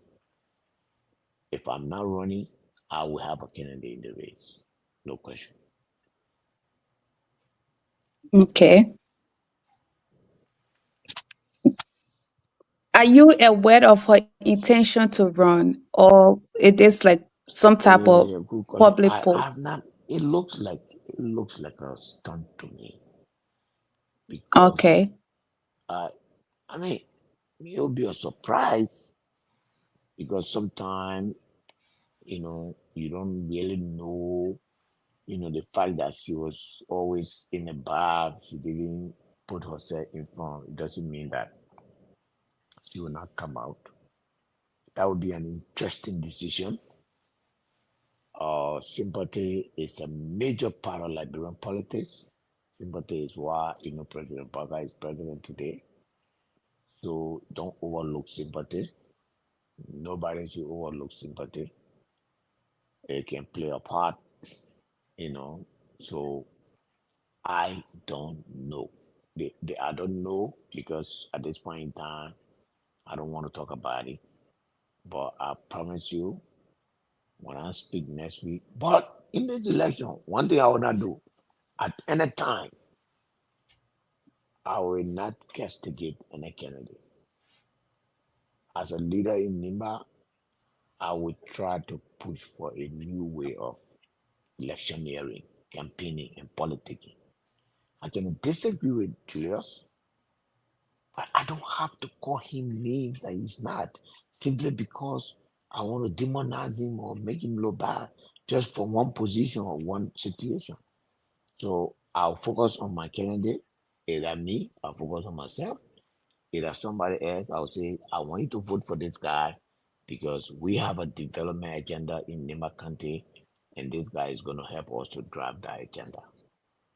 And, but to say, this man is bad man, yes, if a candidate, especially if the person have had position in the past, I will make sure that that person will account for their past. I mean, if you want a job today, if if I go for re-election, I have to prove that what was given me, I perform. If you cannot prove that you've been a good leader, then you don't deserve it. So if the die is cast, and I see a candidate who has a previous position, elected position, and didn't do a good job with it, no, I'll go after that candidate because you have to show you have to show your juice. Thank you. Representative, we Thank would then you. bring in Benjamin, and then after Benjamin, we would do Pewee, Saliki, and then Robert. And Garguah, my man, you've Benjamin, been go ahead. lost, man. Go ahead, Ben. So, Mr. Benedict, I personally believe that the issue of Godfather never served the people of Nimba right. One may say, who are you to tell us about our county as if it didn't serve us right? While it is true that I'm speaking as an outsider, I've had friends and I've had people who have lived in Nimba who, even though Prince Johnson did some good work for them, at some point in time, that title seems to be more of a control than serving the mass publics. Now that Prince Johnson is no more around, and if my proud statement is true, why would anybody want to crown another godfather? And I want you to answer this question if my previous statement is true. That's my question to you. So your previous statement is not true. At least Okay. 90% remember. And I'm being, I don't know what to, I'm being dispassionate here. That's now, I respect your opinion on this, but that's not how we Nimbayan think. Okay. Sometimes you see maybe a father or mother at bad to a child, or maybe a wife or boyfriend or girlfriend act bad to a child, and the person is still clinging onto this person, and then you say, but why you cannot leave this person? Sometimes it's entrenched in history. Everything that you consider to be wrong, it pales in comparison to what Nimbayan feel for Prince Johnson. Look at look at how big that country is. That country was under siege. Nimbayan in Morovia were targeted, arrested, and shot dead, young men and women, every day. In Nimba itself, the army was pillaging the place, the villages, and other things. So I did a story the very week that he passed, that recognizing that he also did some very, rough stuff to other people who are hurt. But for Nimbaya, he may be villain to other people. And for that, we acknowledge that. And for that, we will always apologize. But for Nimbaya, he was the hero. He was the man who drove the AFL for Nimba. He was the man who allowed Nimbaya to live freely in 1990. They never, Nimba County did not see beyond that. Not now when you were living, and hell yes, not after he has gone. So I do understand the point you are making, and from an outsider perspective, you say that. But from our perspective, the godfather position is a title that befits him. However, as to whether or not somebody else they should be transferred, clearly it's not transferable. Because if you transfer it, how do you uh how do you equate him, the new person, to the old guy, and what the basis? And there's But no Mr. Benedict, basis. but you can't eat Go your cake ahead. and have it. If the title is good, then let's give it to someone else to make sure that we keep Work for it. presidency. No. Okay. But again, that's the point I'm making. Someone have to earn it. America is still celebrating Christopher Columbus. America is still celebrating George Washington. They Martin have Luther his King. bridges. They have him on the money. Patrick Henry. Everybody. So the history is timeless. Okay. Makes sense. I mean, you can tell me now that Ben, are you no, we cannot Yeah. get I'm presidency done. just like that. okay? So let's take a question from Pewee here. But before I bring Pewee representative, let me just throw this in there. You appear to be much more concerned about legacy and reserving that. With that said, we currently have a concern for being inclusive when it comes to gender, especially in governance. Do you think there will be a possibility where you will look in the direction of looking and raising the hand of another female if the likes of Edith Gongloe were to put their hands up and say, hey, based on my records and all that I have done, especially in the past and current, I want to be a part. Would you consider raising the hand so that you can be seen as that guy who actually made a history of making probably first female senator in Nima County? If there haven't been one, just correct me if I'm wrong. I am open to anything. When I make my decision Mhm. as to whether or not I'm running, Mhm. who I'm going to support is wide open. It can be anybody. And you know, we are one of the worst places when it comes to women. It's pathetic. Okay. In the last 20 years, we have elected only one woman, and just one term we remove her. Wow.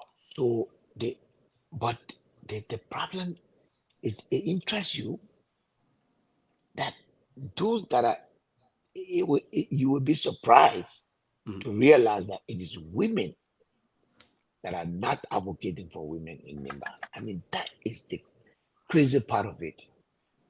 You will never see a women advocacy group, a women organization to say we must have a candidate, we must have nothing.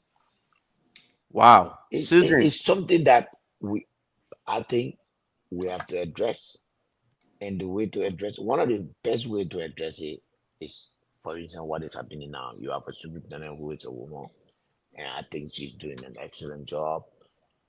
She's outgoing, she's friendly. I mean, we all have different political orientation, but she knows how to navigate very well, and she's doing her work. But women, leadership. I try to change that. I have my inner circle is literally 50-50 between men and women. I have my advisory council is literally 50-50, but Nima Kante is way behind when it comes to gender parity.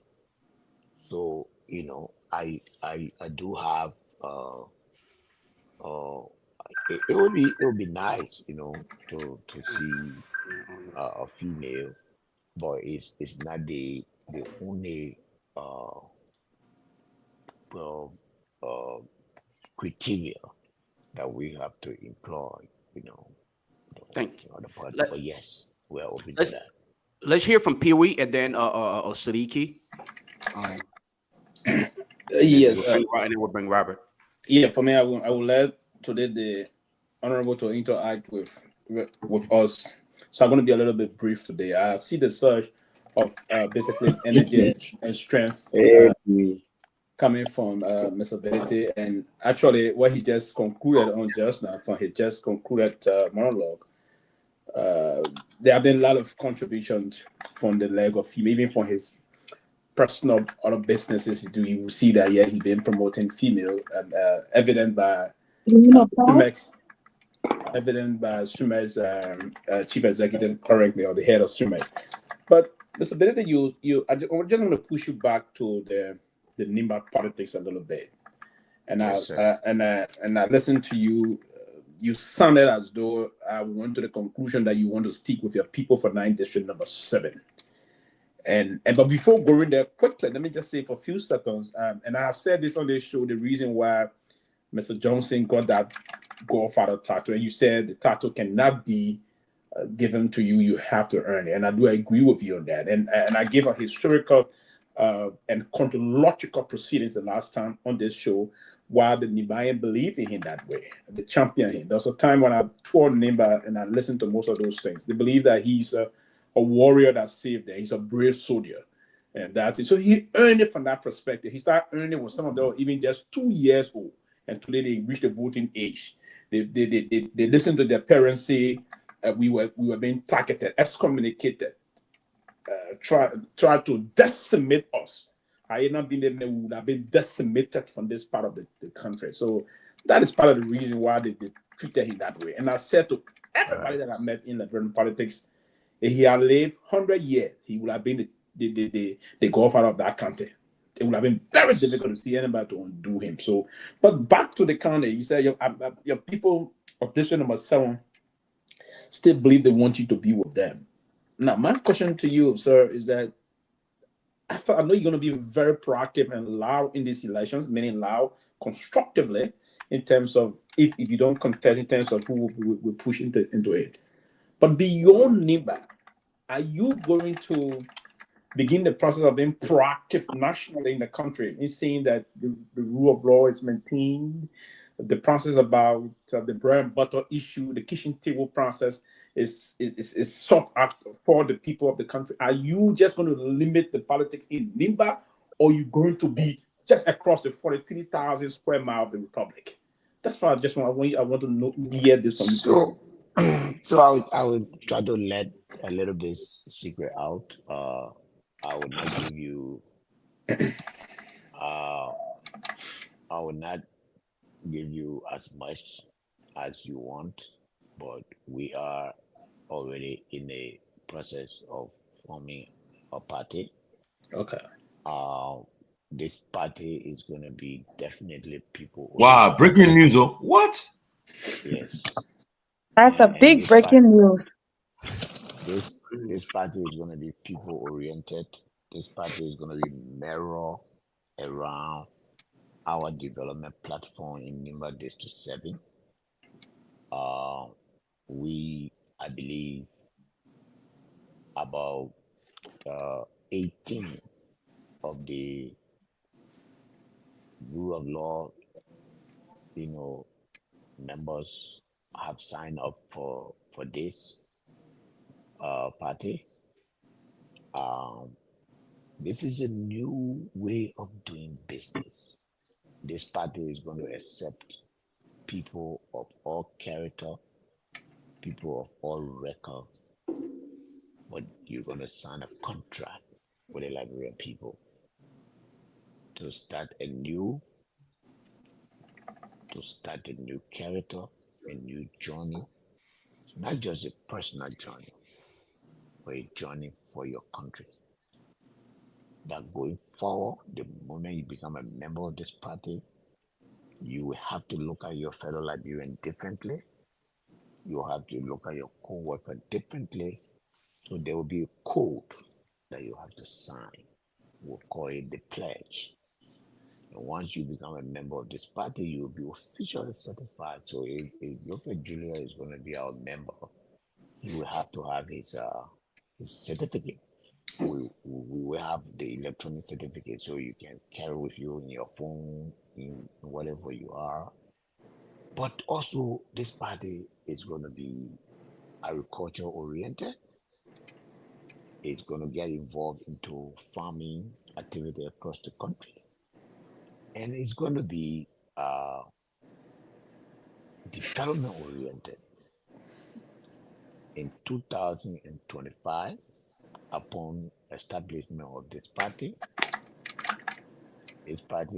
within the next 24 months, this party is going to build 4 or 5 major bridges across the Republic of Liberia, 2 of whom will connect Bon County and Grand Bassam and Nimba County. Another one will connect Bon County and Babolu County. And access will be given to our people across the country through this party. We will invest in our people, we change their condition, and then we'll ask them every day for 175 years. Liberian politicians have come to ask the people to do for them first, and then tell them they will do it later. This party will do the opposite. This party will sit with the people and tell the people what are your needs, what are your challenges, and it will deal with those challenges, it will deal with those needs before it can go back to the people and say, give me this. So it's going to be a different story. And when we launch this party, I know only one thing, that there will be no party like it. It will be run federally, meaning that it will have regional structures that will determine, that make decisions regionally. It will have 4 regions. We're going to launch in terms of logistics. No party will come second to this party in terms of logistics. Then this party will, for the first time in the history of Liberia, incorporate the diaspora community. We will fight, we will go to court to make sure that in 2029, every Liberian outside of Liberia will have the right to vote in their country, because the Constitution calls for that. So this party will also be the diaspora party. This is the party. This is the only I'm not party done here. I still got one more question. that will finally, We got to take calls. that will finally connect the diaspora community to the Liberian people. Representative, you sound very assiduous with this issue here. How long have you been planning this entire party? Because just the fact that the election just ended, and all of a sudden we're hearing this detailed articulation of this party, I'm concerned. When I decided to lead the Liberty Party, I'm a chess player. Before I make this move, I am very sure of the next 3 moves. If you see me making this move, that's not my move. That's not even my next move. Thank you. We ask your next question so we can bring Siddiqui in, and then I think Robert's not here, but okay, well, then we'll take a question from Robert. I need to speak to you, so don't run away from me. Pewee, can I sneak in a bit? Can I just take 1 minute of somebody's question? I beg you. Can I ask Chairman Billy? You gotta wait a little bit. Sylvester, okay, you can take a shot. Go ahead, Susan. Go ahead, Susan. Take Sylvester time. Then we'll go to. No. It's you are getting all the time to just. No. You said it was okay. Don't use me. You said okay. No, I'm not using you. I'm just saying you gave this. You want to say give this time, and you like give me a few seconds. Go ahead. Go ahead. Yes. So, Chairman Billy, what now? That's the question. Why now? Why now that, from, I mean, what you're saying here, we need more political party in Liberia. And sitting here knowing that, okay, the godfather of Nima has passed away, a lot is running through my head as you said, oh, you have your plan of, coming up with a party, which I'm pretty sure you're already in the process of it already. So my question here is why now? Why are you making the announcement now? I Why now? and by the way, this is not a new plan. I vividly recall sitting down with Senator Johnson in his house, uh, discussing with him about my plan. And I said to him, I said, Senator, I have played politics in other people's shadow all my life. My United Party, Madam Sally, Liberty Party, Council of Thompson, local Liberty Party. I give everything to Liberty Party. Everything. When I joined Liberty Party, Liberia knows where we were and look at how it ended. I was never accepted. I fought, I tried, I won the battle. But you don't impose yourself. I don't impose myself.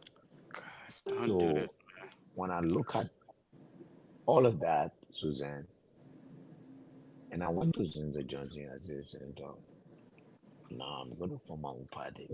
Depending on the political landscape of the country, the party will take and it could concentrate on legislative election. It could do anything. Then it's a good idea. You go ahead. I remember having a discussion with the vice president of Liberia about my party.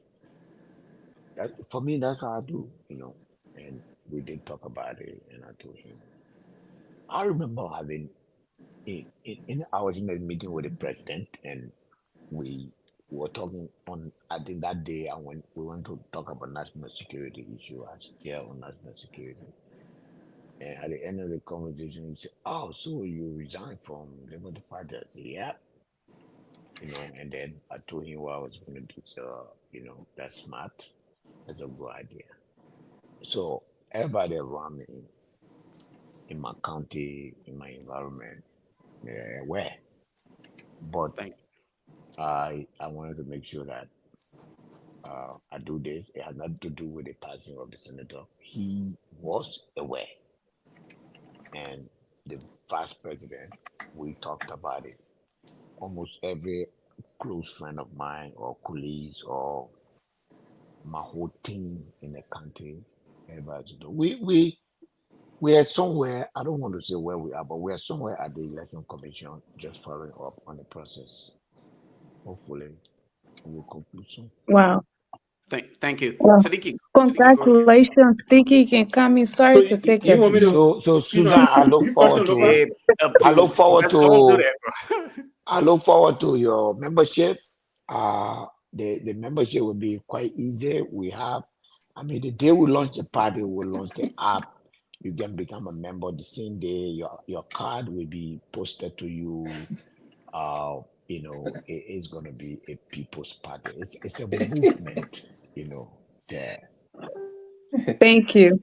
Yeah, Lofa, give me a few seconds, man, please. All right, go ahead, Yeah, Pewee. Mr. Billy, just quick. I think Mr. Billy will take less than a minute to answer this question quickly. And then you said something of your past. Julia, I hope I'll not spoil your program. We should talk about the No, state of the nation. you good. I guess. Hey. Yeah, last day on this, Mr. Billy, I didn't know that my question was going to push you for hearing this news. I didn't know. Yeah. I didn't know. But then you said that. Let me just take this time. You take 30 seconds to answer the other one. The Liberty Party and other political institution, I want to see that. With this institution coming out, this new political party, I want to know the structural configuration, because in past history, going back to other parties and other things, 30 seconds, Pewee. You know I just want to know the structural configuration of this political institution. If it would be beyond trouble now, if it would be the issue about cutting the persuasion or tribal persuasion, political persuasion, religious persuasion, and traditional. Julius, you're not going to stay on the show. You, Julius. That's just what I want you to speak to. What's going to be the Not structural gonna say. configuration of it in terms of tribal issue and all those things, and next day and the rest of that. That's all my question. Thank you, Lofa. God bless you. Okay, I see one Chris sending me message. Chris, just send me a messenger. I'll respond to you. Just send me your number messenger after the program. I'll call you. Look, we're gonna operate a party like a federal government. We're gonna have a full region. Wow. North, the North Central region will be, the central office will be in Bon County, and we will be controlled by, it will control Lofa and Nimba County. Okay. And we'll have the southeastern region, which will be based in Zwedru, and it will control the southeastern region. Each of the region with the west, central west, which is north central, I think, which is Monrovia, Margibi, Monserrato, Margibi, and Grambasa. That will be based in Margibi. And then the western region, which will be based in Bapolu, and it will have control of the region. Each of the 4 regions will have an official headquarters. So which means the party will have its own building, construct its own structure, and it will be there perpetually as the party headquarters for the region.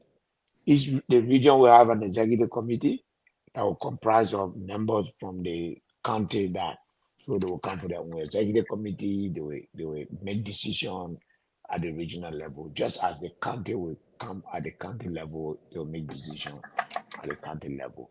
Each region will have an agriculture program, so meaning that we'll have huge type of fund. Our real investment will be in agriculture. So we're gonna be investing a huge sum of money in the next 2 years. We're gonna invest, anywhere between $10 to $15 million in agriculture and infrastructure development for the country. So we'll do both of that, and then we'll also have our village saving loan for the women, and we'll go across the country, and we're going to do that to get the political party you in Monrovia. You probably will not even see where our office will be in Monrovia because it will be insignificant. We'll run the party through the regional offices. So, Representative, I'm sorry to interrupt you. Due to time constraints, because we'd like to get people to contribute. No problem. When we get our city, there you go. Then you come back. We'll go in detail to all of those aspects of it. Abu, hold on. I don't want to answer no question for any UP man. Abu, hold on 1 second. So, Siddiqui, go ahead. You will ask your question. After you ask your question, Siddiqui, go ahead. Yeah, Abu. So you want to answer a question from me? No, man, just joking. Yeah, Siddiqui, what's up? Yeah, not bad. Yeah, but thank you so much for all you do in Secretary Issue 7. But I have a question for you. Please. Basically, I have to do with the recent, because I understand that you're a leader in Nimba. Nobody can deny that. You're a strong man in Nimba. And recently, we saw 2 Nimbalians from the MDR being dismissed because they came out and spoke on the funeral of the late Senator Johnson. Then the next day they went back to town, serving a dismissal letter. You as a leader of the country, what do you think is fair? A citizen dismissed from that job simply because they speak out the way they feel, the way they think about certain things in the country. And if you really don't support that, you as being one of the leaders in the county, I think it's almost a week now. We have not heard any statement from anybody. And, That is very, very concerning. So I would like to get a feedback on that. No, we will speak about it. I think it's hypocritical. I think it's wrong. There are a lot of high-profile government, including the chairman of the United Party, holding position and making political statement. It's okay. Bo Ali is a big man in United Party. He's almost like the mouthpiece of the government, all over the jumping all over the place. You know, I don't know. The only thing MDR did to United Party is to bring it to power. I don't know. I don't even. It's not even impossible. You know, sometimes a family can agree to have a sport child. Amen. They should allow the children to be sport at least for some time. Not when they are you know, I don't know. I don't know what advice it. I would have done it differently, you know, and maybe call them, warn them, or ignore them until I've, until the tension is down a little bit. I think it was just a little too early and too harsh. I wouldn't do that. I wouldn't advise that. Okay. Yeah. Yeah. So basically, the last question would be about the next or the upcoming senatorial race in Nimba. You mentioned that your team they're having a consultation, and so they will get back. Personally, you've already shared interest. You don't want to run. You know, that's your personal opinion. You know, but I just wanted to, if your team come back to you and say, look, based on what you want you to part of you're going to run. I'm a rational thinker. I'm not irrational. So I don't take erratic decisions. You know, if the thing comes to me, I'll compare their reasoning to mine, and I'll compare what are they blow back on me running. What do I stand to lose? What do I stand to gain? I have to evaluate all of that. What is the meaning of being senator in Liberia today? I have to look at that. You know, and for me personally, you know, I don't see how you know, I listen to my people a lot, but this one is going to be tough, Sidiki. I will not lie to you, because for me personally, I've done so much for my people, and I'm very happy for that. It would really hurt me if somebody tried to misconstrue that to say I'm doing that because I'm just looking for greener pasture. So I would be very careful, but I will look at their reasoning. I'll compare it to mine, and I will deduct the best reason out of it. Okay. But everything is up. You know, anything is possible. You are the best. Thank you again for everything you do for Nima and the people of Liberia. Thank you, Siddiqui. Robert. Thank you, Representative Ability. It's great to have you on. It seems like we haven't.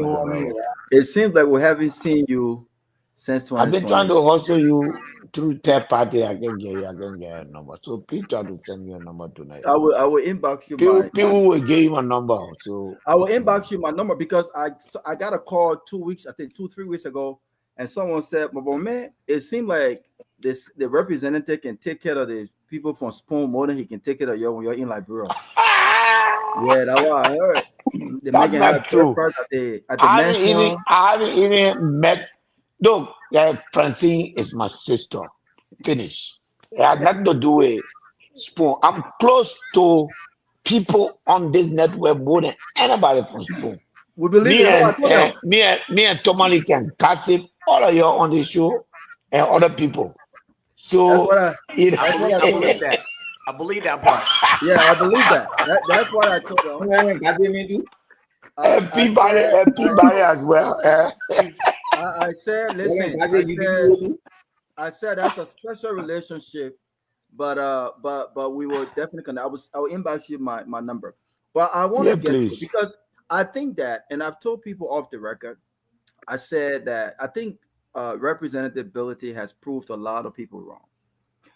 A lot of people uh, had some sort of reservations about you. You know, when people talked about corruption and all of these things. But I think you've spoken less, just verbally, and your actions have proved a lot of things. And I personally, I don't mind saying that I'm very proud of you. But Thank I you. want to talk about something you spoke about. Now, if I had picked up the phone and I was advising you, Representative, just given the efforts you've made and the fact that you have just gotten elected for the people of District Number 7. Was it number 7? I want to make sure I'm right. Is it number 7? All right. Yeah, in Nima. They feel like they have not gotten out of you what they elected you for. So if I was speaking to you, just taking everything into consideration, I think Nima politics right now, especially the seat of Prince Johnson, is to some extent very toxic right now. There are people who feel right now that that seat is entitled to them, and anything other than the ordinary, could potentially, have a backlash to it, right? So if I was advising you, I would say you've done a lot given the period you've been elected, and the people of District 7 still feel like that you there's more to do from you for them, right? So I would say stay out of the Nima thing right now. I see you potentially becoming Speaker of the House of Representatives, and I will support that. I don't mind saying that. Wow, another breaking news. I don't mind saying that. If you were to run for speakership, I will come to Liberia and I will campaign for that, because I will do that because you've proved a lot of people wrong. Wow, I you tell me. love, I love, I love actions more than words, right? And it's easy for people to say, this is what I would do. This is what I would do, as opposed to people pointing at tangibles and the action, the decision to say, this is what I would do. And I always say, Todd Wombe and I have not always been buddies, but I respect Todd Wombe because Todd Wombe have led. He's spoken less and he's showing more, right? And I don't mind telling him that, and I respect the leadership aspect based on the decision and what you've done. But when you spoke about the legacy aspect, and this is what makes Nima politics kind of toxic. There are conflicting views relative to Prince Johnson's involvement in the war. Some, especially folks on Nima, all right, describe Prince Johnson as a hero. But others, especially those who have been directly impacted by his actions, right, see him as a rebel, warlord. Some even see him as a killer. So there's a serious conflict there with regards to his legacy. But this is not perhaps your question, but I want you to try to answer this question, or perhaps give a broader perspective on this. There are folks who want to look at Prince Johnson's legislative legacy. What will be considered a legacy void of ethnic bias? When you looked at the number of years Prince Johnson has served his people, it's one thing to say, I stood up for the people of Nima when they needed defense. But then he was given an opportunity to really uplift Nima, uplift his people, serve as that voice of his people in Nima. Yes, he's played a tremendous role in electing or being a determining factor on who becomes the next president. But when you look at that legacy and look at what Nima is right now, what would you point to as Prince Johnson's legacy legislatively? So, Representative, Again, if you don't have that answer, you don't have to say it. This is not your, No, this is not your thing. no. Right? let me. All right, Representative. Let me attempt. One of the things that makes you a politician is to also learn to answer uncomfortable questions. Legislatively, one of the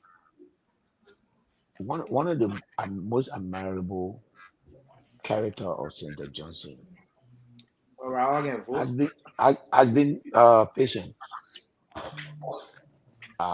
So far, besides one event in more than 19 years with Dillon, you never saw him in any form of outburst with anyone on that floor or in the house. He makes his point, he goes to his office,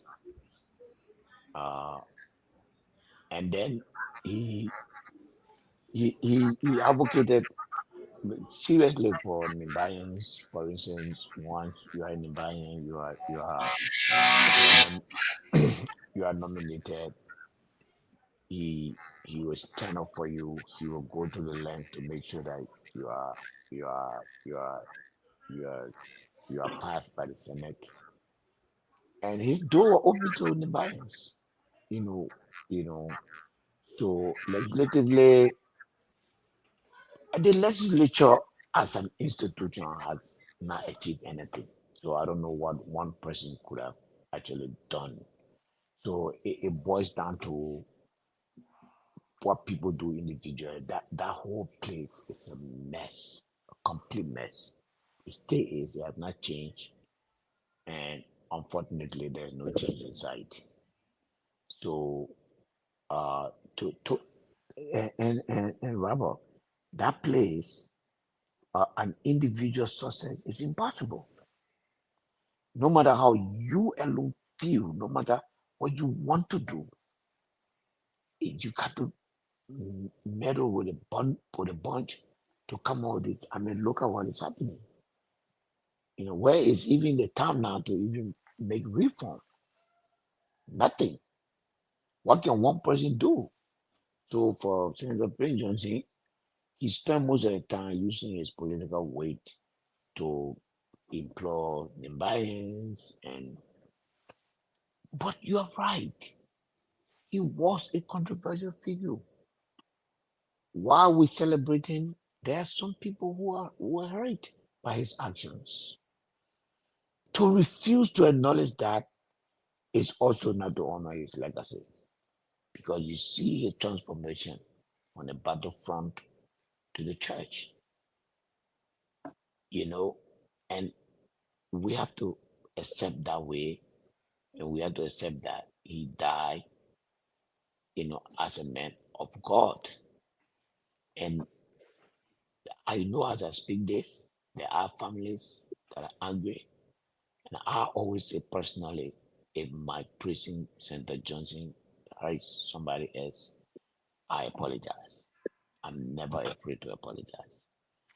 Great. I'm sincerely sorry, because what he is to you is exactly the opposite to many people in Member County. Lofa, Robert, you go with your next question. Let me just. I apologize. Representative, I'll leave you in the good hands of the honorable man, St. Tomalin George. I'm sorry, I got to step away for a split second. So you're in the very good hands, I promise you. Lofa, I don't let it where you living. Why you? Why? By giving you over to St. Tomalin George? No, but we're talking about Tomalin left too. We're not letting where you living. Yeah, we're not letting where you living. Chairman. Well, they organize a protest. No, so let me say this before. Chairman Ben Jackie also Chairman Ben will taking the ring. Okay, let's go. No, Nobody will take the ring. I got to return a call. That's why. So let me say this, Abu. Every election, let me say this. I have not voted in any election. For your question as to can Robert even vote, I have registered to vote in all of the elections. I've flown to Liberia, and I have my registration, my voting card right here. I'm a Liberian. Listen, let me tell you something. I'm a Liberian citizen, Abu. I can vote in any election. I can run for any office, and not even President Joseph Boakai can stop me. If that ever happened, that a day will burn the whole country down. So don't stop me. I beg you, Robert. Robert talking about burning down the country. When I call you boy tomorrow, who are you?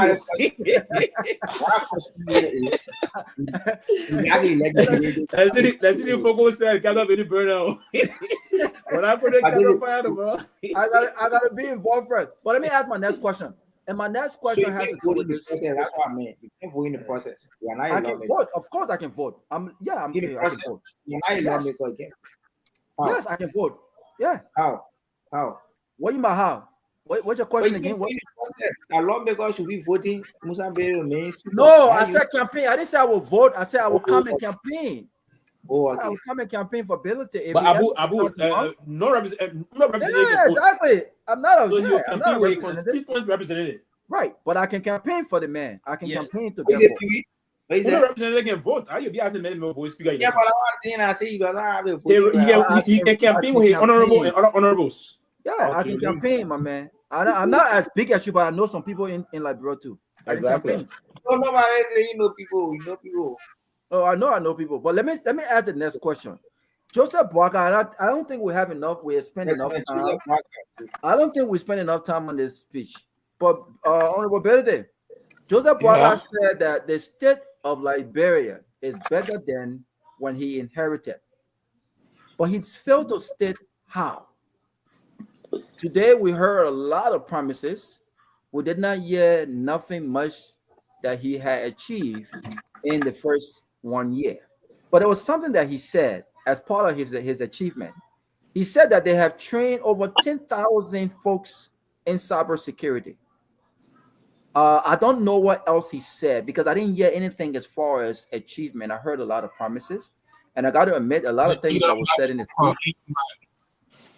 Say that again. The speech is out there, the speech is out there. But I know, but I listened to the speech. I'm telling you what he said. He said he trained 10,000 cybersecurity. He has trained 10,000 cybersecurity. Another achievement I will mention. Huh? But that's not even an achievement.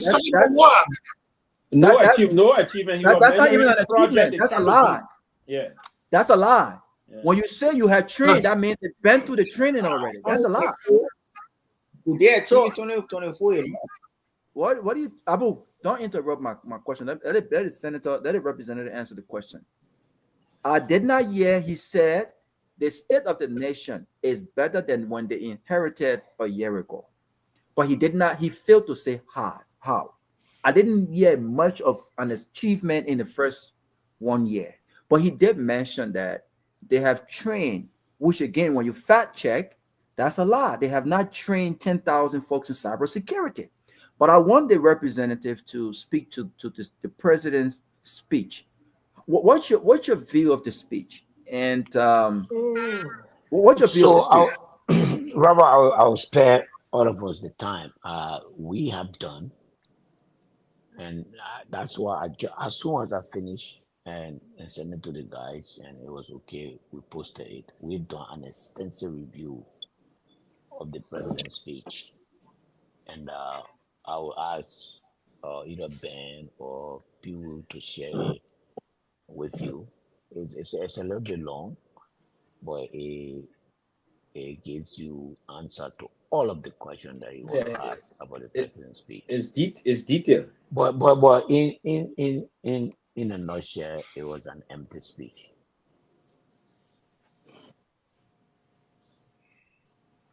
And I also saw something in the president's speech that worried me. He might have been fed some very, very wrong information. And that unfortunately portray him to be not in touch with the reality.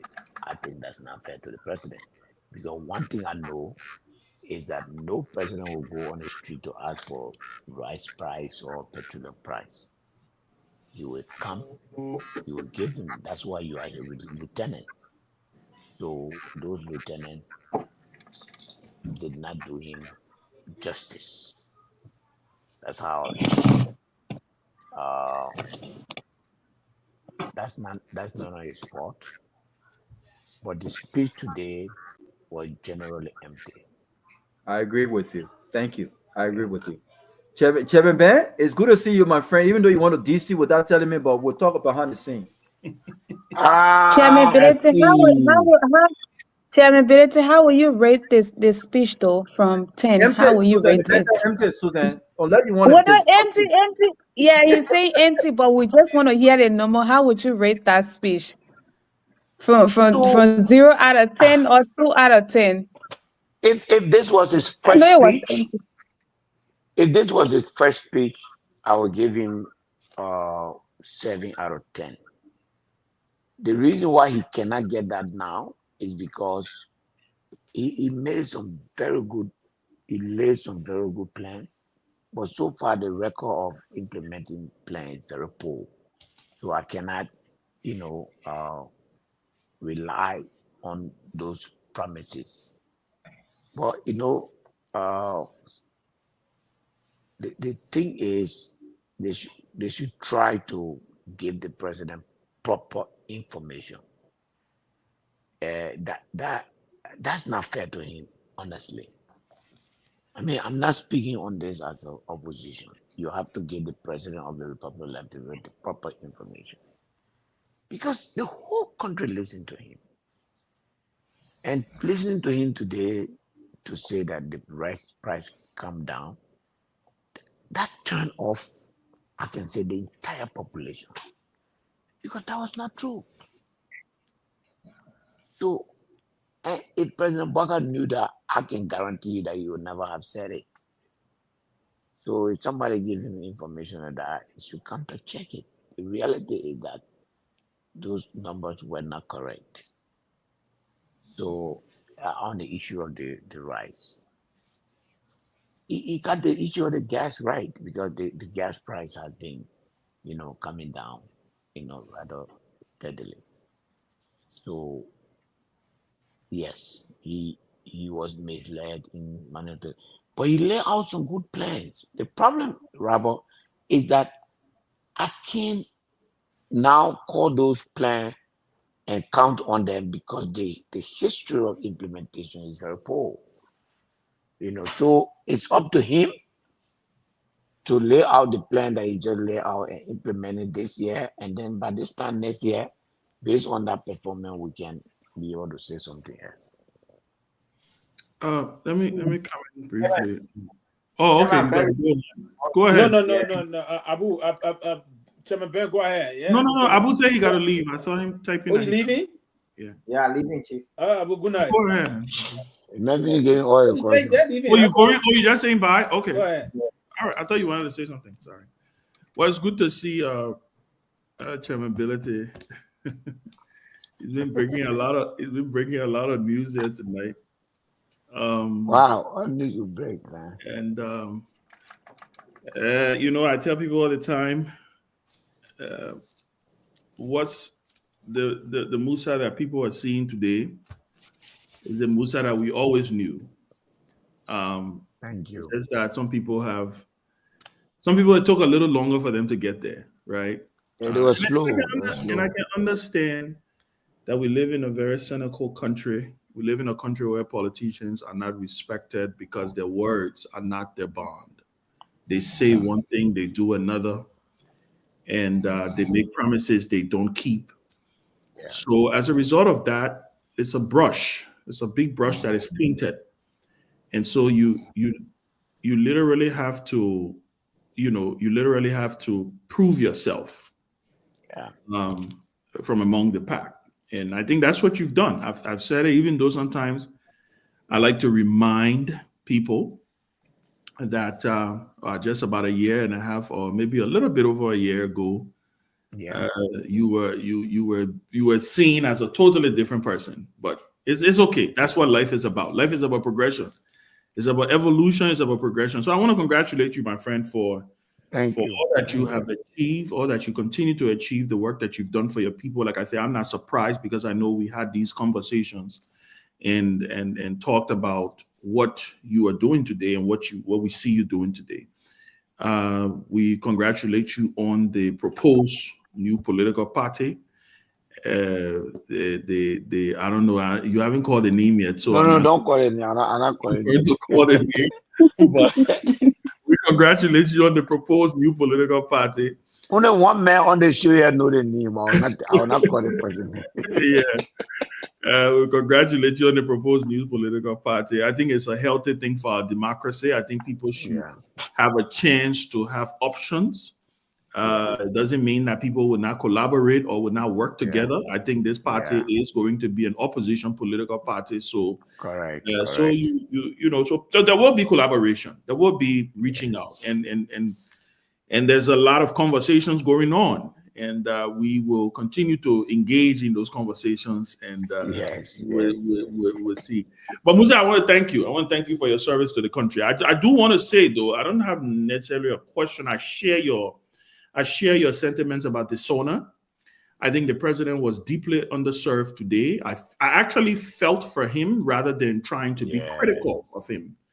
And I kept saying to myself, what is going on with our country? What is wrong with our country? And we've seen this happen consistently to past leaders, right? Even Ellen Johnson Sirleaf was some point in time underserved by her people. President Weah at some point in time was underserved by his people.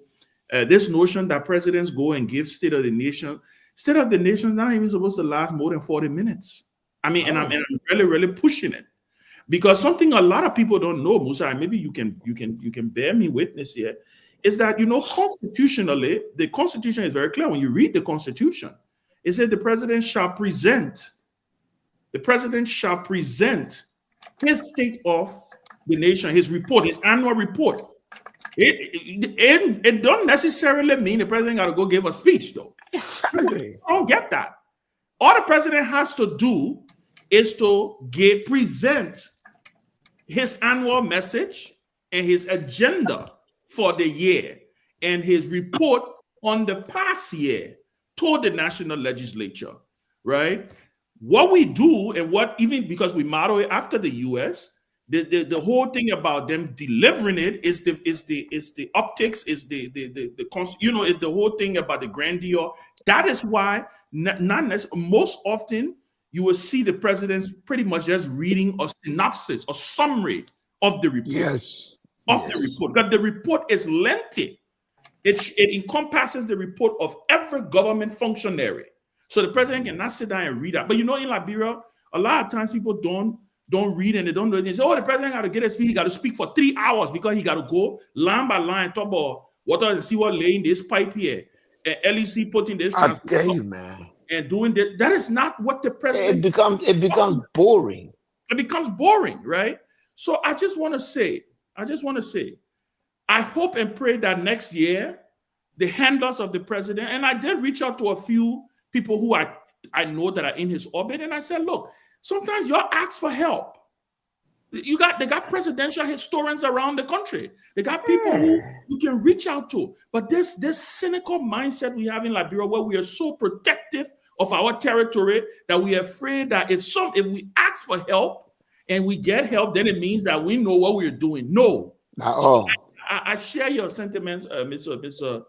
Honorable Representative. I think the president was deeply underserved. You saw toward the end of the speech, the president was literally almost getting ready to collapse again.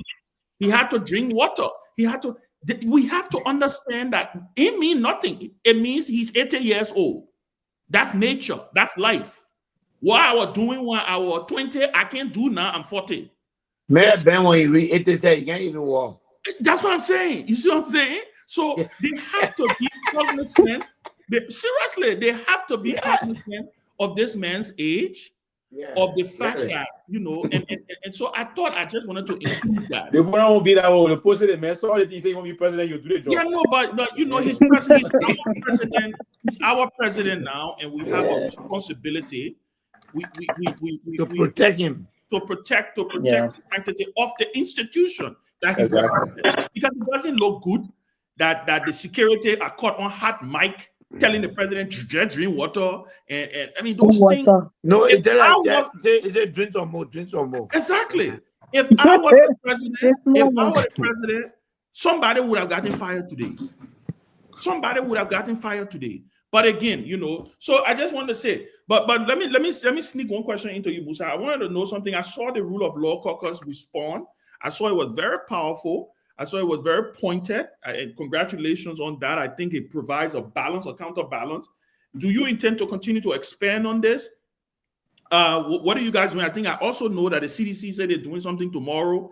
How are you guys going to start to coordinate? I know you have some members of the CDC in your caucus also. How are you guys coordinating? You also had a meeting with President Weah today. You said on the show. How did that meeting go? Did you guys discuss opposition politics? What it is? Because I mean, you certainly are about to become the newest political leader on the block. So we want to know what some of those conversations were. Well, I don't have to talk about not the details now. Yeah. I mean, everything you say about the president's speech, I agree with you. So no need to. The rule of law, that is, we're going to stick together. You know, we're not going anywhere just now. We will stick together. We'll do the right things.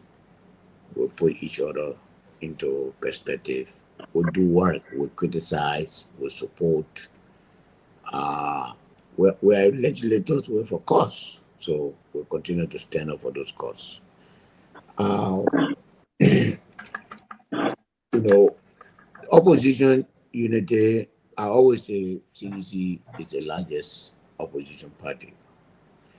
And that's why I told the former president today, that, you know, he played our role, and then, you know, we all come together, set the goals for what we want to do, and create a round table to discuss election. You know, those who think about 2029 now, you know, you should be building your institution. It's not, plenty will happen. And then all the possibilities are open. Everything, nothing is impossible. All options on the table. All options on the table. Yes, that's the right English. All options, all the possibilities. So we should talk across. You know, we talk to other folks. Who knows? We talk to the Unity Party people. We talk to everybody. But in the end, we shouldn't wait until 2028. Then we start looking for.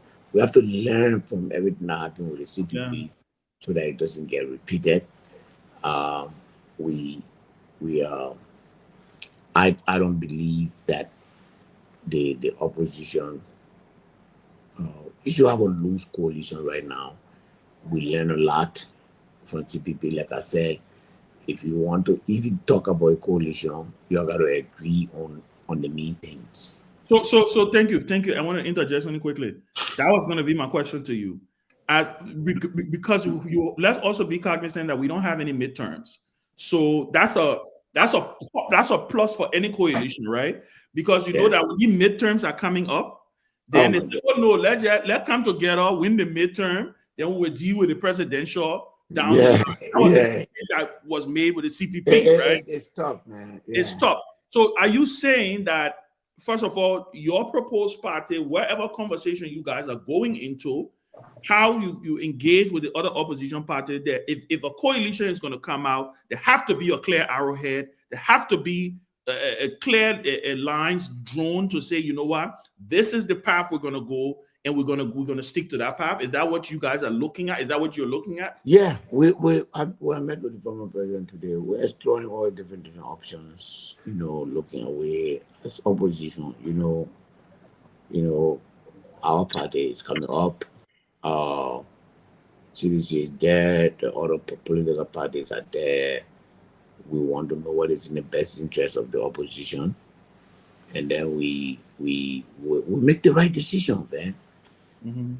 And you know, we'll put up a fight for the seat.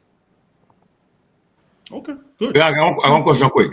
Yeah, I finished. Yeah, go ahead. Yeah, Chairman. Okay, we're talking politics now. I know the last election you affiliated with the CPP, I mean the ANC and everything. So you are in the process of meeting political leaders. So where Mr. Cummings come in the picture? Cummings, Gongloe, Moneyman, and so forth. Where do they come in this picture? We're all talking. By the way, I just spoke to I exchanged communication with the community. I think ABC arrived today. He's in touch. We're all talking. Yeah, we're all talking, and so this upcoming Nima election will be a test, okay? And the opposition, for many people are saying that opposition should support one candidate if all goes well, and it will be an experiment to test the opposition unity, see whether they unify. Nima is tough. Because I know that. The opposition will not have one candidate. I'll talk to you behind the closed door. It's a very, very complicated chess. To really wild card game. If you don't play it properly, you just lose the election. But if our goal is to win it, there are strategies that we have to deploy. And also, I just want to say, like I mentioned the last time, Sylvester, I said the last time that opposition can have two candidates, but Sylvester said that we're not allowed to have two candidates in a race because I did my recommendation of maybe the late senator. Yeah, Sylvester, you said that. Let me correct what I Was said. yeah. You said Yeah. Mr. Weah should endorse two candidates. I said no, he cannot endorse. He can just endorse one person at a time. That's what I said. He said he should endorse two candidates. He should endorse the lady, Mr. Johnson's wife, and another person. That's exactly what you said. And I said no. Right. That's what I said. Yeah, that's what you said. And I said no, he cannot. Yeah, you can't. Yeah. I mean, that's what. And that's the reason why I said a political party cannot register two candidates. But there's no law that say Musa Bere can say I'm for Y and X. There's no law that says Musa, but is the proposed party going to be on the ballot in this election? Absolutely. If there's anything that you must be sure of. If the party will be registered, we will be attending a registration. If the party, then you will receive feedback. Then if the party is certificated before the election, then you attend the certification program. Most of the people on this show tonight will be at the program. Yeah. Chairman, we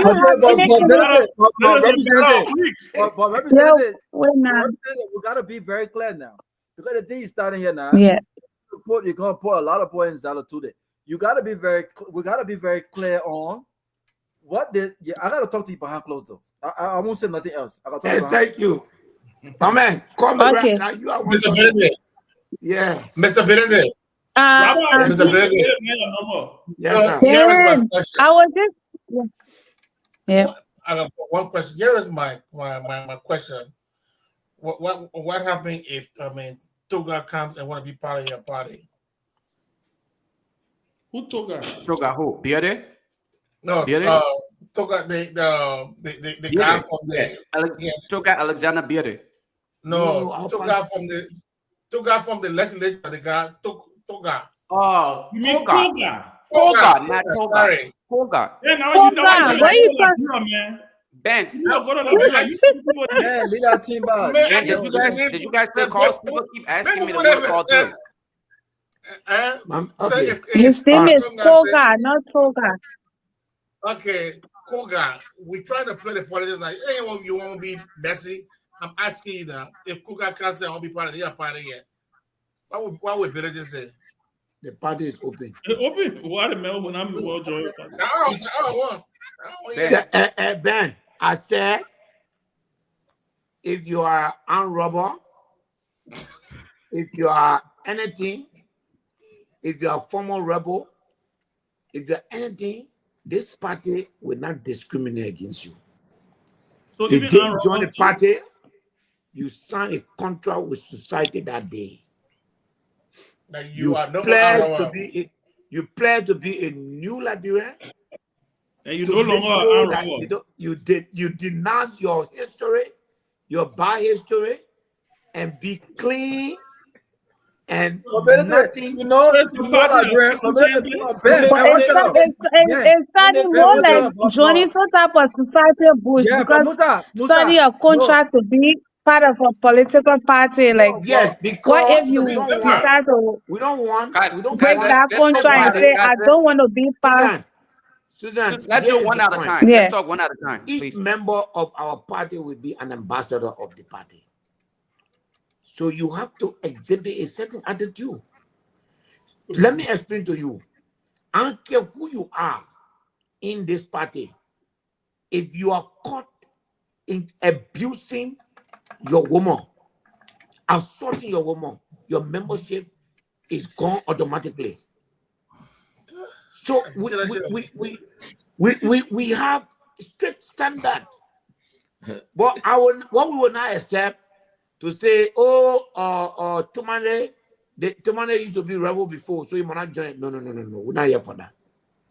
But what we are saying, from the day you join this party, you pledge to be a new man. If you used to, you man who can be woman, that day you must stop it, because anything you promise to be a good citizen.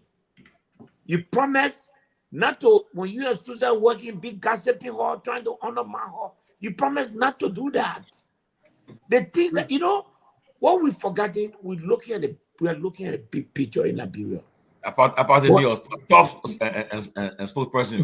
But the small picture in this your group, closing argument group, I know you all got different clique in it. This party will be against that. When we say we are a group, we must support each other in present and in absence. You know what I'm saying? This is going to be the remaking of the Liberian society.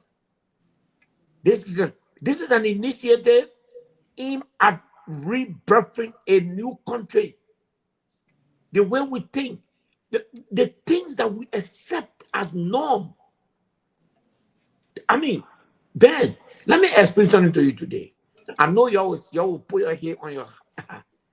Do you know that the money that was put in this budget, last year budget, as project money, where lawmakers supposed to make project and give it to their,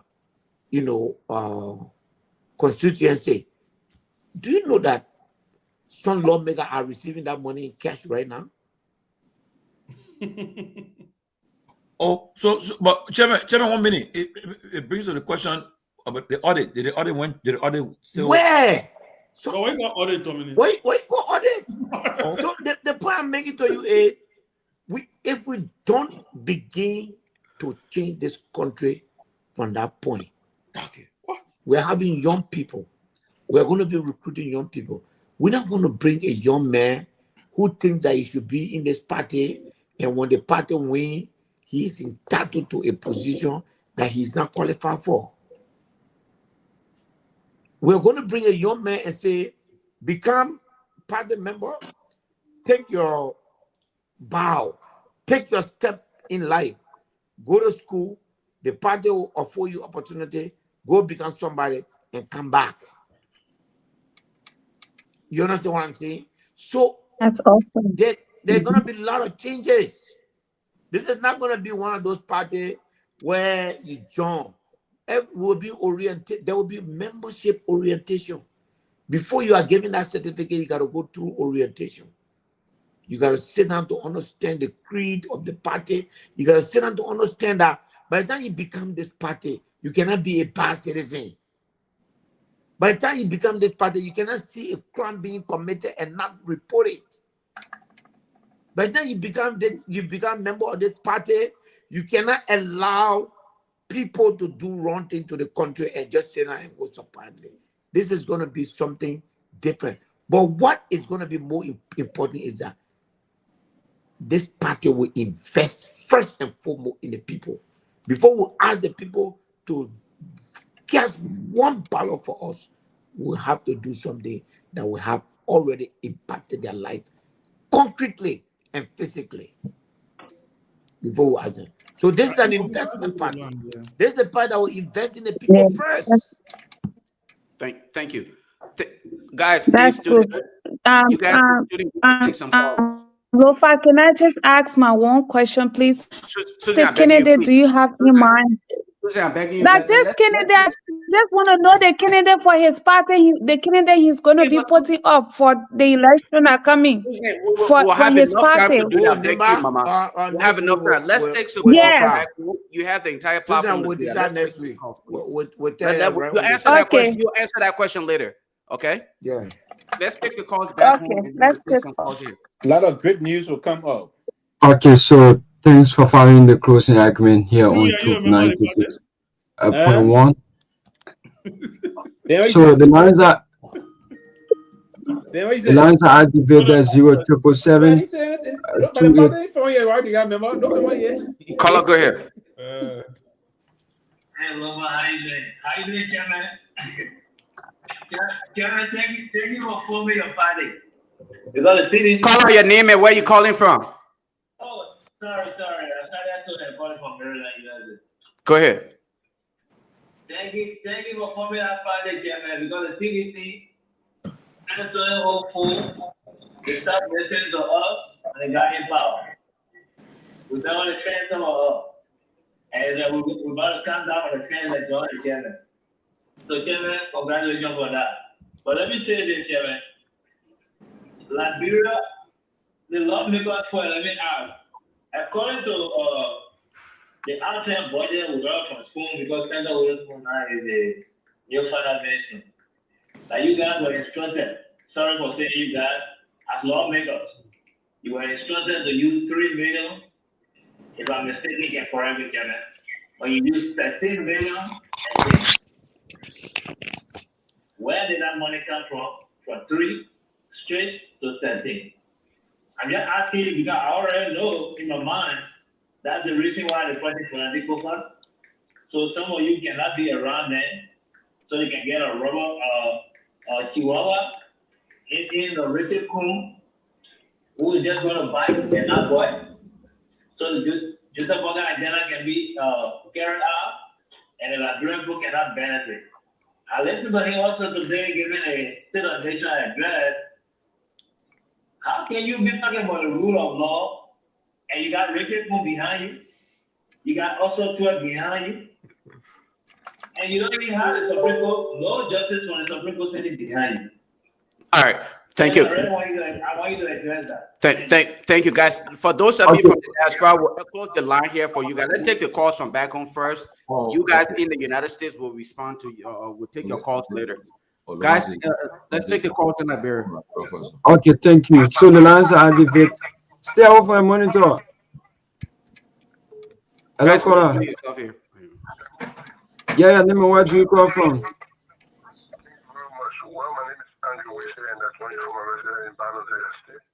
And I want to say good morning to Chairman Musa Hassanbility, also Chairman Ben Sanvee, Tomalin George. I want to say good morning to the panelists. Listening to you guys' conversation is very healthy for our country. I'd like to appreciate Chairman Ability for coming up with a new proposal, a new political institution that will come and try to help the Liberian people, young people. And I'll be very much glad that after looking at the effects of the party and reviewing it, and what I'm seeing is in the interest of Liberia, we'll definitely go after it, and we'll show that we can campaign that we can be having some opportunity in this country. No, Liberia needs a move out. And for me, I believe in the rule of law. I have no personal malady in anyone. I have friends that is because speak up for the majority of regional number is my friend and people. But I just believe that the procedure that was used, it was not right. And they just need to go back to the drawing board. If we have to keep this country very peaceful and stable, we need to do the right thing in the best interest of our country. Okay. We went to war 14 years of civil crisis. It was because of people churches, enchanted, and help. Liberia is the only country we have. Let us keep the peace and let us continue. I want to say, Chairman, I will visit you, and I'm hoping as a young man, I live in Banoze, and I live very close to the former party chairman, Ben Sanvee, resident in Banoze, and we'll do everything once we can get the right opportunity from that party. Let's take a hustle in Banoze. To see a party that will give young people the opportunity for training. It's not about people joining the party and doing a job, but you must train for the job market as the chairman stated. So our doors are open and we'll also be willing to reach the chairman. Thank you very much, Chairman. Okay, thank you. Hello, caller. Hello, my dear brother. Yeah, Nima, where do you call from? Yeah, I'm just Lama Kamara from the Liberia Civil Rights Movement, and let me appreciate you and the panelists in the United States with all of our honorable representative, Honorable Musa Hassan Belede. Listening to his conversation, we encourage the idea in propounding as it relates to establishing a political party. That was what other people fought for yesterday, and we have more team party democracy. So we encourage other political parties. But what I look forward to recommending to him is I think they should be able now to have a bill that will be passed so that the government can be able to form political parties. So that political parties can be more stronger, not to only be using young people as a battleground, but to be able to also provide scholarships opportunity for young people to be able to change their life, to transform their life, in molding their mind so that they can be in the capacity to serve in whatever position that in this when that political party comes to power. And indeed, those are being with the political party and in a strong community advocating and pushing the ideology of that political party so that they can be the one to drive the manifesto of that organization or political party. Thank you very much for the show. We always follow and we appreciate all of you for what you continue to do for our country, Liberia. Thank you very much. Okay, you are welcome. So the lines are activated at 077785961 want to be a part of the closing argument here on Truth 96.1. So this is the closing argument show here, and 8 minutes up to the hour 2 o'clock in Painesville. So the lines are activated at 077285961. Let's get to the caller. Hello, caller. Nima, where do you call from? Hello. Yeah, Nima, where do you call from? Yeah. Good morning. My name is Amal Kemoga in Garguah. Okay, go ahead and listen to the conversation. Two questions for you. One, now you are having meeting with CDC. You are met with a former president according to you. And I had some discussion though you say you can divulge the issue to us. But you are already saying that in level you were a bad president. We are not content. Still holding your word. Two, this party that you're going to form, will you have a zero chapter in that party? Thank you. Okay, he's going to respond to you. Hello, caller. Hello? Yeah, Nima, where do you call from? Okay, go ahead. You know, we're supposed to have community. I won't wait from you. We don't know where to go into very national music plan, we put things together behind us. Even for me, I'm a part of that organization. When you see it working the right way, the capability will come away. Any other political party. Okay, thank you so much. Hello, caller. Wow, we lost that caller. So 077785961. Also, this number is on WhatsApp. You can put your calls in +231 077785961 to be a part of the closing argument. Hello, caller. Oh, hello, caller. Yeah, Nima, where do you call from? Yeah, Name. H. Amos Khan from Nima County. Okay, which part of Nima you are following us from? No, I'm saying I'm speaking Fenet. Oh, okay, go ahead. Well, thank you very much. And most of the time I won't monitor the talk show, but I'm happy for me to be on the talk show tonight. Okay, yeah, go ahead. Okay, the most ability man who's sitting in the studio. He's an honorable. He's an honorable Musa Yeah. Well, we not got to get Musa to go follow the need for Musa now is representative without border. Wow, okay. Hello.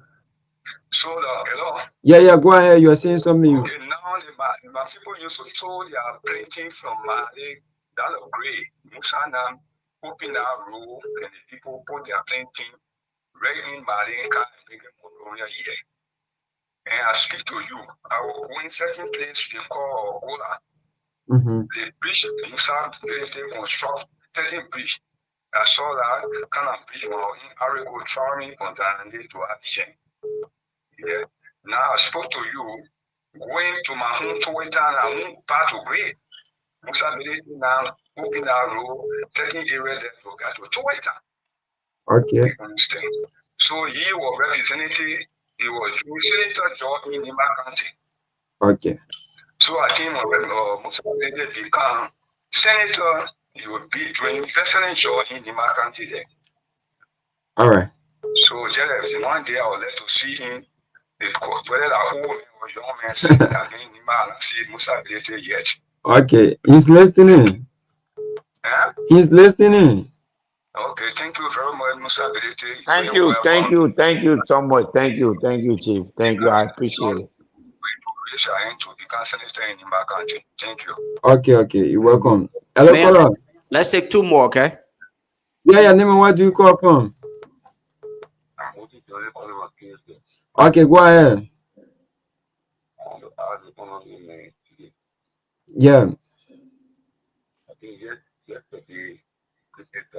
Please be audible.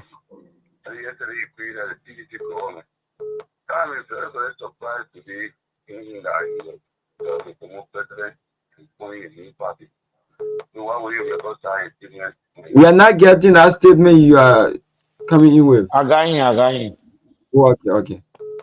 Go ahead.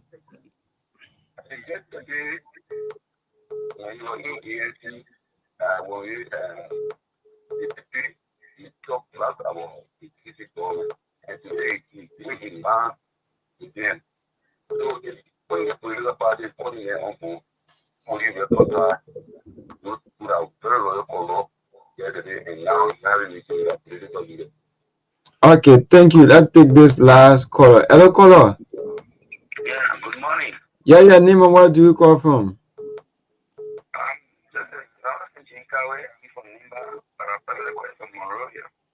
Okay, go ahead. Let me say, many thanks to Musa Benedict for his tireless work doing in Lima County. Not respected the issue number 7. And he has been called a representative of our border. We appreciate it for that. But problem when it comes to his state, in the sense that Musa Benedict, we elected you to represent the people of Lima County, especially the people of station number 7. As you are doing, we across the border that you're representing. But Musa, I want to say to you, for me, I speak to you as an advice. That is my opinion. And that's the opinion of everybody in Lima County. But what I want to know is that you're representing the people of Lima, not his own person here. You should be able to know that we Lima people will think that we need more from him. There's a thing that says that to whom much is given, much is expected. We expect more from our ability to make care of the senator. But the statement that he's taking, that he is not getting the support or the government for the government to do the good for the Liberia people. We need to go on Nimba. For me, let me say, I am sitting on Nimba County. That is really picking my imagination. This is the only man to speak to the people on Nimba. Because the government is to do anything that is in the interest of the country, we the citizens of Nimba will also benefit. But if our mother ability will take personal gains over the people on Nimba, then imagination. We spend more of our mother ability. Okay. Yes, he is doing well. But let him leave the other personal things that they have an issue within their plug of my dirty, one news they record himself. Okay, thank you. So myself like Okay, so Lofa, I can take it from your end. All right, I'll take one call from here, and then we'll call it a night with the calls. Yes. Caller, go ahead. Your name and where you calling from? Oh, good evening. Good evening to Chan Bilede. My name is Chris M. City. I'm doing great from North Dakota. Chris, let's hear from you, boss man. Thank you. Chan Bilede, I tried and then to Europe for the past few months, no way. I communicated with Tim Diablo. I'm one person who found out a friend of Musa Bilede when you're contesting. They should tell me out for the friend of Musa Bilede in North Dakota. I really try hard to get to you, see I can talk to you, and just send Diablo Junior, but I'm in no way. To the point that I'm telling you, I beg you, Papa. I think I called before OPF, when OPF that morning. The road was carpet that was there. I'm a die-hearted supporter of you. Please, Papa, I don't want to appeal to you. The road for carpet that was there. Please look in that direction. Let my number, we got a lot of things to discuss. We are close to. I'm a die-hearted supporter. I'm the most friendly friend of Musa Bilede in North Dakota. I don't talk no. Or Chairman Ben and contact me. Let us talk more beyond the close door. Have my support. We have to talk to Bilede. Thank you. Thank you, guys. We'll cut the phone lines off now, so Chairman Bilede can respond to all of the comments, questions, and everything else. We got the late night show coming on, I believe, later tonight. So, Yeah. Chairman Bilede, go ahead, respond as much as you can, and then we'll call it. Somebody said I was criticizing we are, and today I want to. Yeah, we are our president. When you're president, you're not doing it. You're not doing what you're supposed to do. I have the right to criticize you, but I do have a personal relationship with him. But today we actually discuss politics, but it had nothing to do with our two political parties. We were just discussing general, especially legislative politics. That's what we're discussing. I think significant beyond that. Somebody called to say, okay, yes, the area, we intend to form a branch of the party in disability, and also we intend to have a women protection unit that we protect and look after young girls in the community that are raped, that are will do that. And also we will form a diaspora access protection unit. What we have observed is that many Liberians in the diaspora send money and things to their family in Liberia. Most of this money, they get lost. They lie to them, oh, we build a house, we do this. Once you're a member of this party, you just register your work to us. You tell us, I have a business here, I have a land here. We will check on it for you all the time. If somebody is encroaching on your land, we will get a lawyer to defend you. There are things that you can do that can bring Liberians together. There are reasons why there are not many investment in our country. Because, look, I have seen situations where somebody built a whole house and they receiving fake photograph. Only for the person to come to the country and the house does not exist. So we will stop that. We encourage actual business. We incubate business relationship. So if you are a diaspora Liberian, will protect your rights. We'll make sure that the immigration laws that we're passing and have been passed and will be passed protects you. We have several things that we can do for that, and then we'll have this orientation, which is important to me, because I think in the diaspora, people still don't understand that. They kind of come around as being different, looking at themselves differently, and they leave an impression on the mind of the ordinary people that they don't tell you, but they act against you. So we're going to try to deal with that, and that we'll do through orientation, through constant interaction with your community. And so if Rabo comes to Liberia, one of the things that we're going to do, we're going to insist that Rabo has something in the place that he's coming from. When Ben Sanvee come to Monrovia, we're not let him to go to Cinco. We insist if you become a member of our party, you got to go to Panama, where the people know you, where you grew up, so that you don't show up 2028, say you want to be represented, then you're struggling for people to know whether you're from there, you're not from there. This is the reason. And also to make sure that the diaspora vote. Do you know that if the diaspora vote, they can leave somebody in New York and elect them as representative? Because you are over 300,000. And 17,000 is decided election in your country. So we'll fight for this with the diaspora. So there are several things we are going to do to connect the little doubt, the small places that we are forgetting about, the interest of. Do you know how much money the diaspora sent to Liberia? But it's not working for them. So we'll make sure, we'll not tell you what business to do, but once you register your business, try the same way the American people can protect their citizens. Once you become a party member, you say, I got a land in Burave, that office job, that oil will be there to make sure every now and then they check on your work, whatever you report to say this is what the people do, you will go and get a clean picture of your work and send it to you, to make sure that, your investment, and that will increase investment. That will increase investment. We'll have means by which will help you to achieve all of those things.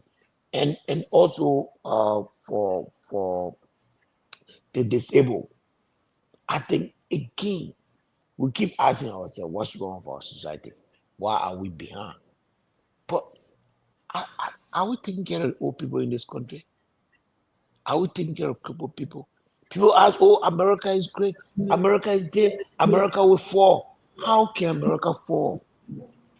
America is taking care of women, protecting them, taking care of children, giving them free education. America is taking care of old people. You will never remain doing this thing and God put you down. So if you want to be a great country, take care of the weak. Our party is going to run a government before it becomes a government, so that people can see through us example. We don't have billions. Whatever we have, we'll put it in the soil, we'll make farm, we'll take the food, we'll feed the hungry, we'll take care of the children in the school, we'll do this. But let the party be seen as giving. Every day we just take it from people, take it from people. We will not do that. We'll give. We'll change the dynamic of politics in Liberia, and people will see us from a different angle. When you see this party coming, we have a diaspora that nobody has ever had before. A diaspora will be interactive, a diaspora that we meet every 6 months across the world. In fact, as I speak, we are planning our diaspora organizing committee meeting in Paris in March, which you will soon hear about the listing of people that will be going there. And in this group now, we have people from Europe, all over that are part of this group. And then we are working to build it up. And then we'll build a diaspora in Canada, in other part of America. We got to do a party. Something is missing in Liberia. Between the two big parties, the majority is lost. So we want to pick up from there, build it up. At the same time, we are in the opposition. We remain part of the opposition community, and we work together with the opposition. Thank you, Representative Benedict. We will use the remaining few minutes on here, guys. If you got your closing comment, give that. Let's just be brief. Use 30 seconds to give your closing comment. If it's a question, ask your question so we can call it. Well, I would glad that I get to do. And then we good. So let's start. We'll start with Susan, and then we'll go in circle. Susan, Sylvester. Hey, Lofa, man. You know, come back. We're gonna start with again. Oh, okay, you want to start first? No, go ahead. We'll start with Susan. Robert, whatever you want to start in now, we'll go through. Whatever Robert want to start in now, we'll not go through. You know. Go ahead, Susan. Go ahead, Susan. In Jesus' name.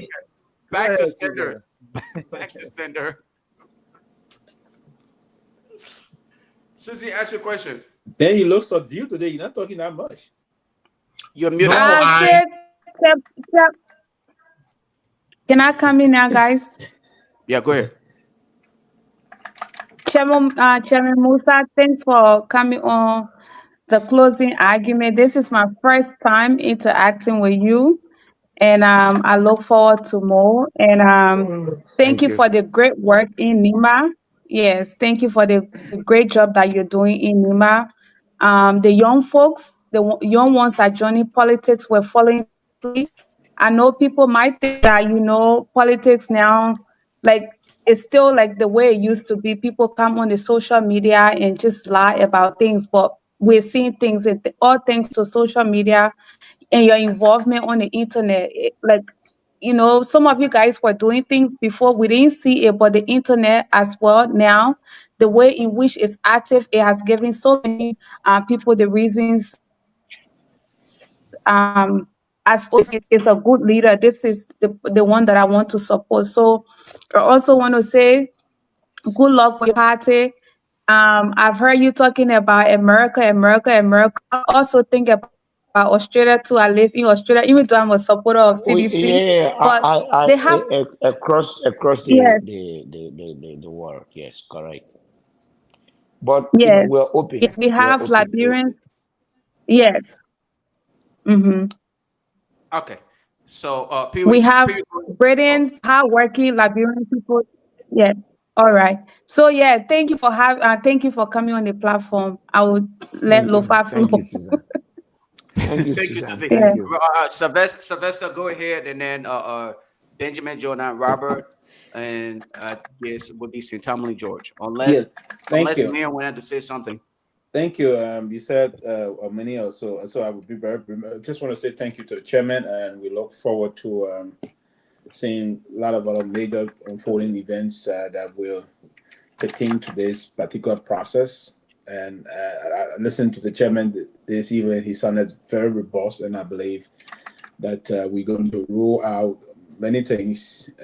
He's going to push this. All this is going to be emblematic as per he wrote before. So I just want to say a very big thank you to the chairman. For now, I just want to be quiet and wait and see what's going to happen. Then we all going to go in roll, but we support his thought process. I believe that the process of supporting our democratic pluralism is a very important issue. So we want to say thank you. And the money they say yago niba yazie. So everything. It's a process that we have to pay deep attention to. Some of us we pay attention, we follow suit. So thank you, and thank you, Lofa, and have a very wonderful evening, Mr. Bede. Thank you, sir. Benjamin, Jonah. Yeah, so I want to say thank you to the chairman. I'll speak to one thing that the president said today that got my head spinning.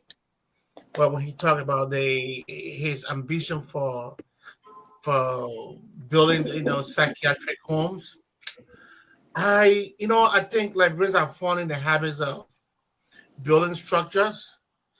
And one thing I would advise the president when it comes to the issue of psychiatric, Liberia is almost maybe that's the least in the world to have psychiatric doctor. The last time I checked, in 2016, there was one psychiatric medical doctor that we had in Liberia. We have four. Four. I think in 2016, there was one psychiatric. So so now people say four. So if you were to divide 4 by 5 million people, I mean, just imagine if the statistics says every 1 to 5 like Liberia has a psychiatric problem. I mean, that's a mental problem. That's huge. So it's not just the structure they are talking about. And the statistics that I'm giving for you is from UNESCO. It's highly needed, but it's not the structure. We need the people to learn to take care of these people. Thank you very much. So quickly before you go, the basic is that you don't need psychiatrists, you don't need 10 or 100 psychiatrists. What you need, you have the 4 you have, and you have other mental social officers that will have to go through the society. So yeah, listen, but the 4 you don't have to have, you don't strike the balance the way you want to think. The ratio, yeah, you need to the 4 are just way too small. It's how we do it. You don't do as you told you our population size. It still we can can make do it it in a way that we small. up. Pewee, But for anyway, like we'll we discuss need another day. Right. More. Go ahead, Robert, and close up. Listen, it's always great interacting with representability. Susan, please come. We want you here every day. If not every day, we want you here at least 3 or 4 times a day. I think you add to the voices of a lot of women.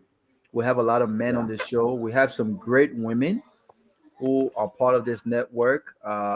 My sister Grace, and what's the other? It's Sarah Double. And it's Sarah Double. So I think you add to that voice. Okay, so please don't shy away. Come and be a part of this, and be consistent.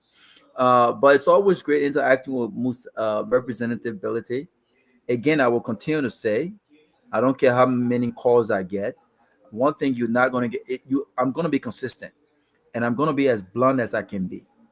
I would rather pick a guy like Musa Ability to be speaker, because I know that his actions matters more than his words, and I'll pick the loud mouth representative. What's his name? The Chinese light, the one who said he was the light, and all the promises. He was not supposed to take car, but when he got there, he said the car was already there. He was not supposed to do that. When he got there, he was already there. He was so eager to fly private jet. That's why I will fly. That's why I will fly business class. Until I start getting involved in Liberian politics, I can afford it. I will fly business class.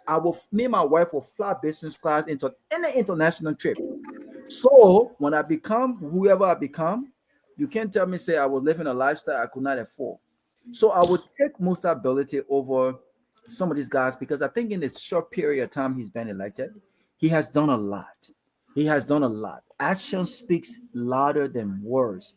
His actions have beat the expectation of a lot of us, right? And so I will always support him, because his actions has proved to be what we need, and in the House of Representatives, or leadership for that matter, for our country. And so it's always great interacting with him. I know 2029 will be a tricky situation.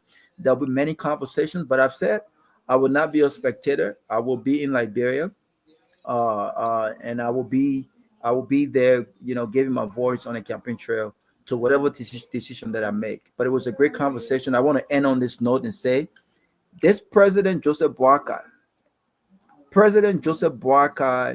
did not achieve not a single thing in the first year.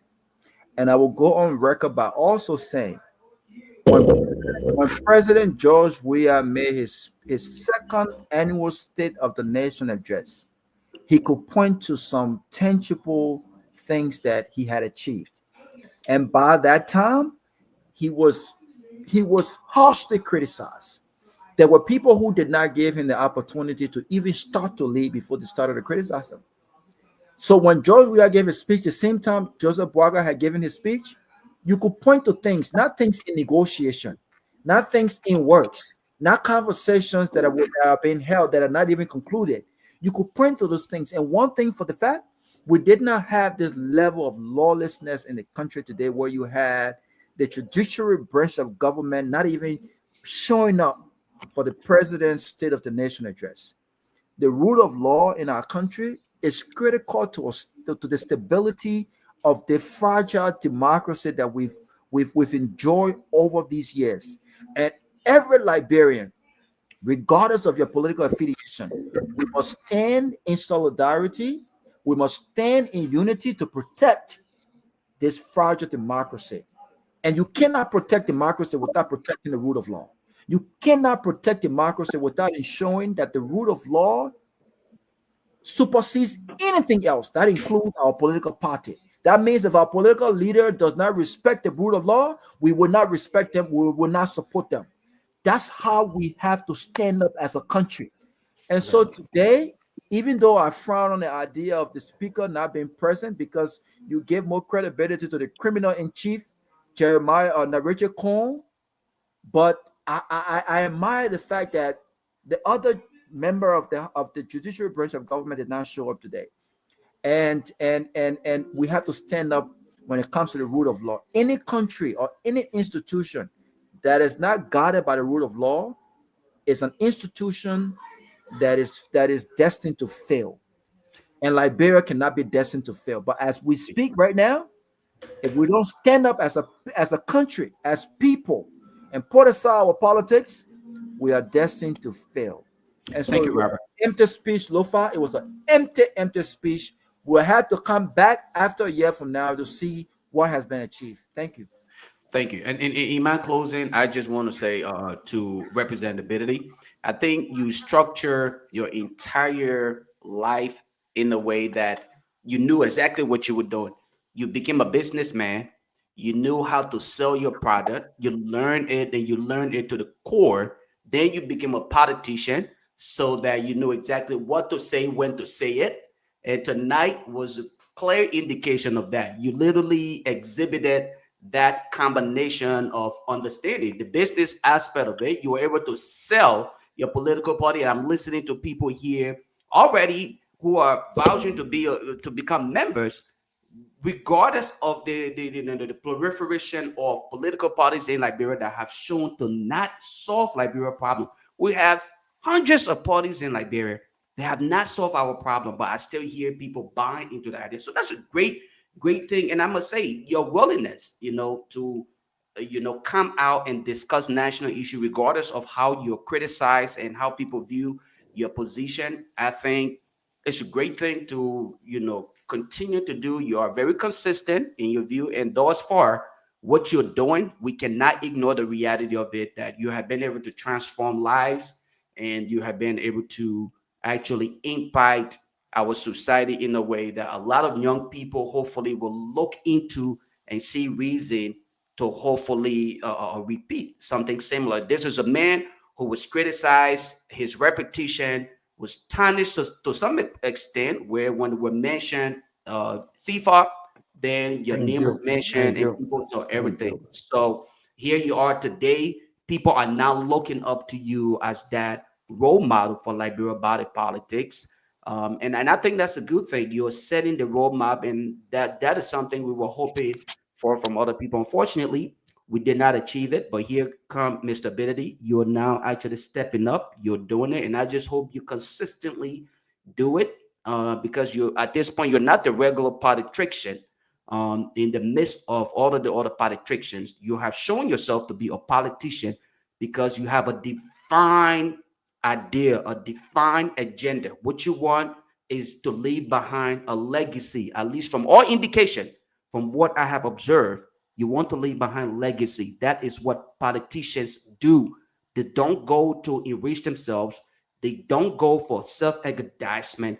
They go to leave behind legacy so that people can, transform their lives and other things. With that said, I just want to say the decision to add another political party to the many other political parties we have in Liberia, I don't see, as please mute yourselves, I don't see how that benefits us. But at the end of the day, Liberians would decide, Liberians would make that critical decision, and hopefully we can actually use this as an opportunity to move Liberia forward. With that said, I just want to say thank you again for availing yourself. Unlike others who will continuously run away from the closing argument, you have been able to avail yourself to almost every media platforms in the country and even on the social media virtually. So thank you for doing that, and we appreciate you. The closing argument, like I always say, is your home. Let it be your home. And thanks to the institution, the guys back home, for staying up and being with us tonight. I think it was a great show, great interaction. We look forward to interacting with you more and more in days to come. Thank you. Yeah, quickly from where Lofa started, I'll just quickly say, Lofa, as I was off, two lawmakers from the so-called majority black called me, and they were concerned about. I said, but the reason why is that Musa Ability is always willing to come on this platform anytime. Is that what? But I said, no, it's not for him. No, it's not. But why can't Tomalin? Why can't they come? Why they scared? Who's stopping them? Who's stopping them? He availed himself. So, Ability, I They would say, come and engage. encourage your colleagues this year. Tell them that nobody will disrespect them. I know government officials said last time they was I said, no, you aren't disrespected yet. People are not disrespecting you. But I said, but you can go on a platform where other people can be attacking you, but you don't understand. But I said, but guess what? We have made it clear. We're not compromise. If you don't want to come, it's up to you. We're not forced. We're not begging. We're coming every day. We talk and we express ourselves. But one thing today the president said, and then I told one of the officials, I said it was contrary, because Truth FM was singled out today. They singled out Truth FM not to carry the program, not to even get access to the Sona. Give me a list of all the people that they allowed to go there. In fact, our TCA reporter was giving a last minute chance just by another lawmaker to get access to the Sona. Oh, really? Yes, that's not fair. And you cannot be cherry picking. The president said they gave 45 permits to new people since he took office. But you are cherry picking because one platform is not singing the same praise song all the time. So you want to single it up. But it's unfair. They didn't want us there. They did not want us there. It's True FM. And mind you, True FM been around since all the guys today that having talk show. Most of them from other radio stations, they came on True FM. All the guys there, most of them, I tell you, you won't believe it, they came on True FM. They born them. But Ability, look, you are breaking news today. Other parties are concerned now. Some of my folks, other parties are concerned. What are you trying to do? But again, talk about how Liberian politics did. Especially some folks, people that you have worked with before in the past, they are concerned about that. I'm telling you the truth. And they want to understand more. So you got to do more explanation. And guys, let us take our time and go through the president's speech so we can take a whole show to dissect it. All the ones that, especially the ones that the fact check will do it. But Tomalin will have to be on the radio to go through the president's speech. Yeah. But you see, we are currently on the radio. We are on the radio right now. Oh, but okay. But you know, just that they kid got to go home. But the kid got to go. You don't have anybody who want to have late night show on that Lofa for 1 hour late night show after the chairman leaves. I gotta go to sleep. The chairman gotta go to sleep. And for now they call you, they love me go up board us. Like need left for yeah, love me go with that border. You're not the godfather. Yeah. Guys, you know, I feel at home. Susan, it was nice meeting you. You know, thank to the young man Myean. Is that Myean? Yeah, Myean. Myean. Yeah, thank you. You from Nimba, right? Yeah, man. Yeah. I know what you say. Yeah. So, Myean, thank you. Look, guys, it's Ben. This is our first interaction. It's really great to have you.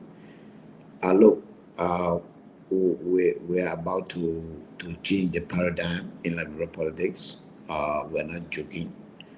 The Liberian people have been in an abusive relationship with most of the political parties. We're going to end those relationships.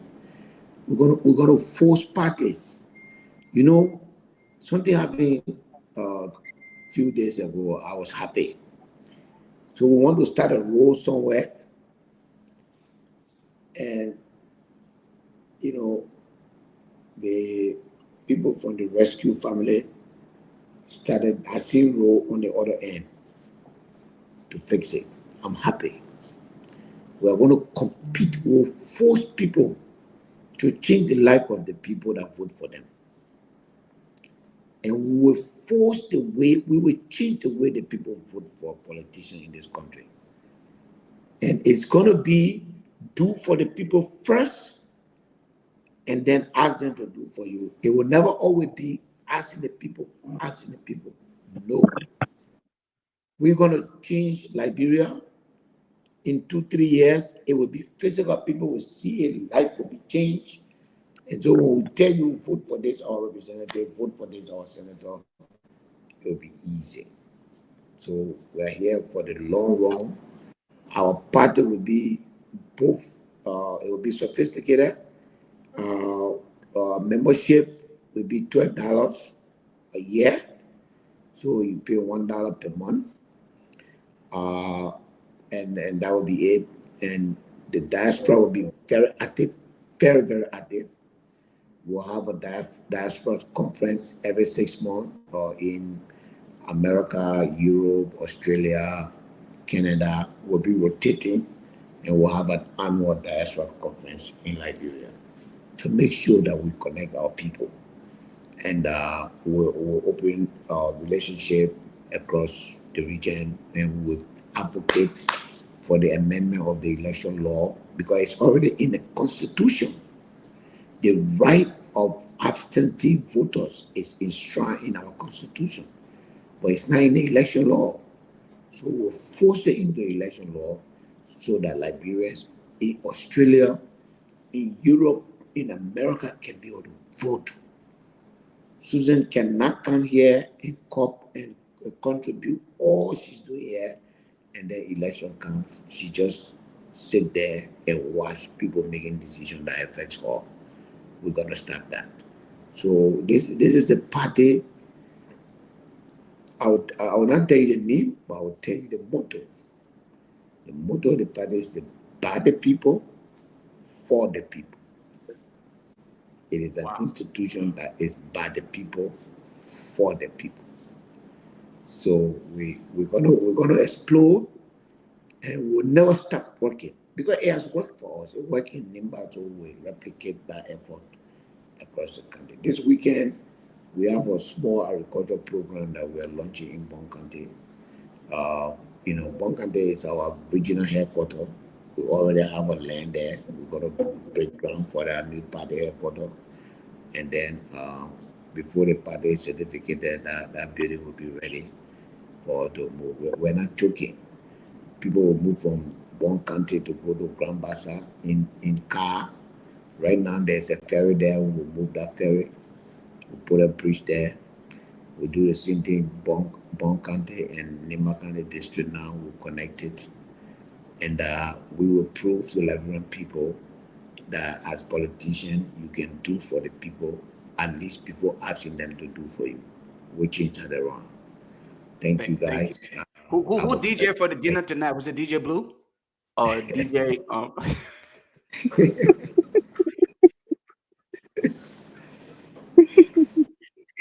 Okay, guys. All right, guys. Good night, man. Thank Susan, you. You coming tomorrow? All right, guys. Yeah, maybe. Okay. I'm working tonight. Maybe on Friday. Myean, you got it, right? What the time Australia now? 1:33 What AM? PM. daytime. What? Let me turn the camera so I can see the daylight. Jesus See how Christ. amazing God is. Oh yes, y'all see this. Y'all see outside here. How do I turn the camera around, Lofa? Everywhere we're from is nighttime, including America. Y'all see? You see outside? Wow. God is wonderful. Yeah. Sun shining here. Where about we come and go to bed this side? Wow. Yeah. Yeah. That's crazy, man. All right. All right, guys. All right. So, Tomalin, so you're going to DC. You don't tell people this is eh? You mute that one, man. You mute. I can hear you. I tell you what happened, my man. That it was almost like a blind date, something like. Yeah. You know who Neil Progressive? You both want to DC Intel though. Yeah, they kept on the man. The man went DC. They had some special accommodation in DC, man. So the man. All right, guys, but we'll talk, man. Okay, No, man. man, Good, man. man, God, just stay for 1 more hour, man. What are you rushing for, man? 1 more hour, man. Oh, Yeah, man. yeah. We're on the radio. Man, we can't talk the president's speech without on the radio bar. No, man, forget it. They put the ball going, but man, we stay. They put for 1 hour, man. Yeah, put 1 year move on y'all, man. 1 year move on y'all. I mean, the president's speech was. Listen. To be honest with you, I didn't expect much. You know, somebody called me and say, why you always support neo progressive? And I said, but why you want me to support? I don't always agree with neo progressive, but when the man says something that's right, I gotta agree with it, man. Sylvester said it last time. When it comes to tangibles, when it comes to what this president has received or done in the first year, I didn't expect much. But what surprised me was the fact that this president was able to inject that they have trained 10,000 people in cybersecurity. Oh, but in what it did? No, they have not even trained 5,000 people in cybersecurity. 10,000 people that LTA did that's not you're talking about? No, I don't think so. And even if you train 10,000 people in cybersecurity, how would you describe that as an achievement? Come on, man. I won't even be brave enough to describe even Jomo Jala, who support this president. I believe with everything inside of me, Jomo Jala knows better than to mount a podium when you have over 5 million Liberians looking to you for tangibles, and you're mentioning, or we train 10,000 people in cyber security. So when you put that in perspective, what does it benefit the country as a whole to train 10,000 folks in cybersecurity when you did not even mention the government plan to ensure that these people are actively employed, that whatever training you're giving them, whether it's 6 months or 1 year, whatever the case is, it couldn't have been 1 year because they have been in government for 1 year, 3 months, 4 months, that they have some sort of opportunity to work to ensure that they're mastering their craft, right? It makes no sense that the president will mention that. And as I listen to the speech, Tomalin, it reminds me of what the Deputy Minister of Information said on this platform, right? When he mentioned that buildings that they inherited that needed renovation, painting, furnitures, was something significant enough to mention as an achievement. We can't do this in the 21st century. A whole government that came and took power from a government that they said were doing everything wrong. But what this, and you are mentioning the inheritance of buildings, government buildings that you're painting, you are furnishing, you're mentioning 10,000 folks in cybersecurity as an achievement. The whole government, you got to be joking. Well, yeah, go ahead, Raul. You got to be joking. So I did not get a single thing that really they could point to that, this is an achievement. But what is interesting about that was right after the president's speech, even though they said CDC did absolutely nothing, right after the president's speech, I watched a video of him pulling up at the airport. Yeah, comfortably pulling up in the fence of the presidential George Weah built. I saw the people. I mean, you could see it looked so modern. It looked so nice that the president does not have to drive to that little place that we've been using since Taylor time, that they renovated for all of these years. That the president was pulling up into a nice modern 21st century presidential suite. Yet and still, they said this government did, George Weah government did absolutely nothing. But they could not point to a single tangible. The Liberians, void of their political affiliation, could say, you know what? We'll give credit to the Unity Party. This is what they've done in the first year. They could not mention not a single thing. A lot of promises made. And for me personally, to be honest with you, there's nothing the president said today in his promises that is impossible. Everything is impossible. He said that by 2030, they want to achieve 75% of electricity output, right? And so everything he said is possible.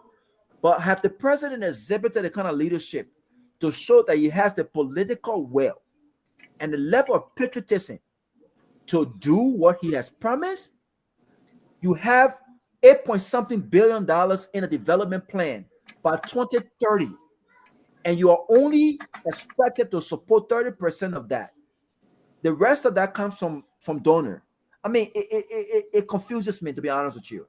How is that feasible? Anything is possible, right? But I don't believe this government have what it takes to actually make those promises a reality and actually implement them. I don't believe that. But the rest of that, I saw you on some post. On some post today, right? I saw you some post. I like the way the kind of a pushback you're hitting. I'm surprised that George Lobo, Anthony Kessley, all the guys are right. Even Daniel San, all of them who run and wrote on us some posts that we posted about what I look. We gotta be honest with ourselves. When I hear people say, what happened today have happened before, I said no. We are students of history. Samuel Dotan, now time I saw during the administration, during the SONA, where the Johnson Supreme Court were absent. Somebody was there. This is unprecedented. It's unprecedented. It's the first time in history, and you should understand that it's a scathing rebuke and rejection of for the fact that they violated the rule of law. And what happened? And everybody talking about, hey, it's trending, okay? And like, look, and the person talking about unity, and I was a little confused because since his administration, excellency to the presidency, he had not talked about anything about uniting the country.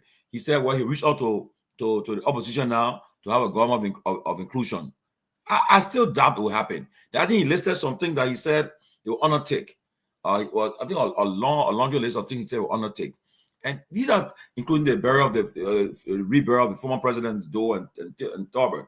That was good, but again, we look forward to see it happening. So when I see President Garguah return from Tanzania and he calls and they say the president want to meet with all opposition leaders, then I will understand. I say, okay, now I think he coming to understand that maybe he heading to that point.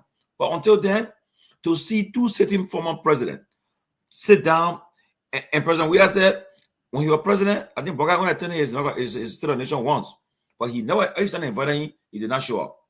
He didn't show up. Okay, and I think it wasn't right thing to do. Mana Salif, if she was happy, she would have crawled to that place today to attend it. But because everyone's not happy, and the Supreme Court, look what they did today. They made the Justice Minister look so I don't want to use another word, but he made it look ugly because he was the one who guided as a dean of the Supreme Court and advisor to the president, chief legal advisor, and told him, say, well, the Supreme Court say you guys, the majority of black were right, and they support what they're doing. It was wrong. Okay, but guys, quickly, people have been asking about this. I want people to give their, you please tell me about this thing, right? You'll give you all this short stuff about this. I don't know. You're going to give it some there? I give it some. Hey. But Tomalin, we have to discuss the whole speech tomorrow, though. Yeah, we'll do it the whole week. We got one just for a few minutes. Got you. Okay. Yeah. But, I mean, we can put it. Lofa, can get it this time for us. What Lofa gone? Hey. Lofa get us on. But in this picture, right? I don't know. The president, I know they had two, prior to the president speaking, they had two big outdoor air conditioners there. Had it out there, I think it was installed. To which I understand. He's an ageable man. He's not perfect, 100% perfect in health. I don't have a problem with that. But what it did to is you allow him to even told him, so look, during the speech, drink some water at times. Even they happen in America, people drink water when they give him speech, when they're talking. But what it did, the AD came to the president, right? Well, I was there today. At one point in time, he told the president about going to fall. I saw him making some little gesture like that. I said, what the guy up to? And then they were on high mic. And then the man, what the AD came, the security guy said, after the program, they just shake hands, just go quick. And that go. Then the guy that called Richard Cohen, he said, he on high mic, he said also, oh, the person will not, the man will not go to that play. He will not go to that play. He was the man looking. All this thing there, it was embarrassing, Look, and I have no problem. Like, then I see Anthony Kessley, the guy son, he gave me a sound. No.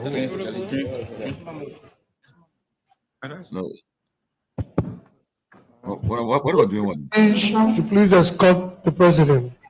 And you see, But why they're blocking the president from the camera? Why they're blocking the view of the camera? Look at the president's face. The guy that blocking the president, that's the other man who know what he doing. He don't Yeah. know what happened. He was a little bit confused. The president was a little bit confused The here. guy you see blocking him, and he don't know the camera to pick up what happened to the president. What the man discussing. Wow. Coverage. That he what man. The phone very excellent. That how much did it But you see, Pewee, I think coming to the end of this speech, the person was a So little wait, bit. Tomalin, who is the guy whispering the president here? The guy with the dark shades. Yeah. That was security post. I think that the president chief bodyguard, because he's the one that took the other guy place. He's the one who, whenever the president gets anywhere, he opens the door for the president. Yeah, he opens. He stays in the front seat of the president car. Yeah. He was a little bit confused there. You know, at one point in time, he was a little bit confused there. You could see he was a little bit confused. But no, but this guy, someone must have told this guy right here in the court to block the view of the camera, because once there was a whispering. No one told him they are trained to observe the president. If the president is behaving unusual, they don't want seen, they will have to do that to block the coverage. Yeah, but if you watch the guy, you watch the AD cam. The other coming to the both of them coming. All of that I don't do. If you watch the guy in the military uniform, the AD cam, he will tell you. AD cam, you watch him, he will tell you. So all of them around there, these are the protective services guys. Now, to the president coverage line, the guy, the chief of protective services, the chief of protective services will always be distant from there to observe what's unfolding.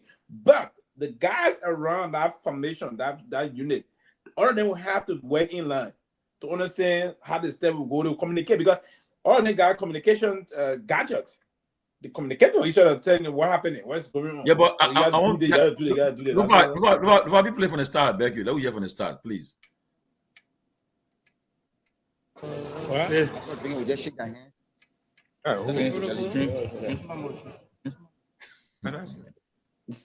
You see, after drinking that, drink some water. Both committees should please escort the president.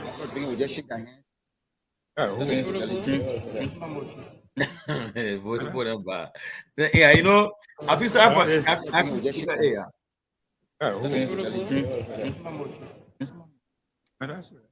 So at this point, was he done with the speech? He was done. Yeah. He but what happened? But Robert, what happened? Coming to the end of the speech, he was somehow slurring, right? And how come the AD camp in the back? He did like this. One point in time, he did like this to try to make it like see what everything okay. But the guys around him noticed that. Well, you see the president's face, right? Look at his face. You can tell that he was a little bit confused at that point. Is that guy related to Lobo? Lofa, leave my brother alone. Lofa, come on, Lofa. Leave him. Yeah, but too many. My issue here is that we as Liberians, and this should not be an issue. During the campaign, Liberian Post saw the woman age and they voted for him. Yeah. So what I want is handlers to always know here is that this man is 80 years old. Exactly. This man is. I thought you were 82 years old. Which one now? No, he turned 80 this past November. 80 or 82? No, I think 80. As they said. But anyway, 80, 82. Some post 82, but some post you're confusing us sometimes, man. For a book, it's issue that this man been having some other health issues and other things. That's not the issue, but the age alone. We will expect that at that age. I love anybody. I stop it. And besides, Joma, I'm at that age, you'll be. So for me, it is understandable for the 80-year-old man. I pray and then I really thank God for him. Right? So 80-year-old person, you expect them to be, you're not expecting them to be strong. Yeah, so but he did well. So still 2 hours, 1 hour, 30 minutes. For you to speak for more than 1 hour, at least 1 hour maximum. 45 minutes or 1 hour. Do a summary of the speech. 45 minutes, 1 hour, get the president deliver that. Then thereafter, the executive marshal will give a detail of the speech and publish it. And also serve each lawmaker a copy. That's just the process. Yeah, and the people point, look, Robert, the thing is that the people said earlier, we all know that the woman is old, right? But you cannot try to force it. Don't let like people push you to do things against the will. They say, oh, we'll prove a point. They see, and then I'll tell you somebody when I wrote that, oh, you're telling Papa gonna faint. No, nobody should ever wish ill will on any human being. to, so to speak, our president. I'm a Christian. The Bible says, pray for your leaders. And I know when I pray for the leader. Even I'm not a fan of Trump, but I pray for Trump because he's president of America now. I pray for him, pray for Boyka. Now you pray for those in authority. The Bible tells you to do that. Pray for those in authority. That they say leaders that God gave you them. Pray for them. Okay? Don't wish them ill on anyone. So, but for the fact of the matter that what they try to prove is like they want to prove a point to the people. No. Yeah. The woman should have water for the woman there. Have water there. Even if they come to the point where he will sit down and even address the nation, they should do it. But they won't break any record. No, don't do that. They won't break any record. They won't break Joey record. That woman's strong. The record Eddie break over there. Eddie broke record. Oh, yes. I mean, it's almost 3 hours. And then when she said that, she turned around. She told them, "Say, I will be a formidable candidate." Formidable candidate. Erupted. So you can't break that record. But you cannot. But I gotta give credit to Kula for fun because I think that the executive, I think they were in charge of planning.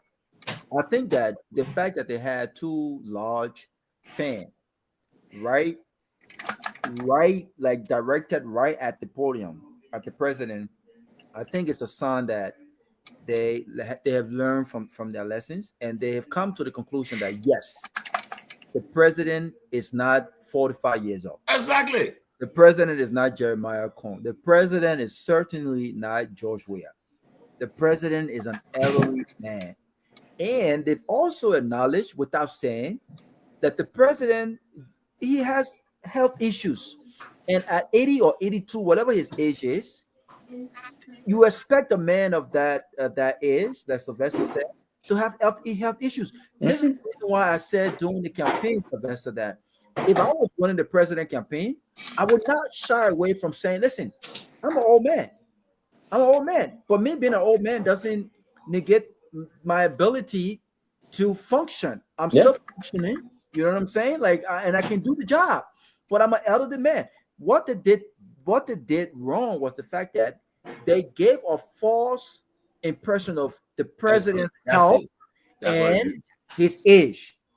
We all know that 80-year-old man, under any circumstances, should be retired. She's not at the level that he was when he was 40 years old or 35 years old. It's a given, right? And even when he was not at the level when he was, let's say, 70 years old. 70, exactly, 10 years. He was 65 years right? old. Yes. So I like the fact that they've learned from their lessons that the president is not, he's an old man, and you cannot have this man in the sun, in this heat, in January, just standing out there talking for 2 hours. Now the mistake that they made was, to your point, Sylvester, why must the president stand out there for 2 hours to say what? Yeah. Summarize the damn speech. Mm-hmm. They did it for 1 hour. Even an hour. Even 1 hour 32 minutes. Yes. 2 minutes. But even an hour. Making the same mistakes is wrong because look. Yeah. And Robert, you saying, look. I mean, at the end of the practice time for 45 minutes. Yeah, but you keep the man there for all hours. Then and it's when the observer woman was getting a little bit confused now. At a certain point at the end of the speech, then everybody started taking concern. Everybody started to start getting closer. If people pay attention, some of that will repeat to that. There's era for the woman to say 55th, that's the job. You will say 5th, that's the job. It is 55th. You say you just cut the shot now. So yeah, you're cutting the shot. In fact, imagine now, the president knew that the justice wasn't president again. But during his speech, he kept calling that. When he said, "You say, Mr. Vice President, Justice Supreme." Well, he should not have done that. Yeah, he should not have done that because he was just reading. Because he was just reading. Because he's not alert. He's not alert at that point. Happened? It was but look at what happened in Tomalin. Even the games, Lofa played the last time, and I understand. I spoke with someone from the executive mansion.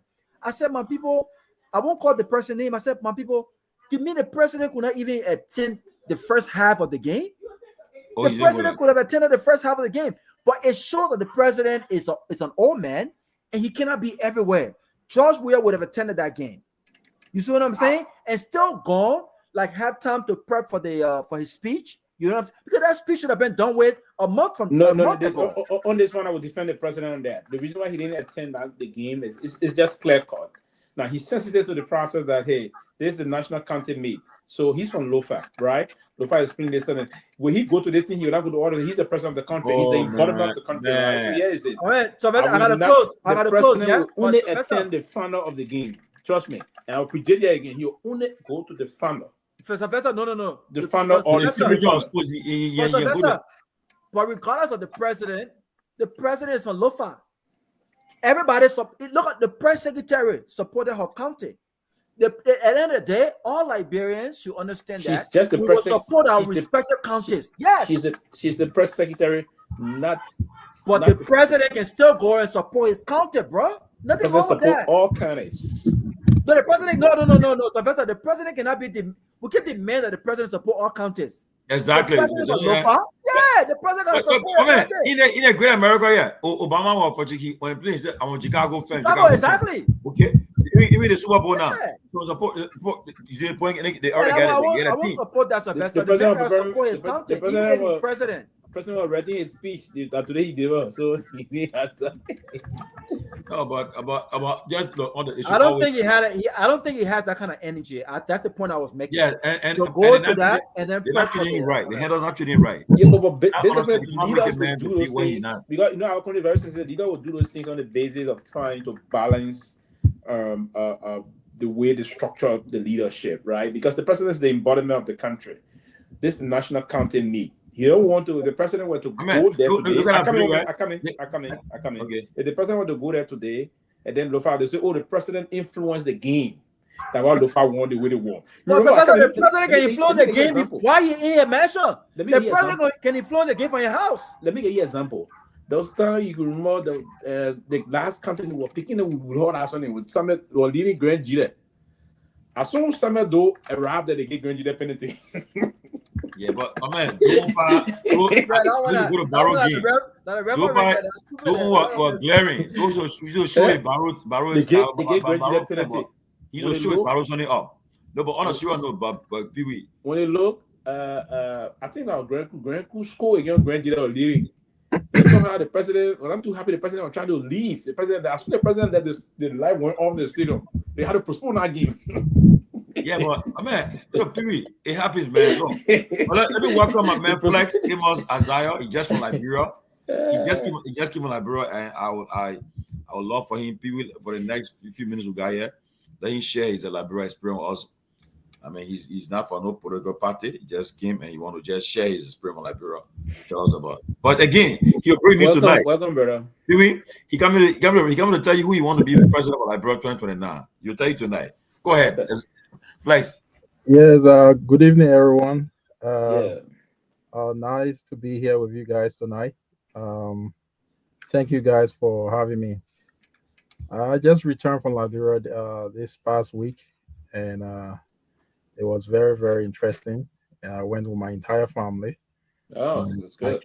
Yeah, so it was very, very good, and we had a awesome experience. And the kids had a great time.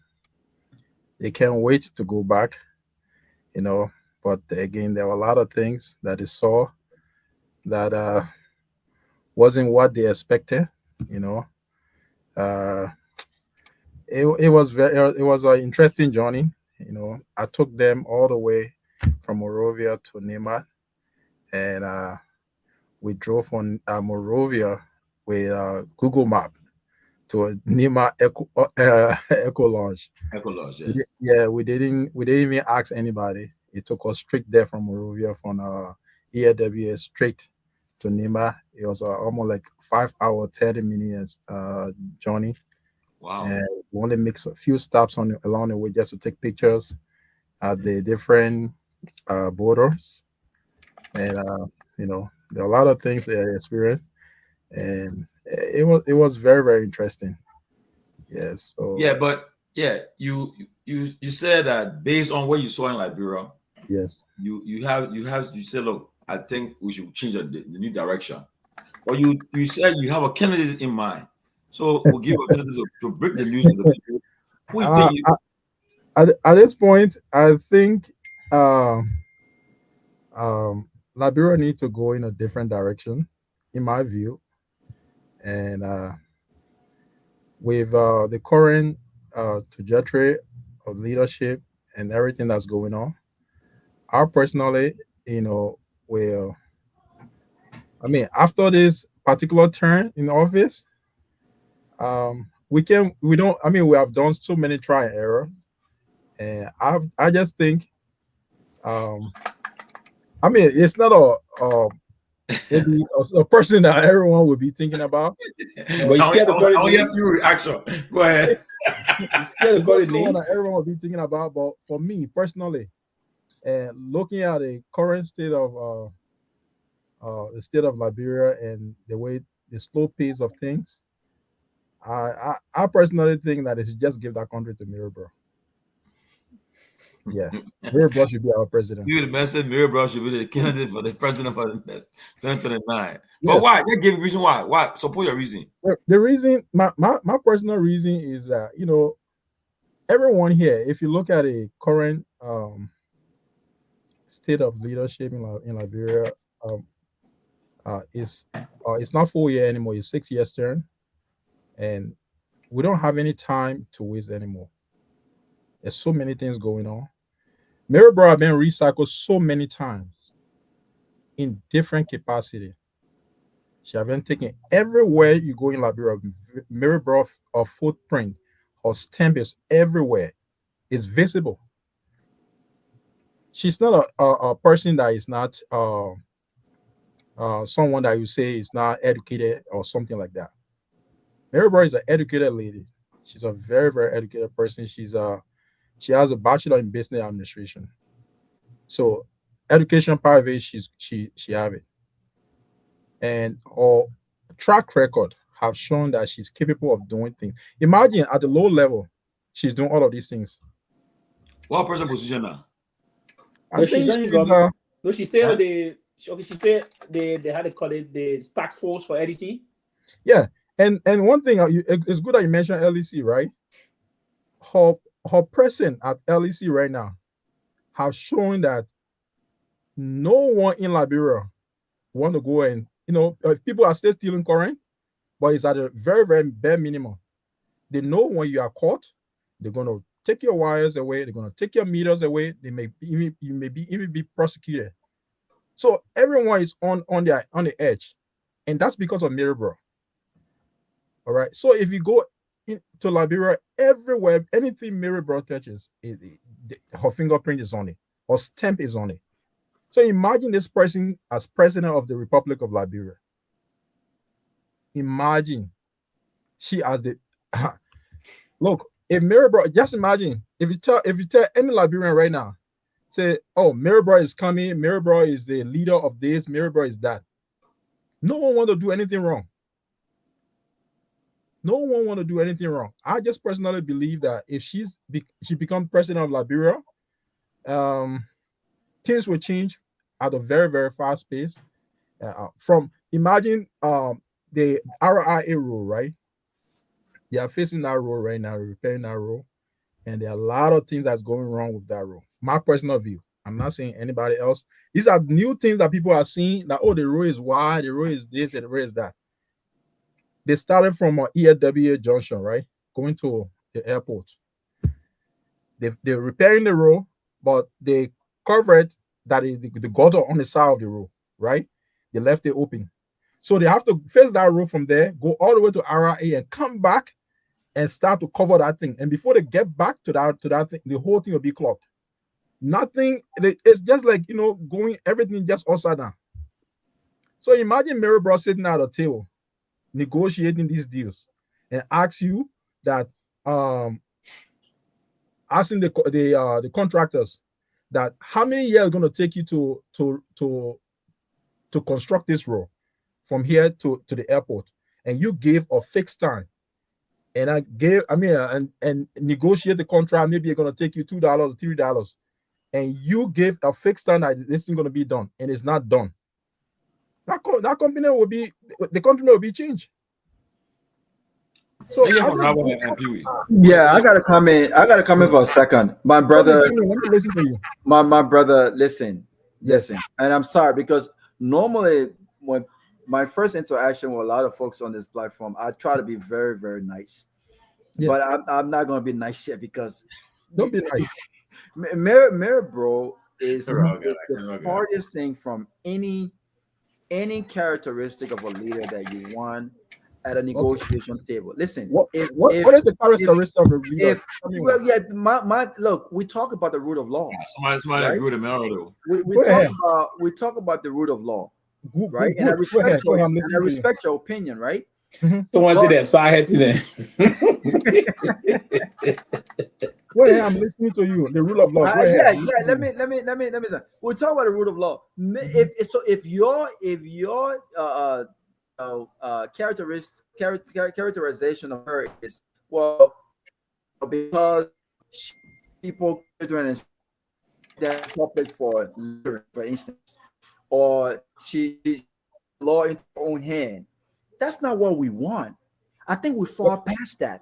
When Liberians talk about look, I want a president who is tough, right? But who understands where he or she limits are, right? Okay. I want a president who understands that I can be tough within my jurisdiction and still understand that, you know what? The law is not what I do. The law is not my own action. When you take people, what we should encourage in Liberia is the system working for people who break laws. For people who break laws, you should have traffic, you should have police officers issuing a system that issue tickets, go to court and make your case in court and have a judge. Okay, if I may ask you, let me land and have a judge be the determining factor based on the law what crime this person has committed. But when we talk about this whole tough presidency and this tough personality of a leader, it pisses me off when we mention Mary Bro, because all Mary Bro did when she was acting mayor of Monrovia was she abused her authority. She did not she abused her authority. I don't want leaders who abuse their authority and leaders who does not understand what the power is. As a powerful leader, you have to respect the various institutions and the various branches of government. Mary Bro's job is not to beat people because they litter. Mary Bro's job is not to beat people because they did not respect the laws or traffic. Her job is to do what she should do. So look, I don't want Mary Bro anywhere near negotiation tables. I don't think she has the temperament. I don't think she has the temperament. You are getting it all anything done. And I'm sorry, but I want Sylvester take on this. Okay, Sylvester, go ahead. Yes, thank you. I think I listened to you, my brother. I don't know what triggered your decision on a serious note, but Mary Bro, I witnessed Mary Bro serve in the country. First passport director, the president sent her briefly to the Freeport, from the Freeport to City Hall. From the City Hall, I think Special Task Force and Joe, we had to go to GSA as Director General of the General Services Agency and the rest of that. She's deeply polarizing. She's a kind of a polarizing figure. And with our political configuration, I don't think we need someone that the Liberian presidency is beyond those kind of a process about someone that is erratic, polarizing, and the rest of that. You need people that will respect the rule of law. To be president of the country, the first thing you will take oath for is to preserve the law of our country. To respect, I come in 1 minute, to respect the laws of the country.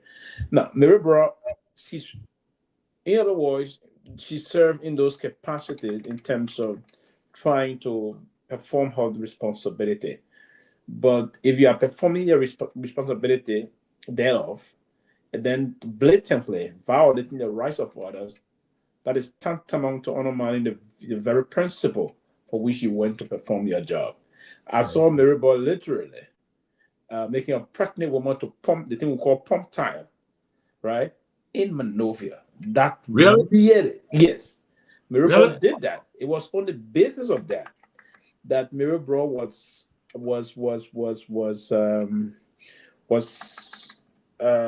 ordered to report to the Liberian Senate. Then I can recall the two men, they are all deceased now, they all late. The late Mabudu Vlan Yimpan and the late John Wilfield those two senators referred to Mary Bro. John Wilfield referred to her as a dangerous, strange creature. Wow. That was the statement. Because he was very adequate. These are two smart very senators and the rest of that. So, and it was on the basis of that they referred to her as a non-government material. They describe her as an undesirable element. You were thinking of my power. In the public sector. Yeah, let take it, Thereafter, Mm-hmm. Madam Sadi was forced to remove her from the city hall. It was due to that when the Liberian Senate said if they keep her in that position, they wouldn't work with the president in any of her legislative agenda. The president was then constrained to have withdrawn her nomination as acting Monrovia City mayor at the time because of the constitutional nature of the appointment at the time before the Supreme Court who gave a decision-making process there. Now, Mary Brown is an overly saturated element, and that's the problem, So she's emotional. She allowed her emotion to be cloud her reasoning in terms of performance. She sometimes does her job, but to say she should move on to the presidency, I would disagree in that on a serious note because a presidential material will have to go beyond the line of understanding what the law is, understanding the view of others. You can still perform your responsibility in respecting the laws, but I think, and again, part of your rewriting responsibility, and that's what we refer to as fiduciary responsibility you have to say who you want to be president. But that would be a counterproductive issue if anyone were to imagine doing it. The flag. One more person want to before you speak. Okay, Kehleboe, go ahead. Yeah. Thunder. I think I listened to this brother here. I listen to Pew and I listen to Rawat. I do agree with Rawat and Pew. The brother argument is so laughable because the common sense argument is that Mary Bro has said long. She to City Hall, to GSA, to Freeport, to AEC. Boaga said for the 2 years. You see what you're doing now? That's your argument. Because Boaga still law and governor for the 2 years. All the governor appointing you. That's your criteria. It doesn't even support your argument. It just undermine your argument. So I don't think the argument should be about who has served in different agencies of government. I don't need to belabor or repeat what the two guys have said. Mary Bro is actually, I would say, she's a representation of what is wrong with the governance system in the country. Wow. That's basically what she is. And all of what she was doing is because she had explicit backing from the executive mansion in 2 instances. She called her, I don't know, her nephew, so she had explicit confidence backing from The same thing with Celine. So she could not even go to jail even when she was in violation of the law. So I think to say, and your argument is even an indictment for the current government that they are doing so bad that you are trying to start a race to the bottom. Say, let's just go for the worst than Boaga. I mean, that's basically what he's saying. That is not an argument, but you can go ahead. No, because to compare Mary Bro based on Boaga performance, it is not only Boaga. It is go ahead. Okay, so you compare her with Ellen, you compare her with former boss Ellen Johnson Sally too. Okay. Okay, let look at it this way. So you are starting a race to the bottom. Let's say we'll go to the least among these people. I mean, that's basically your argument. But you guys are getting it. You guys are getting my point. Leadership is about understanding the governance process. Mary Bro lacks the fundamental understanding of what governance process is. Governance process entails respecting the rule of law, administering justice, understanding. Even now, we are in an age where we are in a developmental budget approach, where our budget is not just a political tool we have to link it to key infrastructure that will drive us of economic growth. How well have they worked for us? The president, part of the issue we've been having in the last 6 years And even now, it's because we are black and we are who don't understand who don't understand economics. So, that's what I'm saying. How well have they worked for us? All by themselves. You know, Honor Ellen could call the finance minister and say, look, I finished talking to the World Bank. I look at the data. I've done this. I've done that. In the last two, the current administration in the last one, the president in the marshal did not understand economics. So they were relying on the finance minister to decide what to accomplish the country. No, nothing. What was accomplished? So you try to bring somebody who also does not understand economics. No. But he asked a question. Go ahead. He asked a question. What a question, Flex? I said what and what was accomplished? Honor Ellen, honor the past president and the current president. What was accomplished? No, but comparatively, if you compare Ellen, we are in Bwaka. Ellen did far better than we are in Bwaka in many respects. With lot of assistance, a lot of resources at the time. With a lot of resources, a lot of help. No, I'm not. At this stage of our life.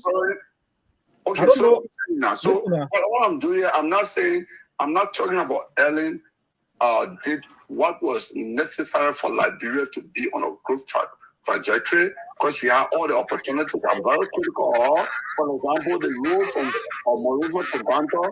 What she did with more than $200 million road, she just rehabilitated the road. She did not expand the road, right? So she was not visionary on that. She didn't take into account that. That's why too many accidents on the Garguah Monrovia Garguah Highway, because the road is so narrow and the cars are running, big trucks are passing. Trucks are coming. I want to say she has some pitfalls. In fact, many pitfalls.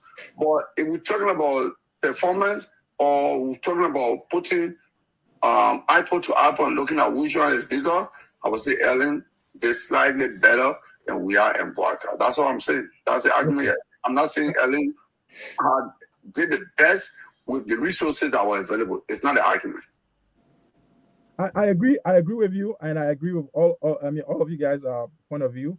But my personal take on the current state of the country and in the current trajectory in our country is going. Let every one of us here add another 6 years plus to our ages. We'll come back here and we'll be at the same.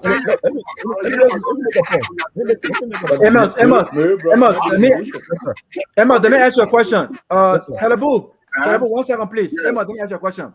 Ask you a question. Yes. So, if you had a Mirror, yes, I want you to differentiate. Why would you pick a Mirror, right? Yes. Over, let's just say, Dr. Clarence Monoba. Or Alice why would you pick a Mirror over Clarence Moluba or Alice Cummings or even Gongloe? Why would you pick her over those three? Okay, one of the reasons I went this direction, maybe some of you guys may not know my friend's name in the past election, but I have a different take when it comes to this. Looking at the trajectory and the way things are the slow pace of things, right? And every year we're doing try and error, we're doing this, we're doing that. I just personally just look at it at this point that none of these people are better than her. She's just as patriotic as everybody else that wants the best for our country. So leadership and competence. Why would you pick her over them? That's what I want to know. Okay, leadership and competence. These people that you're talking about, with the exception of Mr. Cummings, these people that you're talking about, they are coming in there to come and learn it. They come and learn on the job too. They're not like they're coming there to learn on the job. And this is a person that's already seasoned. She already knows. I mean, she have an idea what that I believe, because there's no way you go in Liberia. We have a country that we didn't have proper rehabilitation after the Civil War. Everyone in Liberia is not like the way you think that everyone's supposed to listen and the current. I mean, everything is just somehow, and you need someone who is staunch in our approach, who is very firm in our belief, and they know what they want for that country, and someone who is very, very patriotic. She said in one of her interviews, she spent 33 years of her life in the United States, and she will not go to Liberia she get paid well to do a piece of job, and she's not doing it. And she have delivered. She had delivered on many occasions. I walk into a foreign affairs ministry trying to get a passport for my daughter. Simple. You walk in there, it's easy. I went to other places. It was my first time realizing that every first Saturday in a month, no one goes out until 10 o'clock and businesses don't open. Oh, for true? Yes. In Liberia? And it was Middleborough that instituted that no one goes anywhere. At the first Saturday of the month, no one goes there around the 10 o'clock in the morning. Who gave that power? It is not her. It is the law in Liberia right now. No one goes anywhere in Liberia.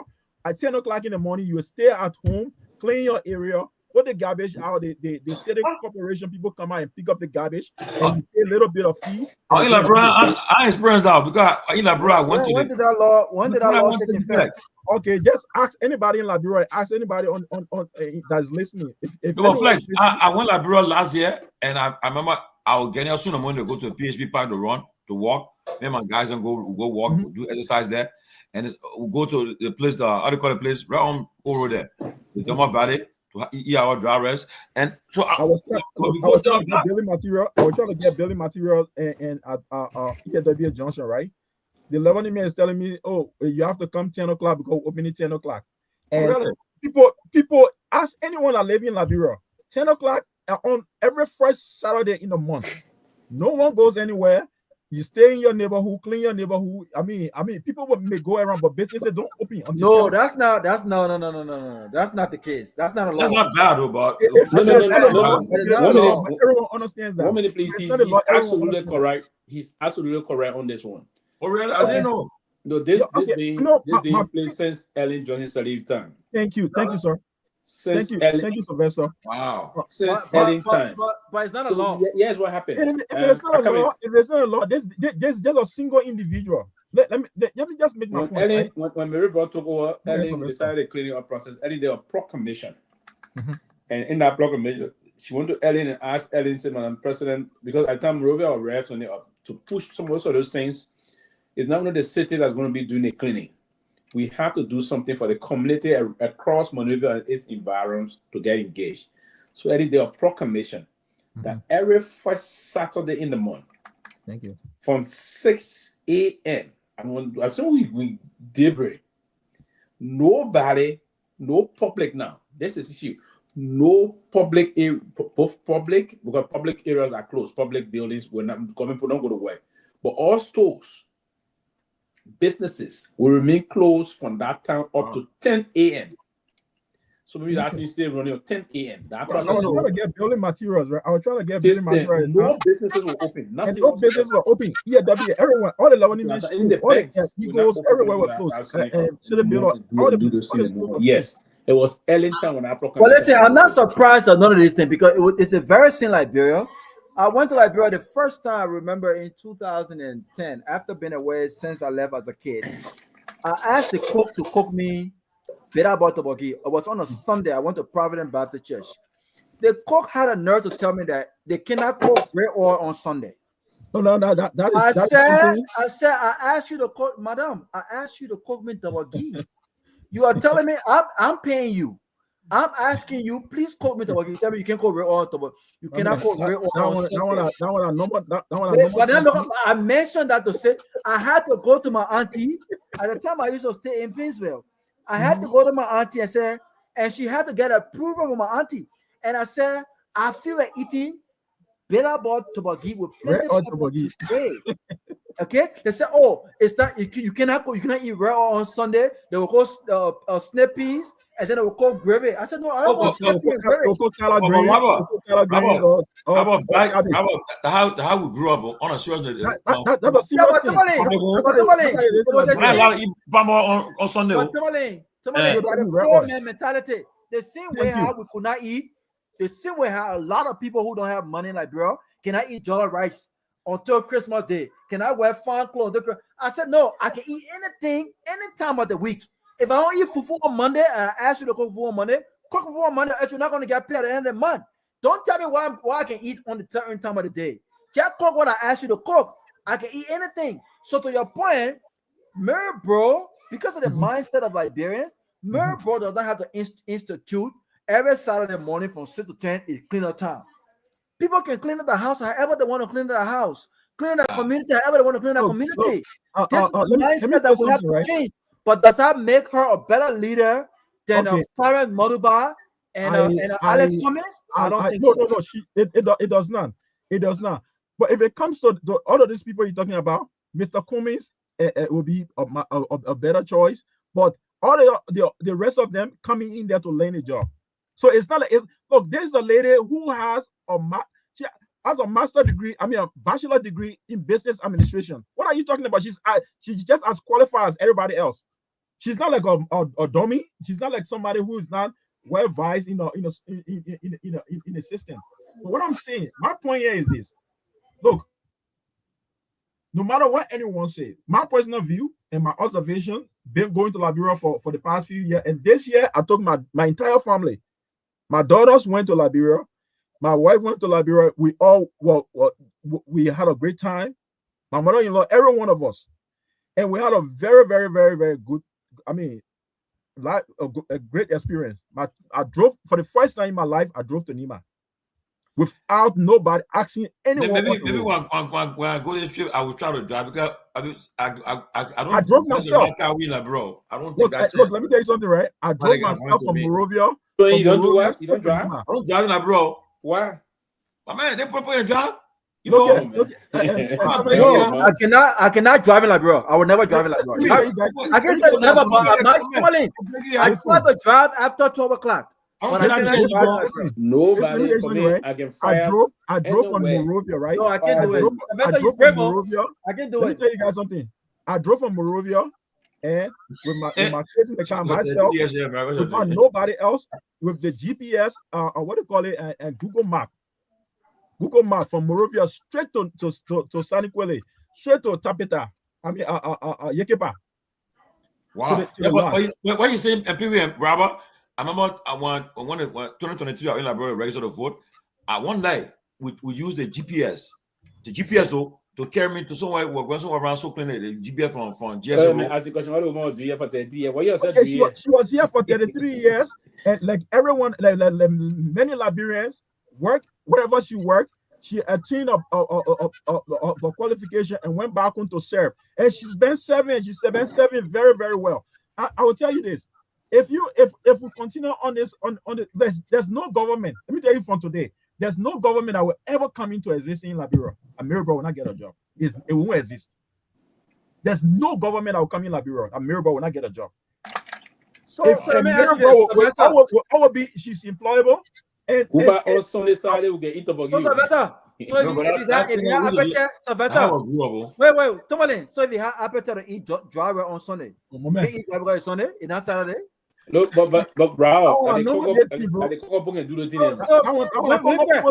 you have appetite to eat driver on Sunday, you can eat driver on Sunday. It's not Saturday. For all of them, if I want to eat driver on Sunday, I must eat driver on Sunday. For us, look, I just personally disagree with. For us, no offense, we don't have special thing. We can eat anything. Leadership, not in Liberia. Well, you can't tell people how to eat. Yeah. If I want to eat tabagi on Sunday, call me tabagi on Sunday. I mean, upbringing. My own upbringing was different. But Tomalin, why I said that in Liberia, right? Why I said that in Liberia? Oh, I'm sorry, guys. Why I said that in Liberia? The same thing we did. Do you know that some people in Liberia, based on, I think it's poverty, because some people don't eat jollof rice with all of the chicken and meat, or if it's not Christmas Day. That's not our regular food. Regular food? Listen, you have to eat pambada, you have to eat cassava leaf, potato greens, and collard green. Oh, I can't eat pambada on Sunday. Okay, you see that? You say you can't eat pambada. Sorry, why? I'm asking you because they said you can't eat bread on Sunday. No, but some people eat pambada on Sunday. Some people. Okay, that's why I like that. Whatever I want to eat, I should be able to eat that. That's what I'm saying.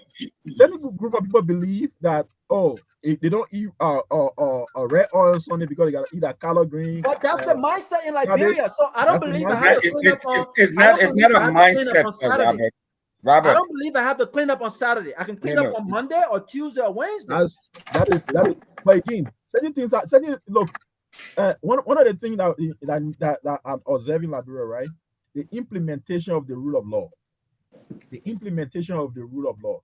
It have to be swift, and someone have to be there to enforce it.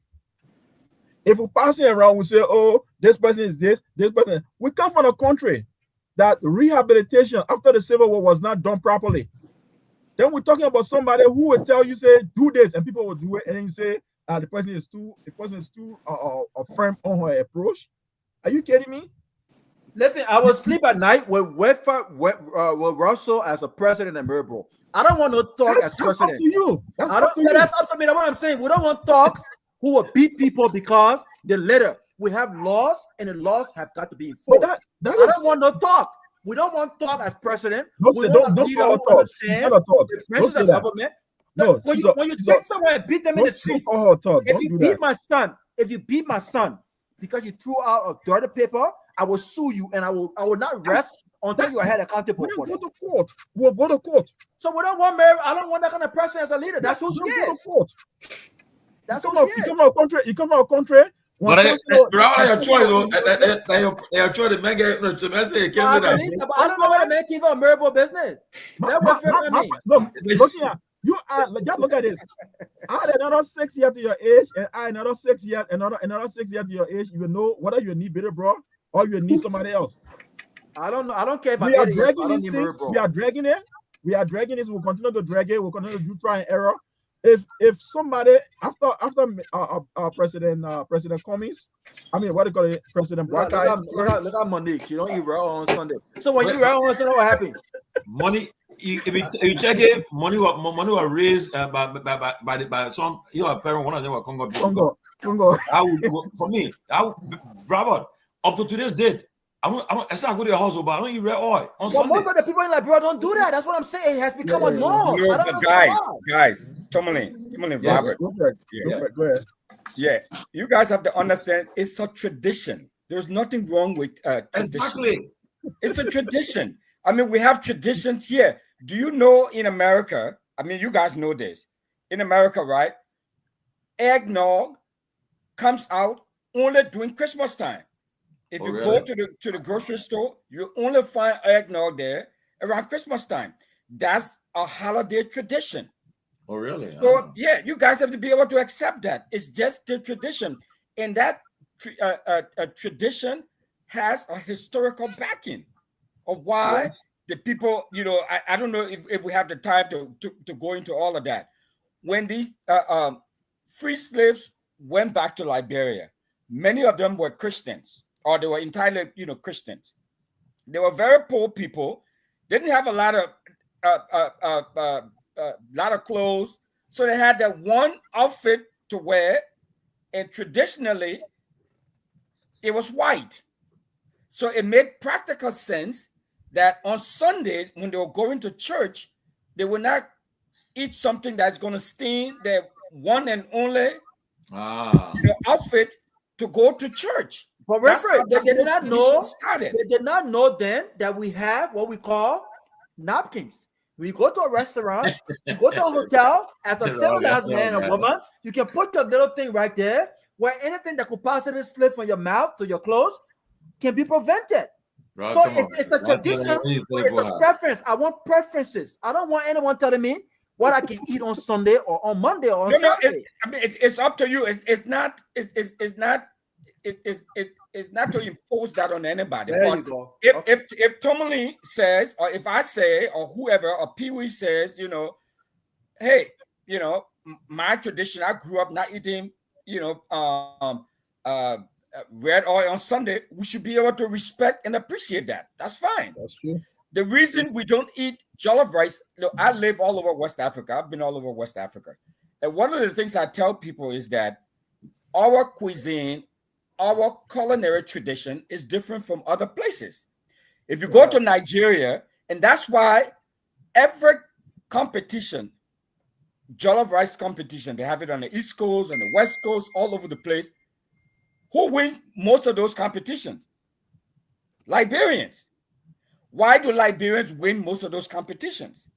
Liberians win most of those competitions because for us, jollof rice is almost like a delicacy. Oh, wait. So it's an occasional dish. Jollof rice originated from Liberia? No, it did not. It originated from Senegal. Senegal. Oh, really? But we've perfected it.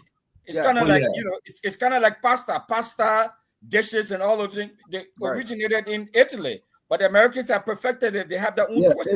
That's a Liberia put a twist on it with the fried rice. One person that can cook the jollof rice that they back in the days at Costa. How about jollof rice? Costa. What about the lady from Terracotta? But anyways, the point I was trying to make is that with our jollof rice, if you look all over West Africa, because we only eat it during occasions.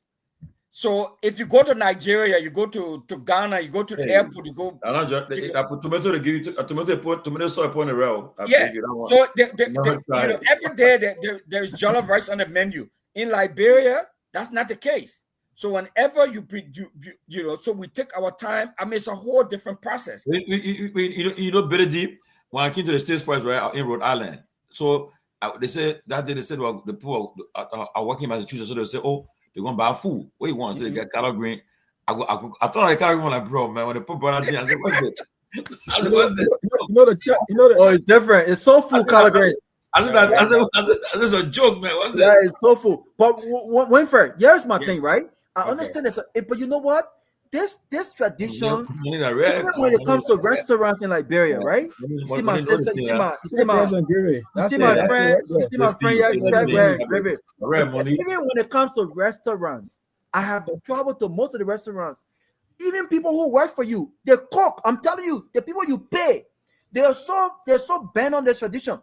You ask them to cook you something, to say, boss, that's Sunday, or you forget it's Sunday. No, I did not forget it's Sunday, ma'am. This is what I want to eat. Can you just cook what I want to eat? Oh, but it's Sunday, or we'll make it on Saturday. No, I don't want to eat on Saturday. So Saturday, fufu and soup, fufu and rice, dry rice.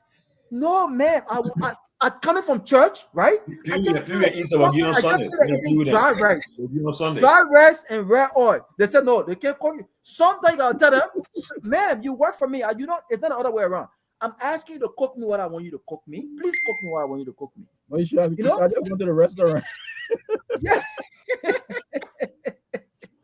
So I don't understand that tradition, but anyway. But on another note, based on this topic, I mean, my personal view and personal observation of things in my recent visit back home, I look at a lot of people who have served and those who are currently serving in Liberia. Based on you guys' observation, who have make more impact? All right, that you can point to that this person, that make a positive impact on any capacity. So you want to hear that and subsequently withdraw your support to Mary Bro? I will not withdraw my support for Mary Bro, because you know what? Here's my take. Here's my take, Sylvester, on the whole. Based on what I've seen, it is hard. And I was in the back, and I heard you all talking about it, and Robert and you all. So, Mary Bros, it's a good public servant. She's well liked. She's a good friend to one of my brothers. I mean, one of my brothers. She knows me pretty well. But I think using Mary Bro as some sort of guide as to what an effective leader is or should be in Liberia, I think it's flat out wrong. Okay, so if you look at all of what Mary Bro has done or did to Monrovia, I mean, there is nothing there is sustainable. I mean, what was the impact that was done there in Monrovia? I mean, the whole thing is that if you go and you go into, you know, or you want to be or somebody who is a transformative leader, you know, when they leave, their impact is still there. Their mark is still there. Let me But not when you put in place you something and then you know and then tomorrow, you know, it falls apart. You have to start the process all over. Thank you. In this modern, the whole of now, Amos, in this modern, sophisticated world that we live in now, you don't whip people, you don't beat people into submission. Thank you. You don't do that. Thank you. Don't do that. Thank you. That's just unacceptable. Thank you. You know. Okay. Wilfred. Wilfred, right? You mentioned something, right? Thank you, Wilfred. Guys, I'll see you. Good night, man. I'll see you later. But let me say something, Wilfred. All right. You mentioned when you leave, what is the impact? Mirror, bro. I don't know how long you lived in Liberia and when the last time you were there. Before I came to the States, right? It took me almost 2 months for me to get my passport. It took me almost 2 months for me to actually get my passport from the Foreign Affairs Ministry. And a lot of people can attest to that in Liberia, that it used to take maybe some of them even months. Or some people just forget about it because they're not traveling. They just leave it. When it comes out, it comes out. But when Mirabel went to Foreign Affairs Ministry, up to today's date, up to present time, I went to Foreign Affairs Ministry to get my daughter's passport. It took me no time. And what happened is that a president statement fell there. At the Ministry of Health, it used to take people a long time to get a birth certificate. She went there. At the city corporation, all right, it said as a city mayor, whether you like it or not, you go to Monrovia, you park your car anywhere in Liberia. Anywhere, they will put a boot on it, they will put ticket on it. That's an income generation for the city of Monrovia. Today, they will put all that instituted by Mirabel. Instituted by Mirabel. Booting cars, booting government official cars, and towing their cars was instituted by Mirabel. All of these things. These are things that you can put a stamp on. It is stamped in the Liberian people's brain, and they can never forget it. When they see this thing, they say, Mirabel brought this thing. When they see it, they say, Mirabel brought it. When you go to what is the other place? I mean, this place. I prefer being the director of police now, the law and order. That's the first thing. Hey, George, Tomalin, you see, the implementation of the rule of law in Liberia is paramount. All right, I agree. It's the first thing that you have to tackle. If the rule of law is not being implemented, it's not being followed, nothing else works. So let me ask you, Flesh, what your take on what happened today at the Sona? Just in 2 minutes, what your take on it? On what? What happened today in the country? Oh no, I didn't watch it. I only saw a friend of mine told me that something happened, and I didn't. But Billy, what your take on it? Well, I thought it was too long. It should have been a little shorter. I thought that he should have given a much clearer sort of legislative agenda. So we do, like here, for example, in Minnesota. For example, we have the state of the city address, the state of the state address, and all of that.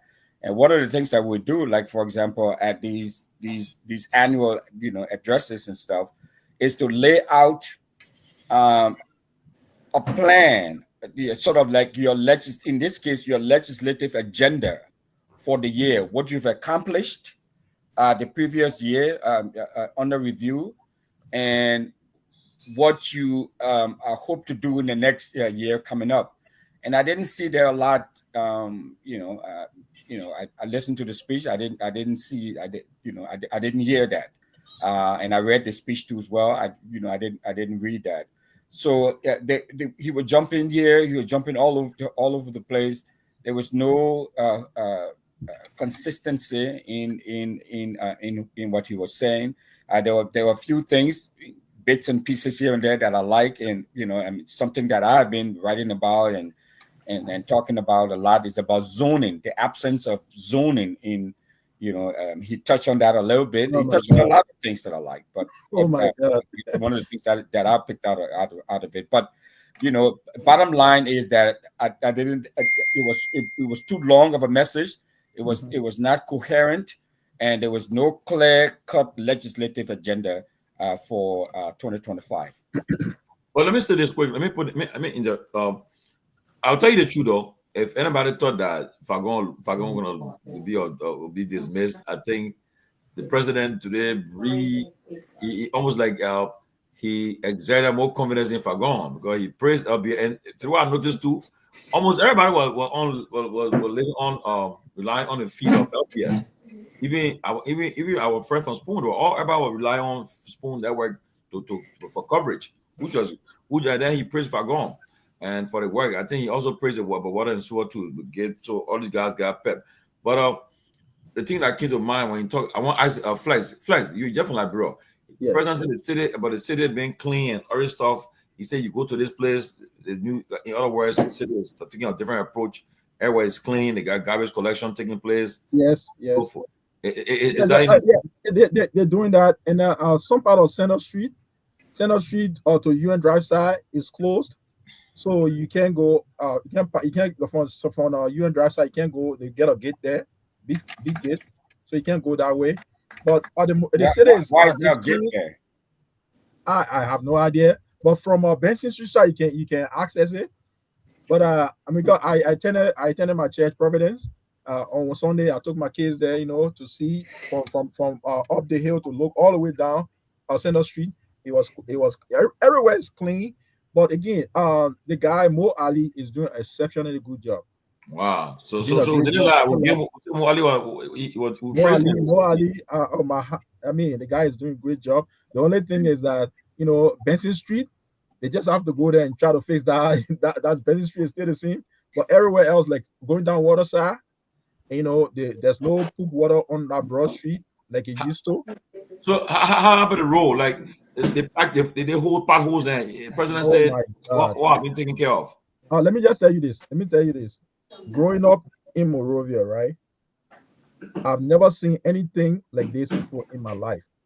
Like people don't have shame. I don't know. I'm sorry to say, from Vartown all the way to Point 4 is a terrible road. Very, very bad. Very, very bad. Oh, is it bad? Look, I'm telling you, container will be leaning this way on that road like this, coming from Freeport, the gateway to Liberia economy. Can you imagine? It's not good. That is unacceptable. Wow. That is unacceptable. From Vartown, when you cross the bridge, I'm not talking about Slaveway. From Slaveway, let's just start from Slaveway because the bridge is okay. On top of the bridge is okay.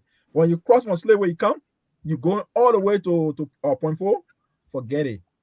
If you have somebody tomorrow, they can go and do a live video there. It is terrible. That's not good, man. You can't do that. Wow. It's terrible. Look, hey, from Lloyd Scott. Lloyd, you just joined him. Lloyd, one year your take on this, on the president's speech today.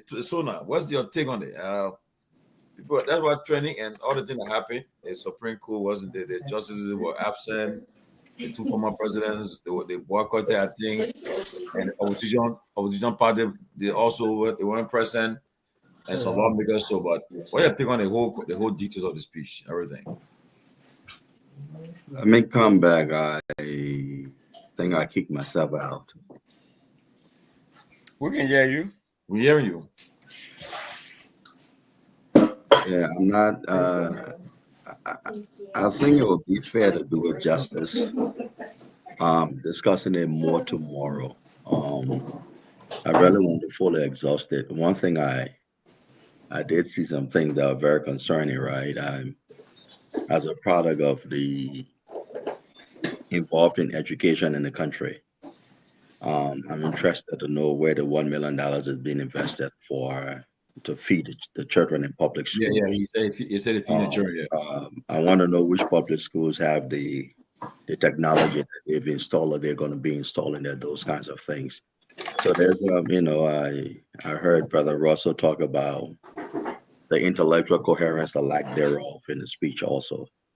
And that's one thing we'll be talking. I think when you write a speech, you normally write the intro, and you'll say Honorable Tomalin Josh. But when you get there, if Tomalin Josh is not there, or his proxy is not there, then you don't call it, right? But you call it the Supreme Court ad nauseum, and they're not there. So but put those intellectual things aside. There's a lot there to chew on. If you read a speech, I think the initial thing is which country they're talking about. And so but again, I want to do it justice. I want to read it and appreciate the things that are there. Yeah, I mean, like, but he did do something though. He did do something. Yeah. There's a lot there to criticize, right? And I don't think he gave his predecessors credit enough, but he did say the arrest agenda was built on the back of the Propos agenda. Yes, he mentioned that. Yes.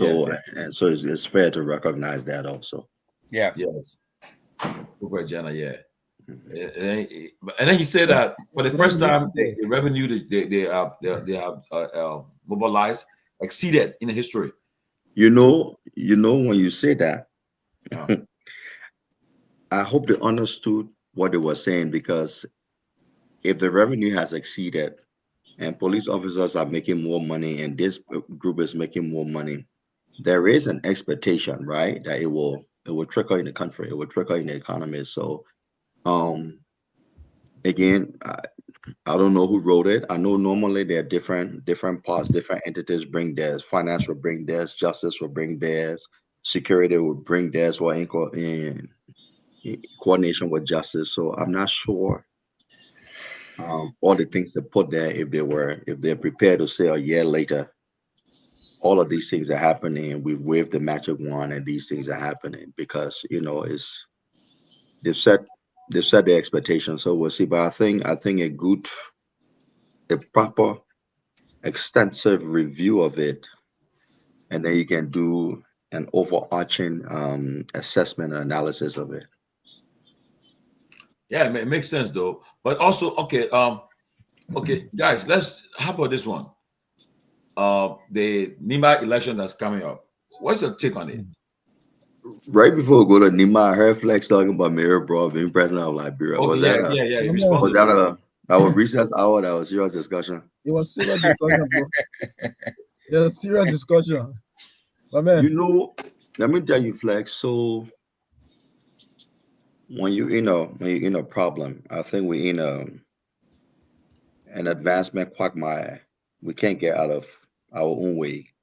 And so I appreciate thinking outside the box. Thank you. That's a good thing. It doesn't necessarily mean that that's where we should go, because I think the elements you need for the presidency, the negotiating skills, the representation, diplomatically, the building the relationships with the different facets in the country. I think she's a great technocrat. I think you gave her an assignment, she executes it, she's good with that. Fine. And a lot of times when we take people out of their strength and put them somewhere else. You're a good goalkeeper, don't go play number 9. Stay in your lane, right? Know your area. And I think she's good for that. I haven't seen yet where she is this bureaucrat who is the consensus builder that will say, well, the group outvoted me, so I will stick with what the group is saying. She marches to her own drum at times, which can be good. But when you're the leader overall, then it can probably lead to chaos. So I think she may help somebody stick it now. If somebody is running and you really, really want to shake Monserrata up, especially the least popular candidates, right? She can help to nationalize that ticket, and then your strength can come up. So that would help. You just made a you see what I'm talking about? For No, someone, again, I'm not sanctioning her being president, but I'm saying that, yeah, no, I wouldn't, but there is, look, you can take any, like the guy said, like Lord said, she's a task master. Yes. You know, you give her a task, she would execute execute it. I mean, that's a whole different thing than being, than being a national leader. I mean, for me, like some of the stuff I was observing in Liberia, right? Oh, you see that area they call Marshall, right? Marshall, beautiful, very nice area. Man, imagine someone going over there and being the head of maybe the Ministry of Planning and Development and organizing that area. That place could be our suburb. Man, the people are messing up that place so bad to the extent that you don't even know where anything's going. We could have made that Marshall area our suburb that people will be building structures that meet certain standards and laying out things. There's so many things that could be done. And you're so right about that, Imas, and I'm so glad that you brought this up because I know I talked a little bit earlier about the whole zoning and my appreciation. At least the president just mentioning that.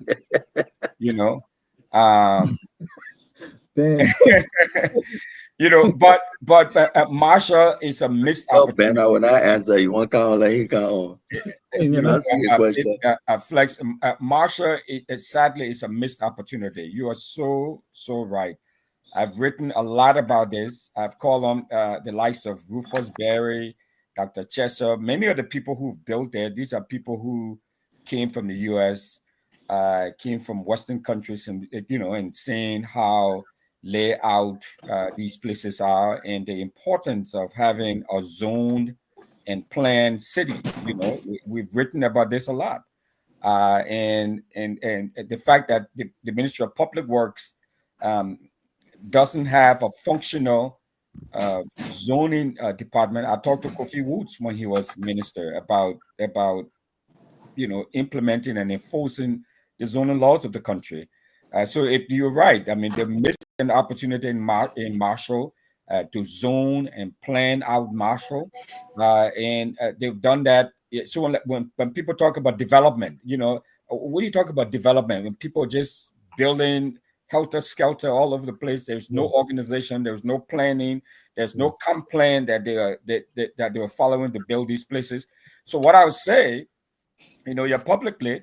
So you're right, Flex. We've already missed a Marshall. It was an awesome opportunity that we squandered there. But let's look at cities that are coming up now, like Charlesville. People are now moving to Charlesville near the airport there. This is an opportunity now to go out there and zone Charlesville and zone places like Royceville and other places coming up, because many of these places now, to retrofit them, it's going to be disastrous. It's going to be very difficult, but that's the sad reality of us continuously putting, square pegs in round holes. People who are there who have no appreciation for these things and the importance of this. There have been a lot of studies done in Liberia. I have a report from the Japanese government where they fully, they came up with a 5-year, comp plan for Monrovia, and none of that stuff was implemented. None of it was implemented. So, again, it's just. Where was that? Who did submit that plan to? To Ellen Johnson Sirleaf. Ellen Johnson Sirleaf. The plan it started. The team started in 2007. Mm-hmm. It started in 2007 and it ended in 2009. And it should have been implemented all the way. The full implementation should have gone. I think the first phase of the implementation should have gone to 2014, and then the second phase of that report should have been implemented by 2017. And none of it has been done, Sylvester. I mean, a beautiful plan that the Japanese came up with. to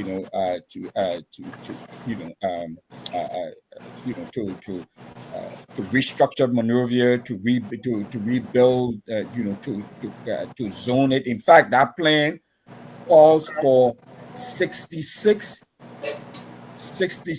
public toilets. Public toilet for what? Yeah. Public toilet for what? Public latrines for the in Monrovia. Like government latrines. I'm just hearing about that because because that's what happens. That's what I'm just hearing about that because I was privileged to have gone to Tokyo and Yokohama. There was sort of plan about the Japanese trying to push into many major infrastructure project on behalf of the country. The Japanese International Cooperation did a lot of feasibility study back in the country and committed during the early time on the push, how the push for this Somalia draft project issue. It was the time they started negotiating that, but I don't know if there was a plan to bring about mapping of Monrovia and ensuring.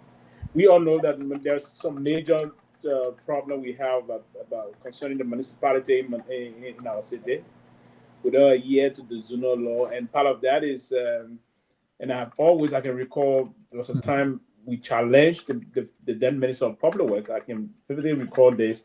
I think we were on a flight at the time coming from London when I engaged in coming to Accra, that you trying to just, because the director of zoning at the Ministry of Public Works himself, at the time, for most of them, they were engaged in giving up alleyways to folks for petty money, small money, and all the rest of that. And I understand structurally our city is not very structured in terms of the municipal in the zonal process. But if the Japanese came to do that for us and the government didn't push it, so because we're shocked, because when means government started that process to negotiate about the Somalia Drive rule and the route from the Gibraltar Bridge back to St. Paul Bridge and pushing towards Hotel Africa. There was a discussion of almost 188 million Japanese yen, and that process. I thought that we have administration are trying to push on that, but I think it stopped halfway also. But I think an extraordinary benefit for the country. Well, guys, let me. Before you go, Tomalin, here's a copy of the plan, Sylvester. I have here. No, I'm not doubting. No. I know you're not doubting me, but I'm just showing you. This is it. It was November. I don't know if you can see this clear. November. That plan we need it for our new administration, so we need it. We need it. But and I agree with you. On a serious note, we all got about this in the country. Sometimes you try string up things, you drive in. That's Huxley and another thing. And if you went in recent cities around Abidjan, guys, quickly before I won't get about the politics a little bit, please. I beg you, because the trending thing right now is the country is about this Nima by-election and what's happening. Also tonight, Musa made news he broke news about a new party they're launching, and that there will be a formidable party. Who Musa? Musa Belete. Yeah, he announced a new party in Liberia, so we're getting calls tonight. And then I just saw Ben Sanvee trying to say Lloyd should have put on a bro on the ticket. Lloyd, you want to respond to that before we go further? Yeah, so I have two things to say to that. The first one is, with the new party that Musa talked about tonight, I will propose Mayor Bro for serious consideration for the standard bearer position, and I'm sure Flex will join the party then. I will be on board. For Musa party, yeah. You see, there's something you guys mentioned just now, right? You guys mentioned something about the zoning or all of these things. Look, Liberia is a country where if you don't have someone who is very firm in their approach on things, you want to do everything like sitting in the office and like, oh, y'all do this and that. A lot of people are not doing the job. like that zoning thing that we just talked about, or Marshall and other areas. If we sit here and 10 years from now, this thing will still be dragging this thing. We're gonna show you our administration will fix it. So give that assignment to Mary brought today. Say every structure that is being erected in every corner of Liberia should meet certain standard. Anyone doing electrical work or plumbing work should meet certain standard. Should do this and that. I guarantee you. You already know Mary Brown good. Flex. I don't know her. I've never Flex. met her before in my life. Flex. I've never met her before in my life, but I've seen your track record. Okay, good. So I'm trying to get people back to do some. I think we need to temper this Mary Brown excitement. Number one, you got other people in. No, seriously, you got other people in the country that are working. If you see public works right now, they're breaking structures, they're trying to clear out alleys and stuff. You have a problem that some of the decisions that need to be taken are not politically popular or the best ones to do for most of the people who are the grassroots, the downtrodden, because of what the war did. So there needs to be some massage in there. Mary Brown's problem is that she doesn't understand the temperament that needs to be employed in dealing with some of the problems in the country. When you make pregnant women pump tire, or you make old women pump tire or squat with low on their head. For me, that will not fly when you lead her. In fact, the people will not take it. Where we are now, they will not take it. So that excitement with her, yes, again, she is a task master. She does it. She handles it. If I have to put somebody in a room to go and negotiate with the World Bank or the IMF, Mary Brown does not have the pizzazz that I would say go and do this negotiation for me. What do you mean? And that for me is a big thing. Whether or not you like it, you have a donor-driven society right now while you're trying to rebuild. You don't have the internal capacity to raise the funding. You need somebody who has the ability to go outside, demonstrate the confidence, speak the language, understand the diplomatic nuances that need to be employed. I think to the extent that she has a lot of strengths, that's one of her shortcomings. It doesn't mean she can get better with it. And I'm sorry Kehleboe is not on. I don't know him. I know of him. But I think he and Mary Brown will make a competitive ticket. I think they will be competitive They will be competitive in parts of Maserado. In fact, I will reach out to Pewee so he and I can strategize a neo-progressive campaign to advise them, and then we'll step back and let her run a campaign. Flex. I think that and then we ask Ben Sanvee to be the spokesman of that campaign, saying he wanted her on our ticket. I personally think there's nobody that I've served as a patriot, in Liberia, that is better off or much more suitable at this point that I've done something. I differ with you. Okay, let me finish. No, I think what you're doing is that the one that made noise. You see that what happens? We hear the guys who make noise, right? How many of them have made noise? Their track record, their record should speak for it. No, but what I'm saying, you know of her because she made noise, right? It's not bad noise per se, but she made noise. Right, the people who negotiated money for Liberia, you didn't see them because they were in the back there bringing the money. Mary Brown acted when those people brought things. You're right on that. Okay, so it's easier to say she did this, but at the end of the day, again, that's the reason I'm a Kigami guy. You did something earlier. You did something earlier which was interesting. Go ahead. You praised her and said everywhere she went, she accomplished. Thank you. You highlighted what she did in Madam Salif's administration, but then you simultaneously said nothing happened during the Salif administration. So which one is it? Something happened that Mary Brown did. I didn't say that. Okay. Please help me. Oh, my thing here is that I said she did. I highlighted all her accomplishment, and I also said that she's been a director or a mayor or serving different capacity. If she have the opportunity to be a leader and the president of the Republic of Liberia, someone who is very, very patriotic and seeing your country, try. So I believe she will do a lot more and she do a lot better job than we're doing the try and error thing. We still at the try and error stage. And we try this person, the person do something, we come by again, we criticize this other person. But Flex, you see, that's the challenge I'm having with you. You talk about people being in try and error stage. You will be trying Mary Brown. Your thing is that she got degree in business. You will be trying her, but you're not. You rejected the people who are statesmen and women who are proven in that arena. You want to take a risk, and that's not a bad risk per se. But don't say others will be try and error because they were closer to the presidency. Mary Broad again is a technocrat. If you want to try a technocrat, that's a good argument to make. But don't say you will be like try and error other people. The only people that have been presidents in Liberia that are alive that you not be trying and error, Madam Salif, Mr. Boyka, Mr. Weah. Everybody else are trying and error. Right?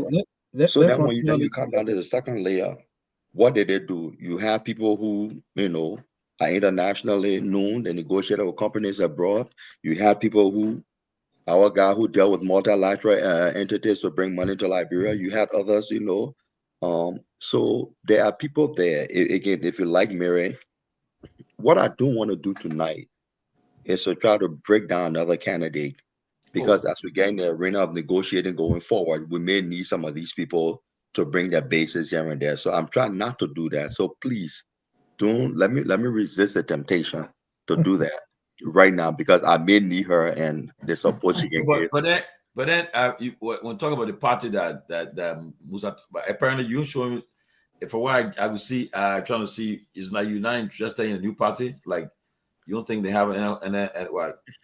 Tomalin, I think Musa and I have a long relationship. We go way back, and he's a friend and a brother. He's forming a party within the Grand General Opposition Bloc, so we are all holistically connected. Whether I'm part of that new party when I'm when I was just pushing another guy across the finish line in the last election, now that's a different thing. But obviously, we'll all be sitting down talking.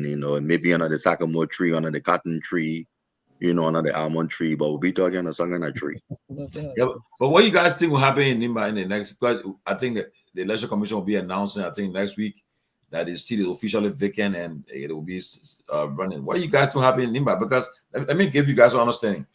What I found out the weekend, they are trying to push certain candidates, and I think the vice president, I think he's trying to. He want to stay above it, but I think he's trying to get candidates in the race. Like we have one candidate in the race. I'm hearing about the guy from CDC. Now they're trying to get this guy over, Mike Myean, the guy who was the Inspector General during the Guar administration. Trying to get him on the MDR ticket. But yes, the guy we are. And CDC wants him. CDC is very interested in him. Even if they will let him to go as independent, whatever the case, they want him to still run or so forth. But this guy, but at the same time, MDR behind him. But here's the thing: the VP is not a member of MDR. He member of UP, but then MDR already having problem. But I think he tried to stabilize it. But and then too, people are appealing to Madam Ware to also run. And then, but then too, but yet the advantage will be more folks from the Geo Bell want to run for that ticket. I know Garrison Yellow, whatever guy name, this young guy. Coca and so forth, and then they're trying to push this guy like Timba on the yeah. But all in all, who did benefits? I mean, you think the opposition should go splinter, or should just set on one person and then support that person whole and solely against the ruling what the ruling establishment will support? I know I heard Musa say earlier that because of the different factors in Nima. On your show earlier today, he said that it'll be difficult for the opposition to get one candidate. Wow. As an animal, I heard it on the show, except I'm wrong, right? As an animal of the game, my first thought was, if we can get one candidate in Nima, we'll get one candidate in the whole of Liberia, right? I really, really think that they have a prime opportunity. We're seeing the debacle in the House. We're seeing what's happening in the Senate. We have a prime opportunity. I've always said that if Cummings had run instead of DeLong for the Maserati seat, he'd probably be president today. I believe so, yeah. Okay. And so the opposition has an ability now to take the second biggest prize in the country. The more candidates you put there, the more it inures to the benefit of the government. Because remember, it's simple majority wins, right? A plurality wins. So the person who gets the most votes walks out of there with the prize. And so if I got 6 guys in the field and the other guy has, the other team has one guy, my 6 guys may give me 60%, 10% each. The one guy may give 13%, but he walks away or she walks away with a bigger price. And so we need to be very, very methodical, measured. And this is when politics is a humbling game. It's also where you suspend your ego. Sometimes if you're looking at the bigger thing, can we do that? NEMA will be an exercise. If I'm the government, I'm putting somebody there, but I'm also watching. Are they still greedy? Are they still going to all be fighting in the scene? Are they going to be pulling each other down? Obviously, Koga started campaigning for the job before the man was even buried. Yeah, but then, you think if they put Myean is the sea is a Guar and Manon in that country that dominated, right? Well, if better give people running a strong 1 or 2 strong Manon candidates run, they got a chance. Yeah, but if they having almost 3 Guar person running for the seat, and exactly maybe one Manon person, the Manon person still a chance though. If 2 or 3 strong Guars, if Garrison Yellow runs, if Koga runs, and I'm not sure who else, if all 3 of them run, right? My guy, yeah. Yes, and either Gongloe runs, at that point in time, her chances increase. Yes. Okay, because then you're talking about consolidating the Manon belt. First is, and that's where a Musa will become very critical with his endorsement. If it's like that. But so I mean, again, he may be fielding a candidate too, though, right? His party may be fielding a candidate, right? Yeah, but I think Musa may field a candidate, but Musa is a very savvy guy. He's not just going to field a candidate in his first major election just to field. He will test the field out, make an assessment, and determine, do we sit down and observe and endorse, or do we? Because if he makes a run for it, he's making a run for it. He's making a solid run for it. I think Kehleboe want. I'm not contributing. You go ahead. There you go.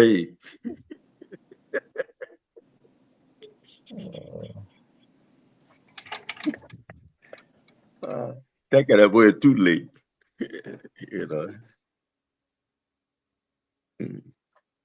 No, but Flex, what you came wrong with this idea? This. I mean, I just came from Liberia. I came from Liberia last week. Bandwagon though. I came from Liberia last week. How long were you there?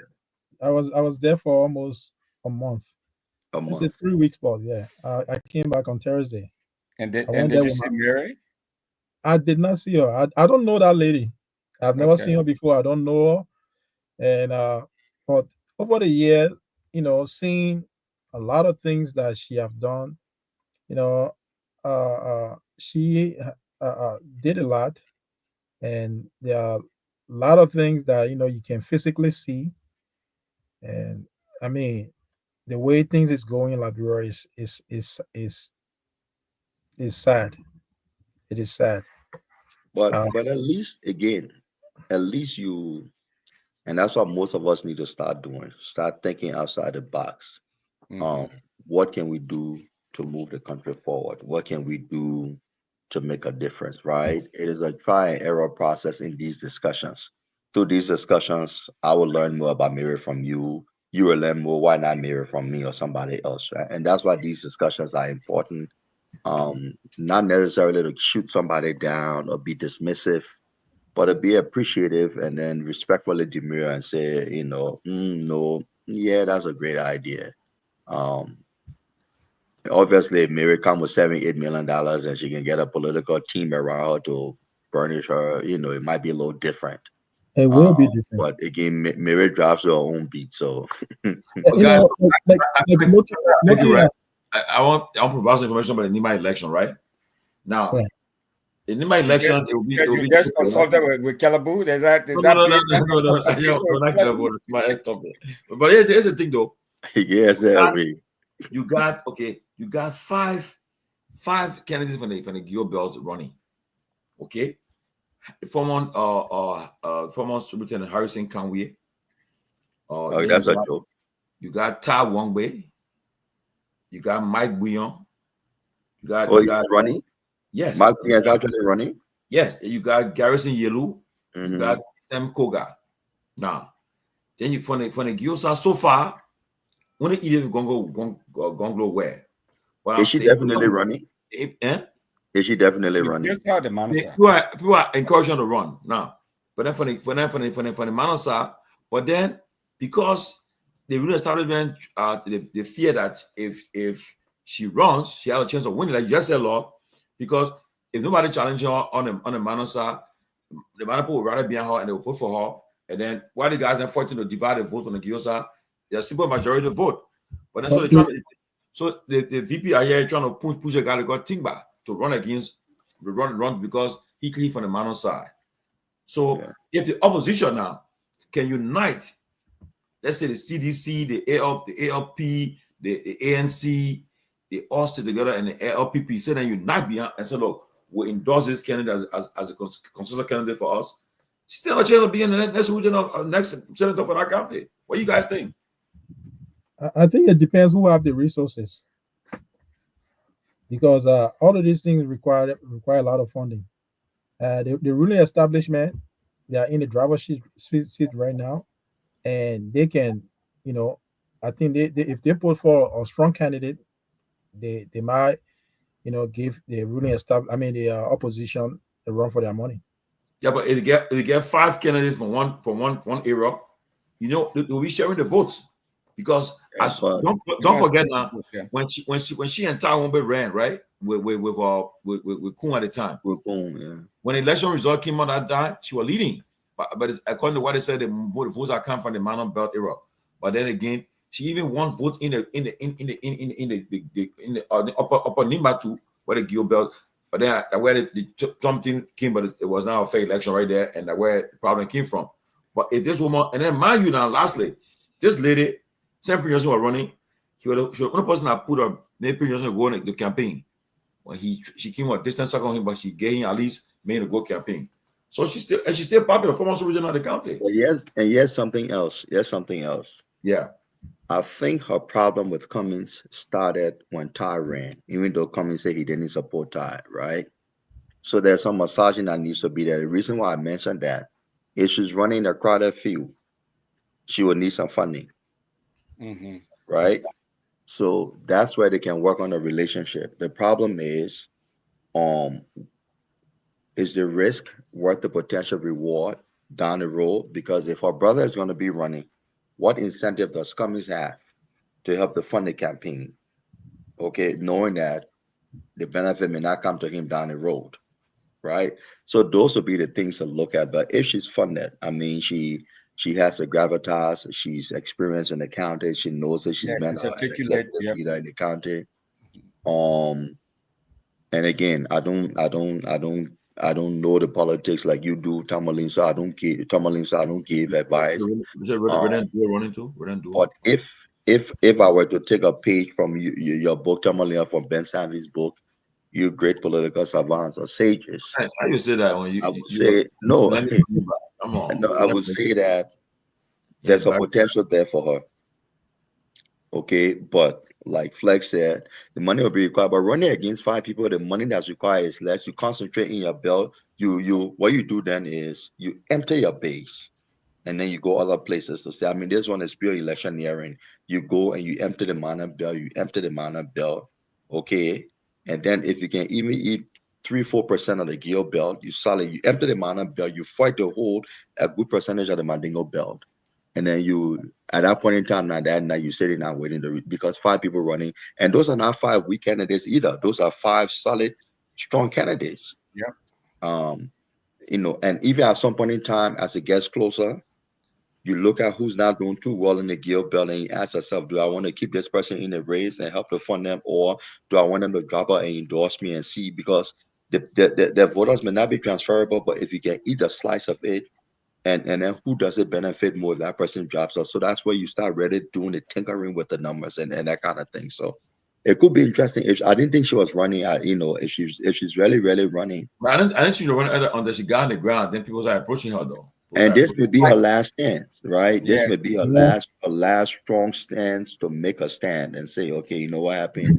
Let me see what we can do. And it will be fun. It will be fun. But I do know the guys that are running, except there will be too many, but Koga and Yelu Yellow was there before. Koga is there now. Yellow is the one guy who Prince Johnson was very unhappy with because Oh, really? he left there because he left that coalition. He stayed with the CDC even when Prince Johnson then broke away. They were not happy with Yellow because Yellow is strong in that, in that area also.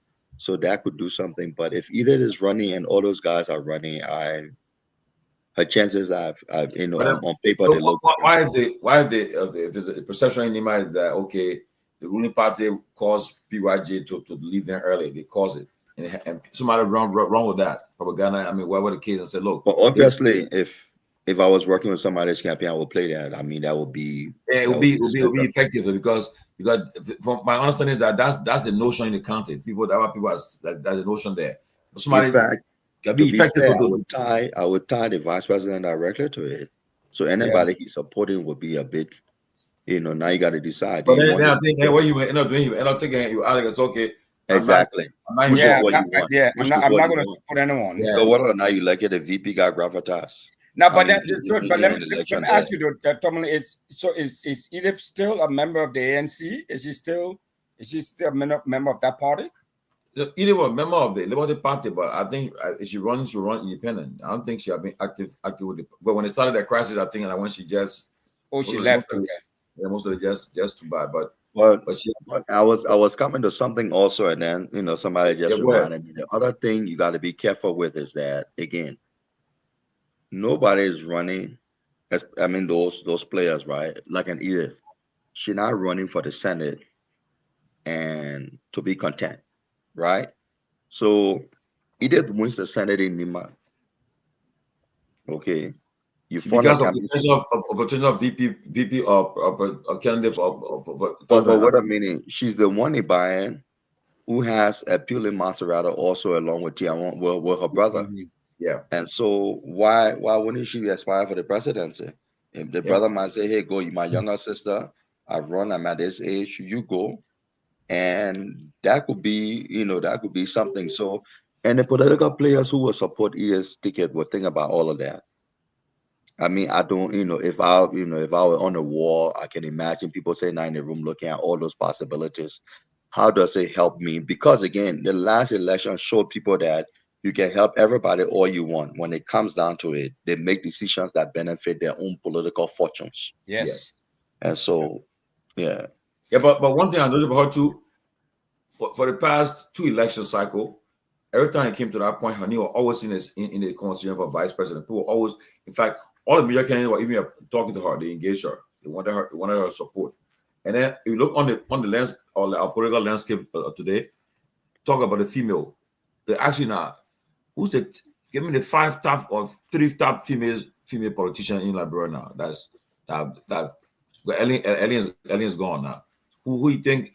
I mean, some people say Yomli should have been about because of all what happened. I think Yomli have lost some political capital. No, but then yeah, but no, you're breaking and better you're breaking. Down the Winfrey. I'm not going to discount her. Who? Yomli. But first of all, let me say, mobility. On a serious note, first of all, 2 things happening though. Yomli is up for re-election in 2029. Okay, now she has to decide what would be her role, because if you want to say running for president or vice president, whatever the case, then you can't run with the Senate for the Senate. So she got to know what she up to. And besides that, what she's doing. Well, we haven't heard it, but you know very well I think as much as we're excited about 2029 and the discussions need to start being held and all of that, it's a very, very long way out. Let's see what happens in Nima. Okay, yes. My bet will still be at the end of the day, even if 5 prominent Gio guys run, at the end of the day, 1 or 2 may distance themselves away from the pack. And it will be interesting to see Nima taking 2 minor senators to the capital is the one challenge that Edith may have at the end of the day. And I think I think that belt may consolidate again. This is me talking way before the NEC has even put a whole lot of things can happen. But and I'm sure she's thinking about that challenge also. But it's always fun when you can get in the ring. Yeah, but they I can tell you, everybody tell me say that they can't be united, they're not united right now. They thought about being united. About who being united? Nima. Well, you already said 5 people running Yeah, scene. yeah. So Yeah, and then and so But for it's a very diverse county now. So yeah, but they kind of shoot. They kind of shoes that PYJ left, and nobody will fill number 1, number 2. For all that's happening, especially Tomalin, I haven't heard anything, and I will start paying more attention. You heard anything from Peanut Butter, Dolo, and one of them thinking about running? I heard running duo. I heard Ning pop up too, but I don't know about I don't know whether they still get that command that. How about Dolphus Dolo? I think I heard about Dolphus too, though. You're trying to crowd the whole. Yeah, I heard about Dolphus this weekend. I mean, but vaguely. So, but I don't know how serious that is. The opposition needs to think. Those who say they're not sure Mr. Weah should run. Those who say they want Mr. Weah to lift an opposition person's hand. This is me, in the words of the Russians, real politique. If you enhance and strengthen Edith's hand, George Weah has a potential VP, or Edith is a potential presidential candidate if she wins. So you think about all of that, whether it's good or bad, people can make their own judgment calls, right? And so this is going to be one of those times. I mean, we're talking a lot about Edith and her and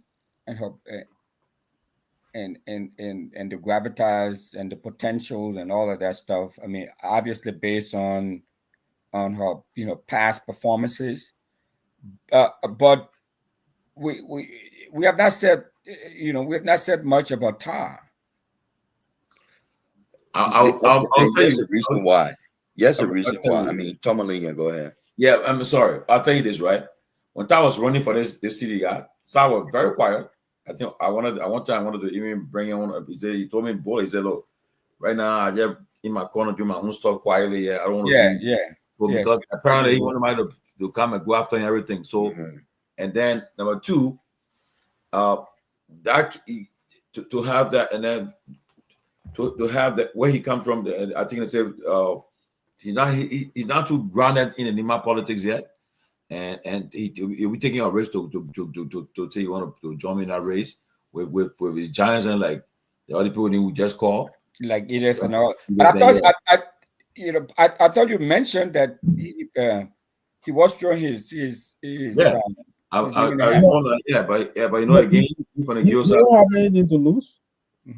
Whether he wins or not, he still holds his representative. Well, it's true. Yeah, I mean, yeah, he still hold his seat. Yeah, he could sell himself more to start building his name in the county. Yes. How much money will he have to invest to do that is something else. I don't really see him as a front runner now, but he could be a very interesting dark horse if people don't pay attention to him. He's very because the same strategy he used this most recent campaign to win, which was very low key. Yeah, I don't see in this election. He's no longer the upstart anymore. He went down there, he was quiet, nobody paid him. Now he's on the radar. Be paying attention. Yeah, he's on the radar now. And so the reason why we talk about Edith, for me, there is something about executive leadership. She was superintendent before. Yes. And she's run county-wide election before, races before. In the last election against Star, even though then he was an untested candidate, his first time, she did relatively well. She came second, she did well, right? Even though it was the joint opposition, that was well, but she did well. So she's established some sort of political coattails that he's still establishing. Does that mean that he can win? Definitely not. He could go and clean clock. But the work he has to do to get there, as we said, looking at the record, I think she may be ahead of that. In fact, I will venture, again, Ty is recently elected. People like I don't think Ty can speak the dollar though. I don't think so though. Now, but okay. Tomalin, real quickly, Lloyd, now to go back. So if you remember, the fallout from that election, where between Tar and Edith, and there are a lot of people who blame him for taking votes away from Edith. Mm-hmm. Yeah. I mean, the fact that he's won, I don't know if that has erased that that memory that people might have, or that the well, I know if I'm Edith, I'm still not happy because he ran, Jeremiah Kuhn became senator and today vice president. So it's true. And look at it, the vote difference. It was close. Yes, it was very close. Yes, and I cool. I think, and so forth. So I think but people forgetting PYG's wife. Well, you think she put her inside, she won't go in trouble. I know she's from Grandsess, but and still she living in all life, all life with pretty on the You can never discount, if she runs with the widow's sympathy, right? Yeah, that's huge. The problem she has is that the people who's supposed to be carrying her, lifting her hand, Jeremiah Kuhn, and supporting somebody else or others in the race. Yeah, but Lord, why is she announced? You think she announced everybody they won't like, okay. Because you see, gentlemen. Then you know what? That would be a good race between his widow and Edith Gongloe. Oh yeah. It might be smart for her to do that, because I will put Jeremiah. No, it'll be almost like the other widow that ran in bombing. That won. Lasana. She had a strong backing for snow player. He had a strong backing, yeah. But this one you force Jeremiah. You force his hand. Yeah, yes. But and also too, no. I don't know, but it's in my race. People watching it as a litmus test for the opposition and everybody. This is what happened. But we're paying attention to it. You gotta see something got to move to see what happened, because But Tomalin, Tomalin, let's I ain't want to call it Bugu man in the room. Sometimes we can entertain some nonsense, and then when we entertain it for a while, it starts incubating and taking on oxygen of its own. Where we coming from saying Prince Johnson where should run in Nima to be senator going to Monrovia? You know why? Because of his legacy, of what he did while he was living, what he did in Nima, right? In the county, yes, the grip in the county. Okay, what he did for Nima, right? I agree. Yes. I mean, I'm not going to argue. You know, that legacy fire, but here's what I'm saying. Yeah, I don't believe. And this is me on January 27, soon to be 28. Go ahead.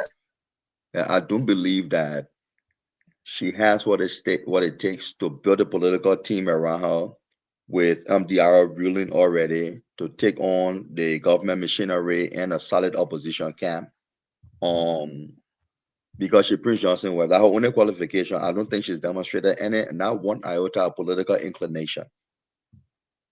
But they still have a Bodokane. Bodokane came from nowhere, and they just put right around, and she became senator today for 9 years in Babulu. All she does when you see that woman holding onto a bag tight or bag, So then, based on that example, when those kind of things start, the press, the press can make or break society. The press should stop giving someone oxygen because you got the experience now. You're who in the press. So when you're doing your show, these are the questions to ask. Because she's not just representing Nima, sitting down in Nima making decisions. She's going to Monrovia, right? She will be making national decisions. There's a lot of important things in Nima, from Ital to HPX trying to get there and all of that. We need people who will come. I agree 100%. But in the meantime, let's get Kehleboe contribute now. Kehleboe, go ahead. Yes. No. Just quick comment. I listened to you guys. Good discussion.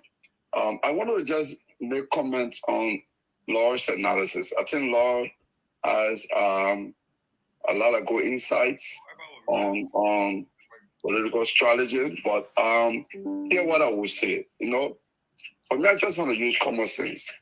If we look at 2020 elections that brought Dillon to power, Dillon all by himself, Dillon has been contesting in Maserati. And people forget this fact that in 2011, I saw Dillon in Pastor Community campaign. I think I'm the full person behind him. I mean, Nobody noticed it. It was a united opposition that made Dylan what he is today, right? Yeah. So, and the whole idea was they needed to teach the ruling party that you are not invincible, we can defeat you. And I think that march, that unity that led to the defeat of CDC in Moserado twice, kind of demoralized CDC. Now, if you look at Nimba, the current vice president, he's doing, there are two things he's doing. He has a group of people, he called them the support. And they are going around talking to the buyers that nobody should run in 2029. He should be the sole candidate from the country. They are doing that, talking to people to call it what, Nimba reconciliation. That's the name of the picture they come on. But the whole drive is to unite, for everybody to unite behind. Even though that is not possible because everybody belongs to different political parties. But that is, he's going to put a lot of money on that. At the same time, he takes his by-election. Unfortunately, for that matter, but it's a test of his leadership. If the person he endorses does not win, it makes big news flash. The opposition will run with it. So I think the nervousness that he has caused himself, the opposition should capture that, should capitalize on that. To say, hey, whether if Garrison alone wins as an opposition candidate, whether he's going to go on to run for the presidency, that's a different set of questions. We can answer that later. But for now, let's psychologically defeat the ruling party choice in India. I think that is much more important than whether Madam White winning or Garrison Yellow winning, whether it benefits any politician in Moreover, or it even creates a bigger platform and possibilities for them in 2029. Because 2029 questions will obviously be answered anyway. You know, somebody could run in this election and doesn't even win, but maybe they get a sizable vote and say, you know what, I got a sizable base in Nimba. I can hold this base. I'm going to national. I'm going to contest in 2029 for the president. So defeat or no defeat may not necessarily be a predictor of whether the person can have future ambition for the larger platform. You know, so I want us to look at that big picture. Do we want to cause a psychological shock for the ruling party, even though they're going to dump all this money? They are doing now, creating about 4 candidates, giving them money that, hey, you got to go to. One of you will win. You know, it's like they're playing a probability game with this thing because they got more resources. Now let's dump in 4 persons. One of them will win, you know? So do we want to, does the opposition really want to say, you know what, let's do this. One person will win. Let's just make sure whoever wins should not be the endorsed or the preferred candidate of the ruling party or the ruling establishment. I think that should be the immediate objective as opposed to thinking way down the line for 2029. I thank you. Yeah, and guys, we got 18 more minutes, okay, just to call it. But let me say this though, he made a good point, and I think what you can do the Dylan approach. I think the Dylan approach can give the opposition that seat if they really play the United, because Dylan won on a United CPP at the time, and they had resources and everything. And how did that turn out for the opposition? It caused them to have the top 41, I think. But here's the thing, though. Well, I mean, Dylan won, though. Yeah, but it learned from mistakes, though. But the thing is that at that time, the CDC was a ruling party. They were somehow to be unpopular. Everybody was like going after them. They wanted to just bring them down. So everybody was going after the CDC. Now today, it's happening on UP now. UP now today, they seem to be the unpopular ruling party. And right now, everybody want them out tomorrow. So if the opposition unite instead of being disjointed, they have a chance of taking our seats stealing easily. And that's why it's interesting that they need to start identifying themselves who have the interest very early on. And I would seriously expect the largest opposition party is the CDC. I would expect that some discussions I've already started being held. Yes, the funny thing.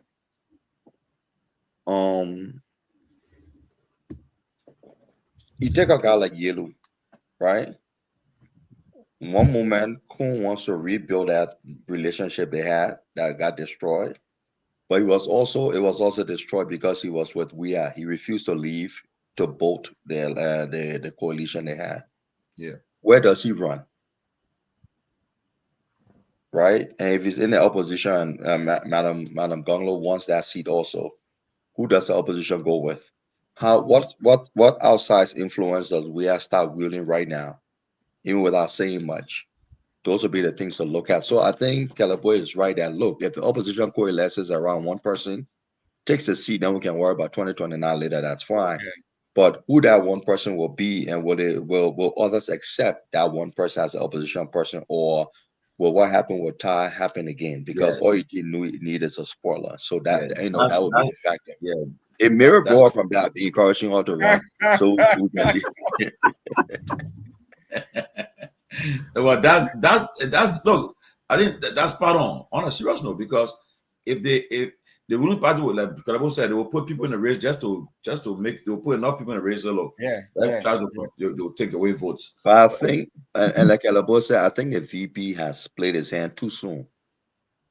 He's so what we call back when he's so abu for this, title of being the Nima politician now that he's really advertising himself too soon. He's playing his hand too soon.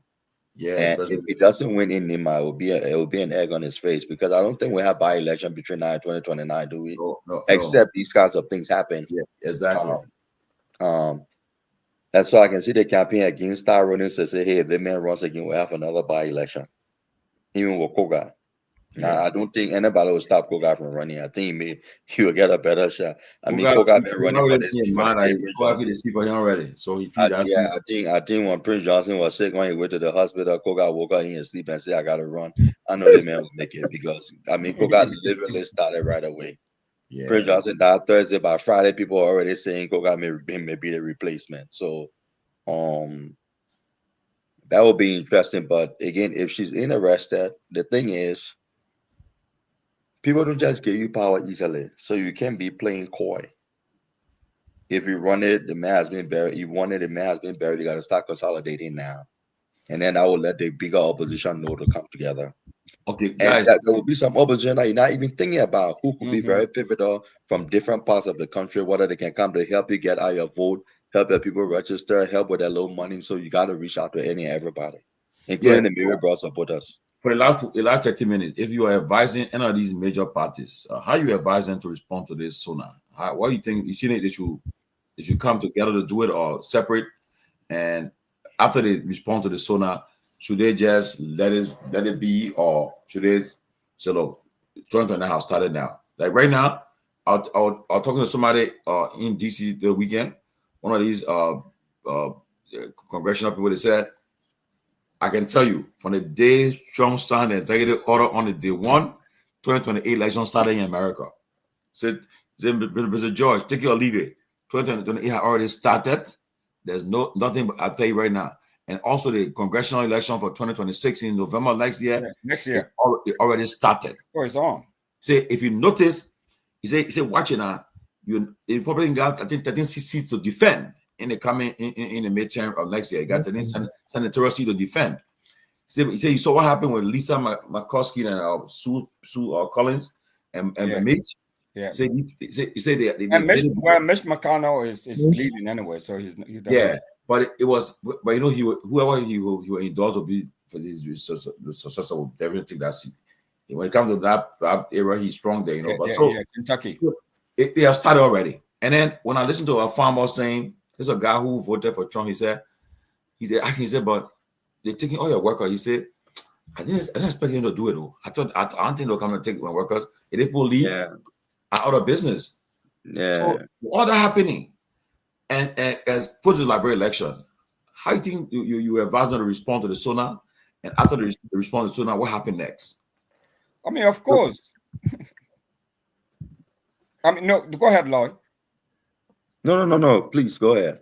No, I mean, you know, now I did not see if the CDC, as you said, the largest opposition party in the country, I have not seen at least a response from them. I think You know, like, it will be all. I think maybe for the end of the week. oh, Well, you saw the response from this guy, right? From Molu, right? Former CDC chairman. yeah, but is he? You know, He said, "Yeah, advocacy group stand." But it's a strong response he gave up. But anyway, go ahead. Yeah, but no, you know, what I'd like to see, or you know, or what I think should happen is for the ANC and the LPP and all of these groups. I mean, for them to come, at least their leaders should come out and give some sort of response to the SONA. I don't think they should.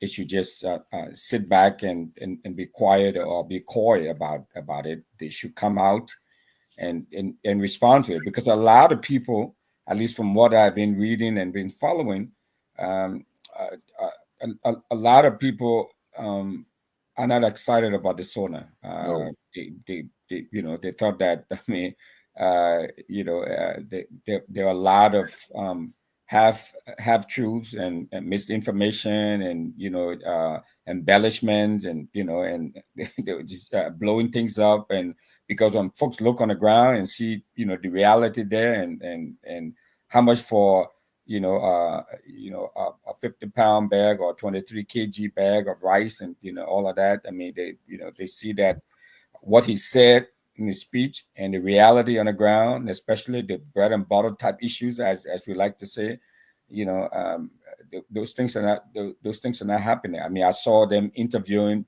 people on the street in the different marketplaces, and they were not happy. They were not happy. So these opposition politicians, the likes of Kehleboe Gongloe and Mr. Monimba and Mr. Cummings, they need to come out and at least respond to this. People have to hear from them. But it look on somebody who's if I don't know what lawyer, but somebody who is a gifted comic writer, right? I'm telling you, and Alex, I mean, Flex and Billy D. Somebody who, I'm not talking because he's here though. Even Ben Sanvee will tell you who is a gifted writer. Somebody who they don't write a speech for you, right? Call the man, you have your write a speech for you. So if I don't know what line I know you don't remember a line you were just doing a work for client money, but I don't think in a political party. But if Lanu respond, I want to really looking at watching to see what Lanu will respond, what will be the response to the SONA, because my man know how to craft it. And trust me, he told me say he takes his speech here, you take that time, go through that speech, and then as he just slice it good, there and then he tried to hit it. But honestly, I really want to see Lanu respond. I didn't listen to the SONA, but I personally believe that the opposition political parties should come out and make a staunch statement, and their response to that to the president's speech will send we re-echo their stand, and people will they will have the chance to actually analyze the president's speech and know where the opposition political parties stand and their intention coming to 2029. That's what I think they should do. They shouldn't just make a speech, send a speech as a body. Individual political parties should speak up.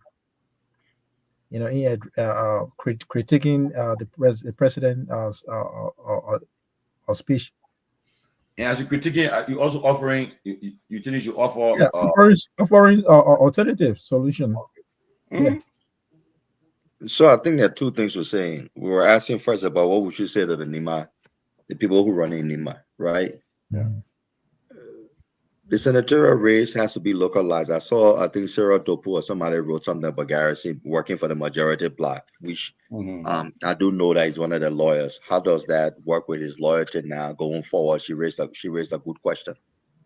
So, but what needs to happen is if you're running for Nima, for the senatorial position, or you're contemplating running, you need to address this speech in Monrovia if you're in the opposition. you address it head on, critically, because your votes will not come from Monrovia per se. You might have, 1 or 2% who go there and vote for you, but your fundraising and your national publicity will come from there. And then you go Nima and you localize it, right? You localize the race.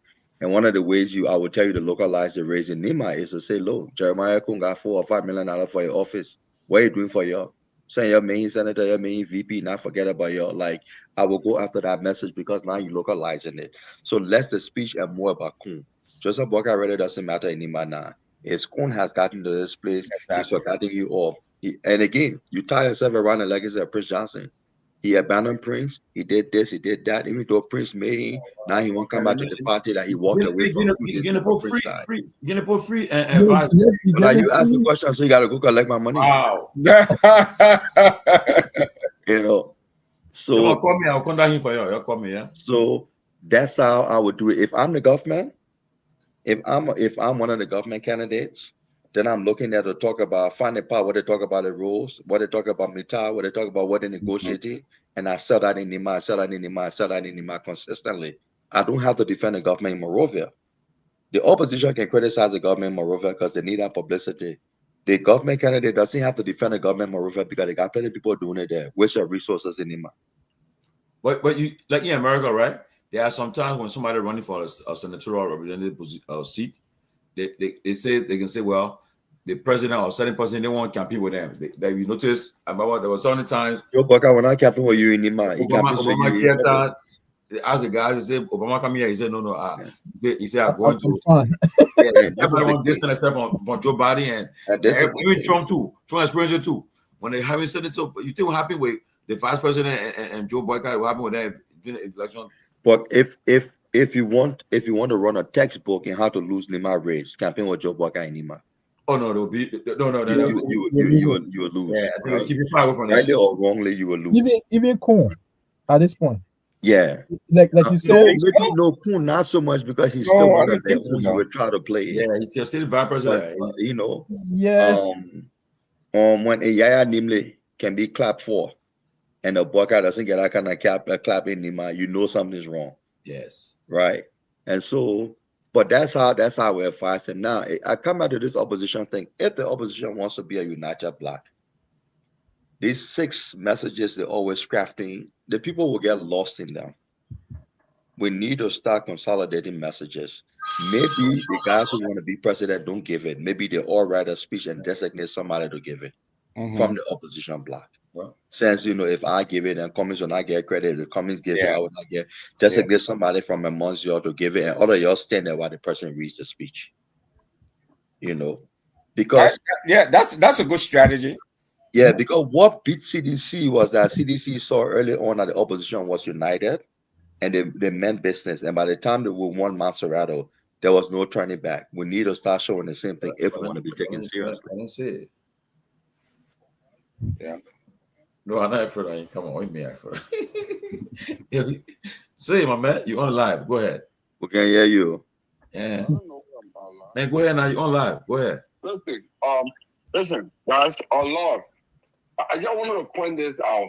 I think one of the things you guys are leaving out is the fact that the NDR is in disarray today. The national vice chair of NDR, Mr. Nyenwolo, lost his job at NSA. Then the youth chair also lost his job at the Ministry of Labor. In fact, from reliable sources within the NDR, they are planning to either expel some of the officials who they thought or who they feel are ally of the vice president. So you can see there's a growing animosity towards the vice president for NDR members and NDR leading people in Nimba. It's a serious issue. You should not overlook.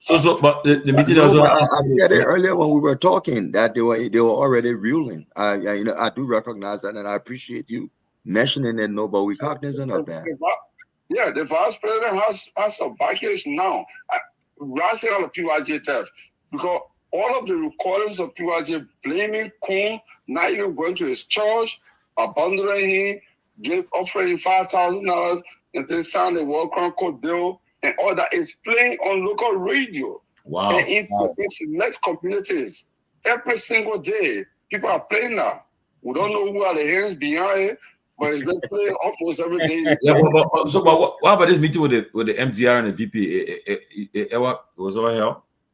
No, the meeting was held, but the party is still divided. Oh. You know, the meeting was held, and some of the talk. He's saying, well, he's not the president to action. He's trying to take himself out. That it is not him, it is President Bouaka. So you see, and the people are not buying that. Yeah. Yeah, because but you know what, Kehleboe, something just came to mind. This is where you can tell the VP. Oh, sorry, boss. This is where you can tell the VP, right? Since they're blaming him and he says his hands not there, somebody should ask him at a forum in Nima. Is it you or is it the president who betrayed PYG? Because we need footage for 2029. Then he give it to me in 2025. Yes, I beg you. And as soon as they give it, oh man, please record it, keep it and send it to us. We'll store it every meeting possible. Talk it. People ask that question. Wow. So if you look at the funeral service, Kun said, oh, I'm from Nimba. I'm not from the Southeast. Because he was under pressure. I don't know who can write that guy's speech sometimes. You can really get people material to use. There is a recording of him in Maryland in 2022 where he said, I'm from here, I'm one of y'all. Nobody owns Southeast more than us. We are all from here. My father from here. My father from Dolikin San. So he claimed in the Southeast that he's from Southeast. Prince Johnson funeral under pressure, he said, I'm from Nimba.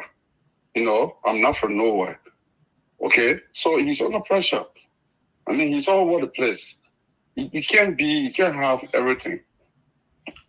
Yeah, but Kehleboe, what will happen is that's where you and others will have to be very, very strategic and at some point in time maybe dogged with people, right? Where the decision that will be made in a not too distant future will determine a lot. So, like you said, taking the resting asset away from the government is very, very important. And I will be watching to see how you guys do it. So hopefully we can learn a thing or two. Man, but anyway, guys, look, it's been a pleasure. We enjoy the night. People enjoy the night, but we will look to what see happen in the coming days. And I want to hear the responses that will come up tomorrow from the speech. Man, Flex, let's share some of that very broad campaign money and I start raising. President went straight to Tanzania. Went straight from that player. He jumped Tanzania. And he carried private jet to the, but he said that Bahamas on the plane. So we're getting that slide, right? I think one day we need to discuss that thing. That Dylan apology. Yeah, I mean, the Dylan apology and the government needs to start looking into getting one of those planes, man. I mean, what plane that goes? Wait. That mirror. Yeah, the government needs to buy one of those. I know what it costs. How much? You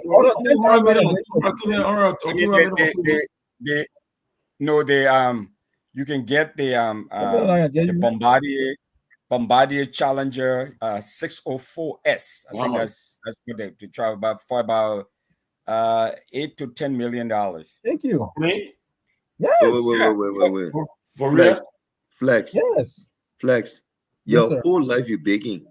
You got to buy a plane to be going to beg. You need to stop carrying system people to beg. No, that's true. The people, no, man, you don't even want to go there because the government is spending a lot in chartering plane to go. But they're not supposed to be doing it. Ellen Johnson said he flew commercial. Ellen Johnson. Yeah, but according to Dylan, Dylan said he fought when he flew with the president of Ghana. He realized that he apologized to we. I said because he felt that I see why I needed to do all these things. According to who? Dylan said that. When he flew to Ghana, he realized that I see why President we are flying private jet because why? Because of comfort. I mean, all these you ain't gotta be waiting in transit, do all the other stuff and things. But you have to plan ahead. So waiting in transit is an inconvenience now. You have to plan ahead. Yeah, but like you said. But the plane. But first of all, the cost of plane. Yeah, but plane, you can maintain a car, then they buying for them. I plane I your do that play or maintain. But you got plane that cost $10 million for plane. No, you right about the cars. I said most No, of the that cars, right? use plane, Tomalin. For $10 million. I saw, Yeah, no, the Bombardier now, the one that he flies. They didn't looking like you ready to come buy one now. No, how many seats? How many seats? They're about they're under 20. It's about. But not enough for the people and Gary says No, no, they 47 people. Why you get 20? No, but the plane that he just took to I just posted something about that, Tomalin. The plane that he just took to what was it, Nigeria or Ghana or whatever. That is a Bombardier Challenger 604S. You can get the used one.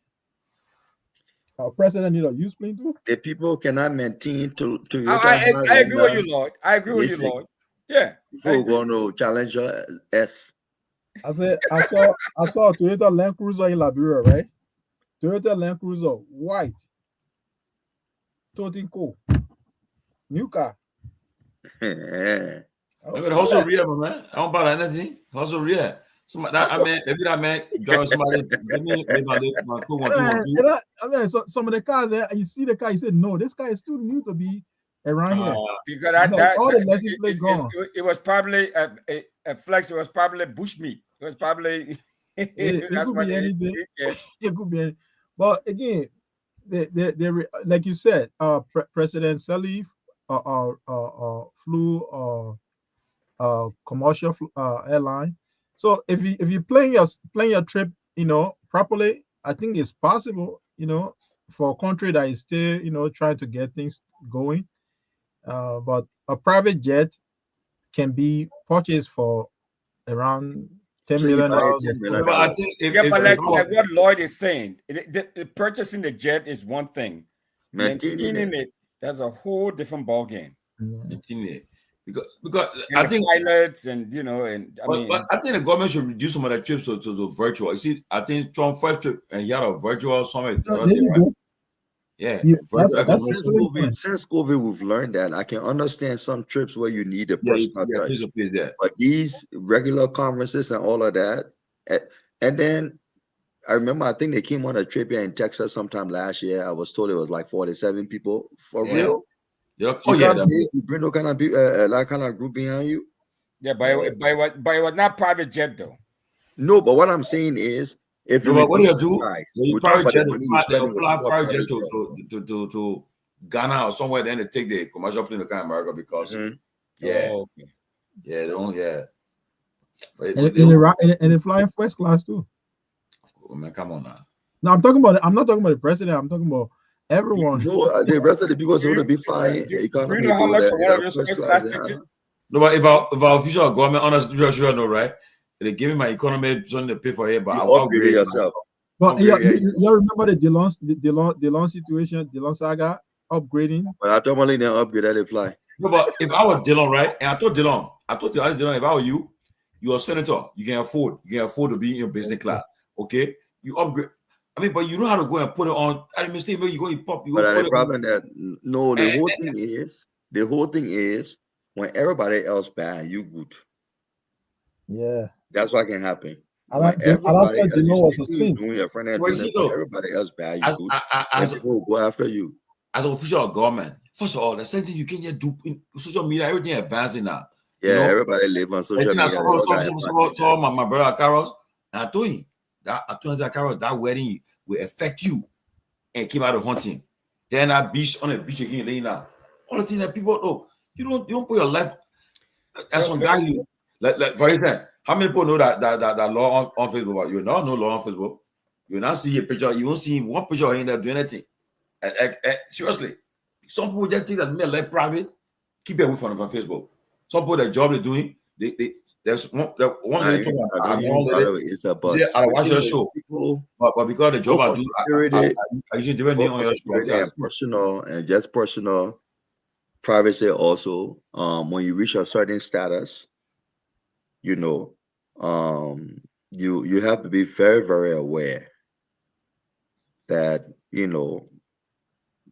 like people look for that gotcha movement. Yeah. And it, like you said, you know, Dylan, as senator, you can afford. What's the need to explain to people? That's a very short discussion. Yes, and you know, yeah, okay, yes, and I was there, so what? Move on. But when you start justifying, whenever you start explaining, you've lost the discussion, right? And so, but we'll live and we'll learn. He apologized, we'll move on.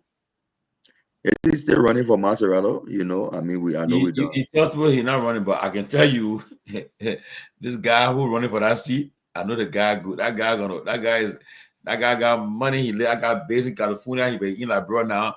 He has moved to Liberia. All his business in California. He got resources. Yes, and he do not. He's playing the challenge, Dylan. Oh yes, he invested. He should have run that election, but they play a game with him until he couldn't run. And this guy, I think, what I'm learning to, he trying to appeal with the CDC to run on CDC. That guy that won that district where they stopped. No, he was running, but then they stopped him. They call that countryman. Countryman, yes. The guy. Not only does he have money, okay, the entire district 10, that was district 10 or 17, I forget. In Garguah there. Yeah, yes. The whole place was coming up for him. Oh, yes. What's his name? His name, Dr. Thomas Pewee. Original countryman, aka countryman. Yes. You come also very soon. That guy, and apparently they don't hear, but the guy did not say no. I'm running, and then so he won't run. I didn't know he was running though. But the problem with Basso, usually and they don't offer re-election 2029. So who you be wanting to replacing Basso? You want me to see going for? Because Basso guy is elected. But she president pro tem, so they can pass a law and get Basso 3 seats. It's okay. No, but they have some decision to make. But I can tell you this: politics is very fluid. I don't be surprised too. Before 2029, I see these UP alliance may split because first of all, there exists a rift between the VP and the pro tem. If you notice, a VP, whenever by right, a VP should be almost like a tiebreaker when he go to take that seat, right? But most of the time, and we all haven't noticed that whenever he's in the country, he presides over the Senate. You see? And his role is more ceremonial. She's the more day-to-day president of the Senate. Yeah, so I think she needs to be more assertive, though. No, but she has no choice. Whenever the man when he hits that play, she take her bag and go sit down with her colleagues. He presides. And when they reached the arrangement to endorse him as VP and for her to be president pro tem, there was, I guess, the assumption was that there would be going to be some autonomy for her. Agree, brother. Let me share with you this. When they went to bomb me that time, because I remember vividly, they went to bomb me. Boga took them to bomb me to his farm. She had her team. He had his team. Now, and then Boga said, "Well, we got to decide who will be my running mate." And then he said, "But one of you will be vice president, one of you will be pro tem. That's the goal." And they couldn't. And then both of them they pitched their own case to make for the job, and they couldn't come to understand the agreement. So the Boga said, "You know something? I will make my decision on April 28th. So y'all go. But before I make my decision, I'll let you guys know who I'm taking." So he said, "Y'all can leave." They left. When they left, I remember I was at her house on Oro with Phyllis' ex-wife, Kayatu. Was trying to dumb there when I got a call from the VBC. He said, "You go to Nimba before coming to Nimba for the first time." And while going out, I got to know that Boga was taking him. Yes. And they were taking him, yes. But at that time, actually I did. But Myean now, she was on with the comics because actually I said, "So why if you are not selected?" She said, "I got option. Because when Dylan House, ANC people were going to Dylan House already to me with Dylan to convincing that they can run that ticket."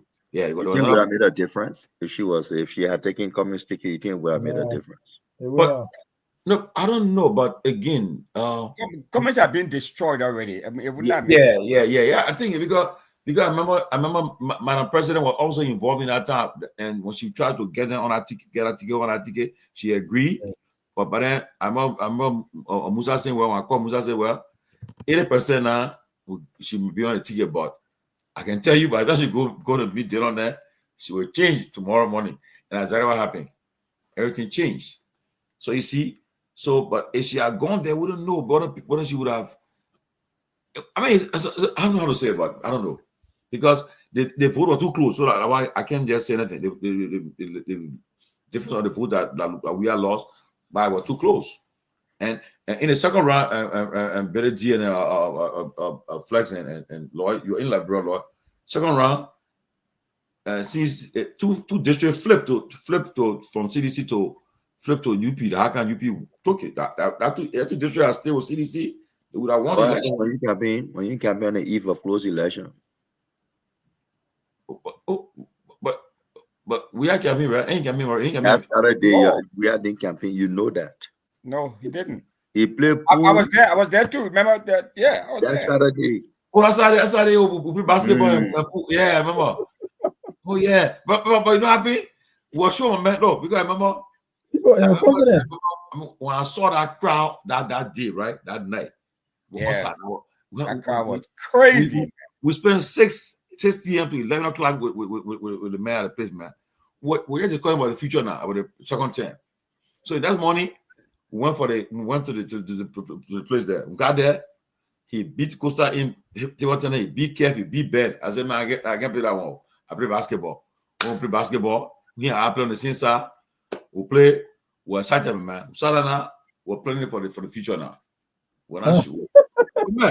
Because it was a close election. It's where you drive in the different neighborhoods, right? Reminding people to go vote. There are 4 or 5 people that thought they already had a tenant load. This thing is very, very serious. Don't take it for granted. That inspires people to come out. And I think they left a good 1 or 2% on the table. He would have gone to every nook and cranny because all he needed was his base shows up in Maserati, he takes it home. Yes. And because they didn't show up, that's what happened. Because the one thing the opposition was fighting. No, but Lloyd, you think if Akko endorsed he would have won Maserati? Remember, but that's why you had to fight, because remember when they went into the elections, Akko was on the side. The whole election started with Akko just waiting to endorse in the second round. When that fracas happened, you lost Akko, right? So at that point in time, you still need to go up because Akko leadership had left you. Some of the people were still thinking about you. Yes. You never went to them, so they themselves developed that. Oh, they mentioned he can't. Yeah, Akko was split. It was split. Yeah, but they didn't go there. No, they didn't even reach out to the leadership. A lot of people told him to reach out to Lucini Camara. Reach out to Lucini. He didn't do it. Okay, and so it's just it's something that we're all learning in the business. Look, we play sports, and the guy plays sports at the highest level. For me, you will beat me on the field, but I will be very exhausted. I will not have energy left because I will give it all on the field, and then I can walk and say I gave it my all. And hindsight is 20/20, but going forward is something that we all need to learn. That look, it's never done till it's done. And then the one that can hurt, if he had gotten blown out, fine. But when you sit there and you're looking at 17,000, 18,000 votes, and you were a sitting president, that's the one you sit all day and ask yourself, what if? Look, these are all. I mean, I was just overconfident.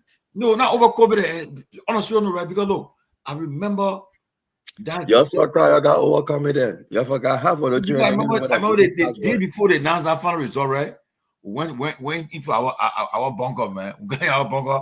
Well, look, and I said, when the numbers come, what like? So, man, nothing.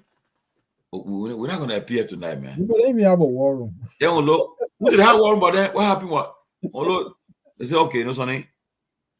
Everything's fine. You guys go. Yeah, everybody was hesitant. We still on that night. We left from there now. We went back. Everybody was confident. Reassured. But and another thing that I play for Burger there, I think Amara are doing. Honestly, I know. Amara is nothing big. Nothing, no. Was they using Excel? Everybody there fell for it too. And the number the team coming. The Ghanaian board did it work. A Ghanaian guy, I heard what I got. Yes. He didn't want to do that stuff. So, look, I remember that day where Ala Lagoon, was in our Samora, our You're chilling too much, man. no, what our Samora, our Malu, Peabody came and said that when we start getting information, so they are trying to say, you know, happy. They won't get result today. In the margin, they close the margin. That's hope. Anything widening, forget it. But the more quality, they want to 16,000. I say, yay! No, I said it didn't done. No, it didn't done. I was like, what? You know, I was there. I seriously, I mean, especially talking to you all. You know, we about Costa. We all you guys. I mean, Yeah. I was, you know, I was so certain. I was so certain that you guys were going, because when I see the you know, especially after that last rally, and you know that it reminded me too of this past U.S. election, right? Yes. So were there the results coming in? So I was posting some stuff too, right? You know what? You know the Democrats were talking about this blue wall. Oh no, you know. I mean, they had all these different win numbers, and it's like, okay, if Trump. Trump is not going to pass. You know, these battleground states. You know, like PA. Blue wall, man. I mean, yeah. No, but you know, I saw all of this stuff start falling. That's the same thing that. Yeah. When I watching election result coming for Kamala, then I thought about our election in Liberia. I said, yeah. Because I was like, the countries that really surprised me, right? I was sure that God would say snow were popular in bombing. We have bombing in the bag already, but one little result was bombing coming. And yes, the problem. Even Magibi. Magibi. I was shocked at Magibi. Magibi surprised me, but not bombing, and I'll tell you why. Why? It's the classic miscalculation. People feel that the Bayans can be loyal, the Bassoans can be loyal, but our bombing was not going to be loyal to Katumo and Joe Boga, who is a de facto son of Bumpy, right? So they just relax. Snow will carry the day, you know. And I honestly just get that person, another person get my information from you. Okay, contact me, Fred. I will contact me my inbox. And so the situation is like, and Tomalin, I think I had this talk with you because I would talk to Tomalin and Henry and Ben and them during that process, and I said, look, guys, you leaving numbers on the table. Yeah. I mean, up to 2 days before he conceded, I mean, before the second round, I told him, I said, you're leaving numbers on the table. You're taking Bummy for granted. Bummy is one of the smallest counties, but people forget they produce 2 presidents and 2 speakers. So this sense of being accustomed to power, you know, maybe they're not thinking about it like that, but it's there, you know. And when you have Katumu running and Omen Boyka running, but with Katumu and them, if we was snow from there, it would be different. But they left it to snow to campaign there. They didn't take into consideration that another thing was that the people were not already happy with their sitting senators. Because you know, I'm too sure because I just don't know what is with the powerful guy in bombing who are going to just deliver bombing like this. Yeah, I thought. Yeah, but it didn't happen. Yeah, but why? Okay, if that's the case, bombing is 45 minutes. Why not go there? But I think we are when the bombing. He went there when they booed the senator. He left. He didn't go back. He didn't go back back on his own. Yeah, when they booed the senator there. Because if he's one thing, he's charismatic with his hand-to-hand combat, voting combat, right? So he could have gone there and said, "Look, me, I came to tell you, sorry, I didn't know things were bad like this because now it's self-survival, you know." But no, Fred will contact him. But Tomalin, yeah. Right before we go, we need to do something. The state of the nation right now is not great. Yeah. Thank you. The brother just came back. I just came back in December. We are there. The people are suffering. Gasoline was about $8.50 or so in December, which is a little over $4. He said $3.91. So we'll just do the estimate and so we'll give it to him, right? Oh, it dropped to 391 now? That why he's saying the so now. Oh, From from 8 hours US to no, but it was 850 Liberty, which is the equivalent, would have been four and change.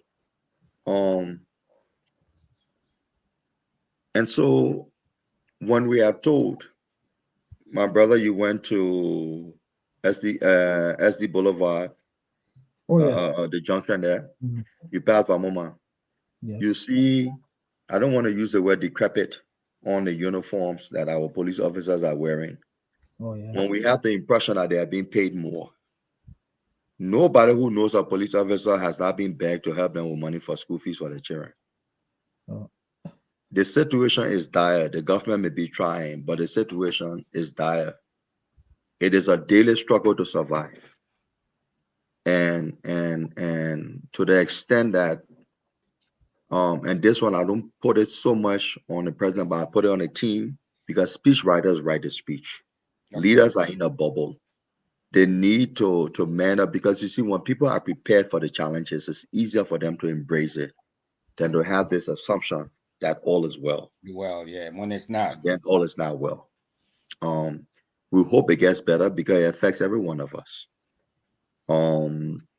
One of the things I said that this government has an ability to do, an opportunity to do, is that the roads, for instance, that Mr. Weir then finally started fixing in 2022. This government came and made them already in progress, so they can finish some of those projects and accomplish some things. But this idea, I don't want to say a myth. I will save that for later when I've completely dissected the speech.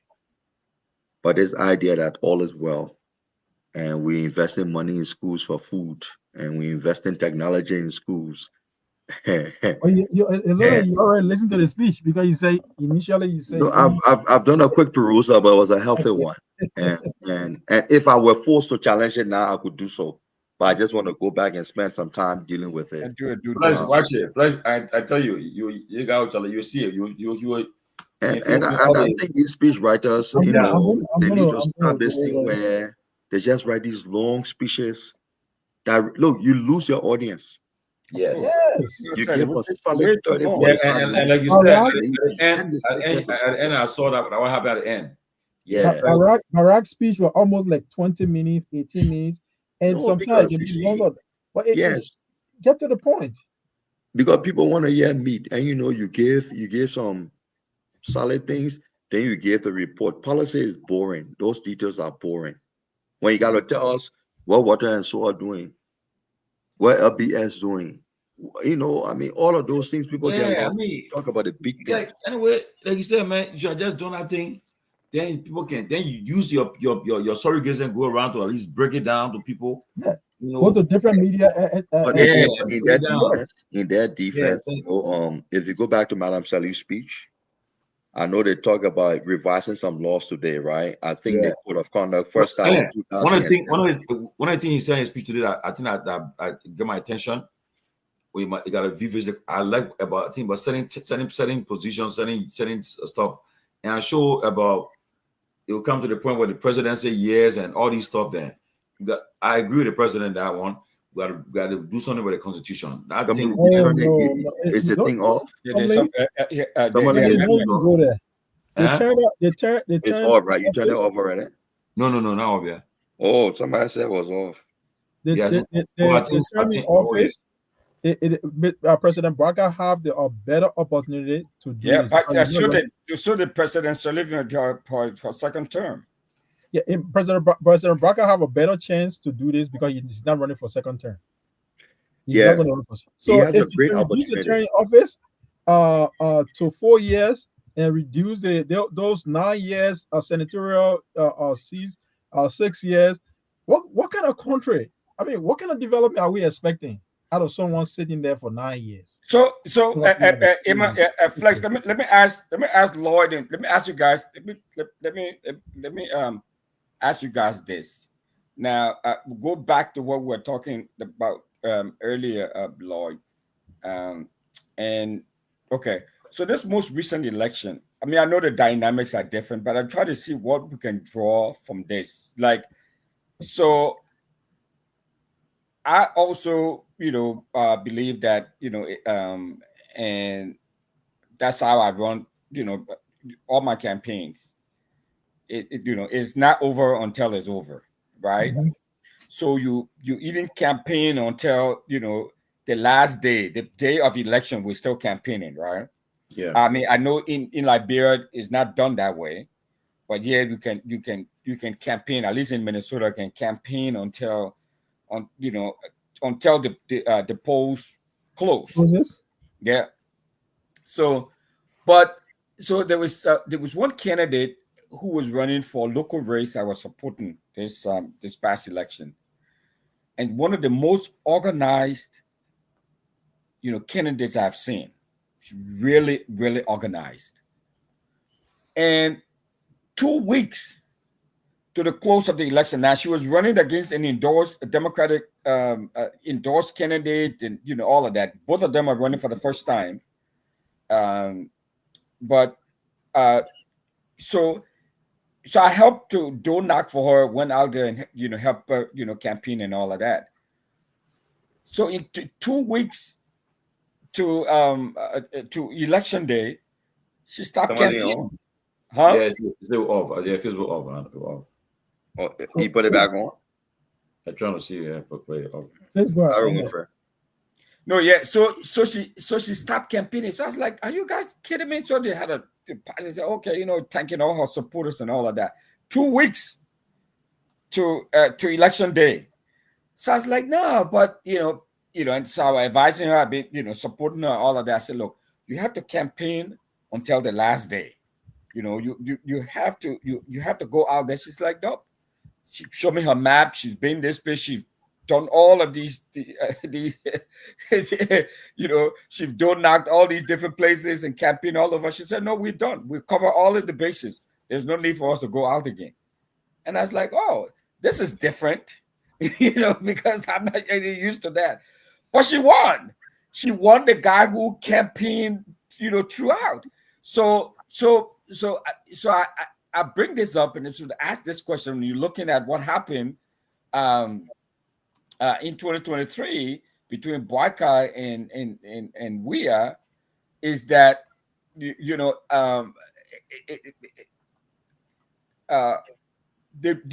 Wea Tomalin, was he just too disorganized, or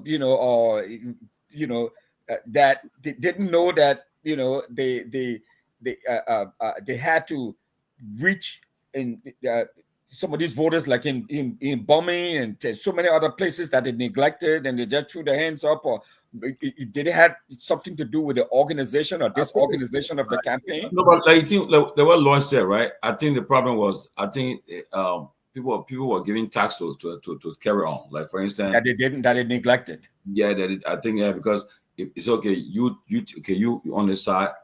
Well, the Southeast part, we knew you had Southeast already locked down. So it was like, I would go there, but I won't spend much time there, because you guys who do election and politics, you get which resources.